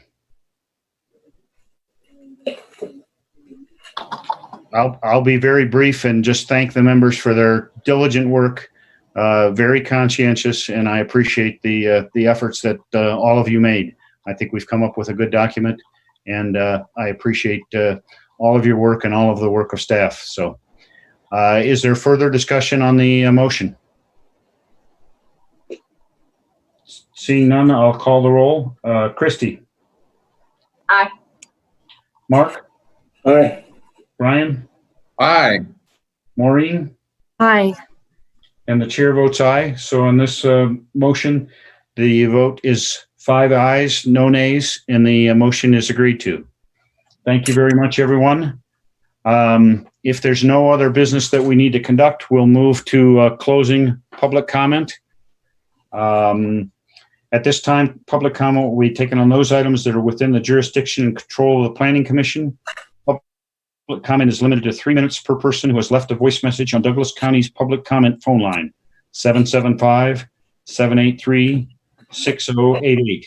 The voice messages will be played to the Public and Planning Commission in the order they were recorded. No more than one voice message public comment per person will be played to the Planning Commission and public. The time is now 6:06. So I don't know, Colleen, are you still standing by the phones, or Sam, are you helping out, or Lorenzo? Read messages. Thank you, Colleen. You can go ahead. Kelly Waller, W-A-L-L-E-R. This is just a recap of public comments. There were 7 total, 4 outright opposed, 3 brought problems. Of the 7, 1 is me. 2, I want to bring up is Jim Slade. We have repeatedly submitted comments. Some have been looked at and maybe considered. Language changes beyond what the planning commissioners have done. We had no recourse. Staff did take into account a few suggestions. More action items needed to be put in place. Having policies and goals does not require implementation or execution of anything. I am requesting that there be another action item, that community plans get completed sooner than later. They should have been the framework. This has been the cart before the horse that has been said on several occasions by many people. Hi, this is Jay Duda. I have a comment regarding Chapter 5, Recreation, specifically Goal 4, which is promoting and enhancing public lands. We made public comments on October 21st and November 4th. And to review the past input, it's on the Martin Flew Nature Trail in the Wildlife Pond area, which has evolved over the last few years. And just a brief history on that evolution. A few years ago, this was just a large patch of weeds. And then a developer came along and asked for fill dirt for a residential project. The developer dug a big hole and took out fill dirt, and the underground water formed the pond. And then Mother Nature took over, and today we have a pond that is a natural sanctuary for thousands of birds and other wildlife.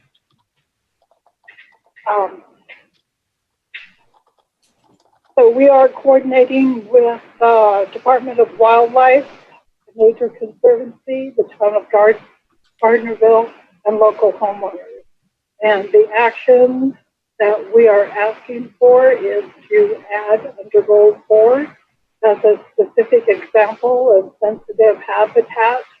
We recognize the Martin Flew Nature Trail and Wildlife Pond as sensitive habitat area. Thank you. Jim Slade. This entire master plan update has been deeply flawed from the start and has had so little public outreach that community development should shelve this entire update and do it right next year. Staff claims that they've involved all the communities in the county in this update, but that's not true. They should have had meetings in every community to let them weigh in their own community plan, but that has not happened, as it has in every past update.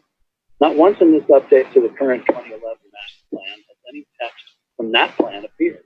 There's been some mention of the draft 2016 update, but that update was never adopted. For the most part, you've been dealing with a update connected by community development with input from their hand-picked consultants. This update has been repeatedly, as has been repeatedly pointed out, has been far more pro-development than any past update and does not reflect the public interest or desires. In all past updates, the public has been able to weigh in on each element of the master plan as it was considered. Being limited to 3 minutes before the meeting, before any of the elements are discussed, and 3 minutes at the end after all votes have been taken is completely inadequate and an insult to the public. So it's disappointing that the chairman would not allow additional public comment today, even though it is within his discretion, given that the revised versions of two elements were not available until after the deadline for written public comment yesterday. That is unfortunate and contrary to the public interest. The chairman said earlier today that he always hates to do things on the fly, but that is exactly what he has forced the public to do. Why does staff wait until the last moment to submit revisions? To prevent written comments? Unfortunately, this has been all too common for this Department of Community Development. They have repeatedly failed to provide information in a timely manner. They had 6 days to revise this section, but they waited until the last hour to do so. That is completely unacceptable. This update needs to be delayed until every community has in-person meetings to discuss their own plan, until the reports required by law are submitted, and until an updated 2017 action matrix with their current status addressed is completed. Just ignoring the previous action matrix and starting over from scratch is unacceptable. In conclusion, the public outreach has been completely unacceptable. The individual community plans, the backbone of the master plan, have not been addressed by the communities. The reports required by NRS have not been submitted, and the so-called implementation plan is an admission of total failure. Do you understand why the public has so little confidence in community development? They have been so busy crafting a plan to their own liking that they have failed the residents in getting adequate and meaningful input from them. I appreciate the effort that some of you have put into this, but this update should be continued until next year. It's more important to get it right than to do it fast. That's the last one. Thank you, Colleen. I would like to go ahead with a very, very short statement of my own. I'd like to take a minute or two to express my great appreciation to all the members of the Planning Commission. Everyone worked long and hard, both before, during, and after our meetings. The plan we produced was truly a cooperative effort. Nobody got everything they wanted, but your willingness to compromise made this a better plan. And not only did each of you make sacrifices, but I want to recognize those made by your families as well.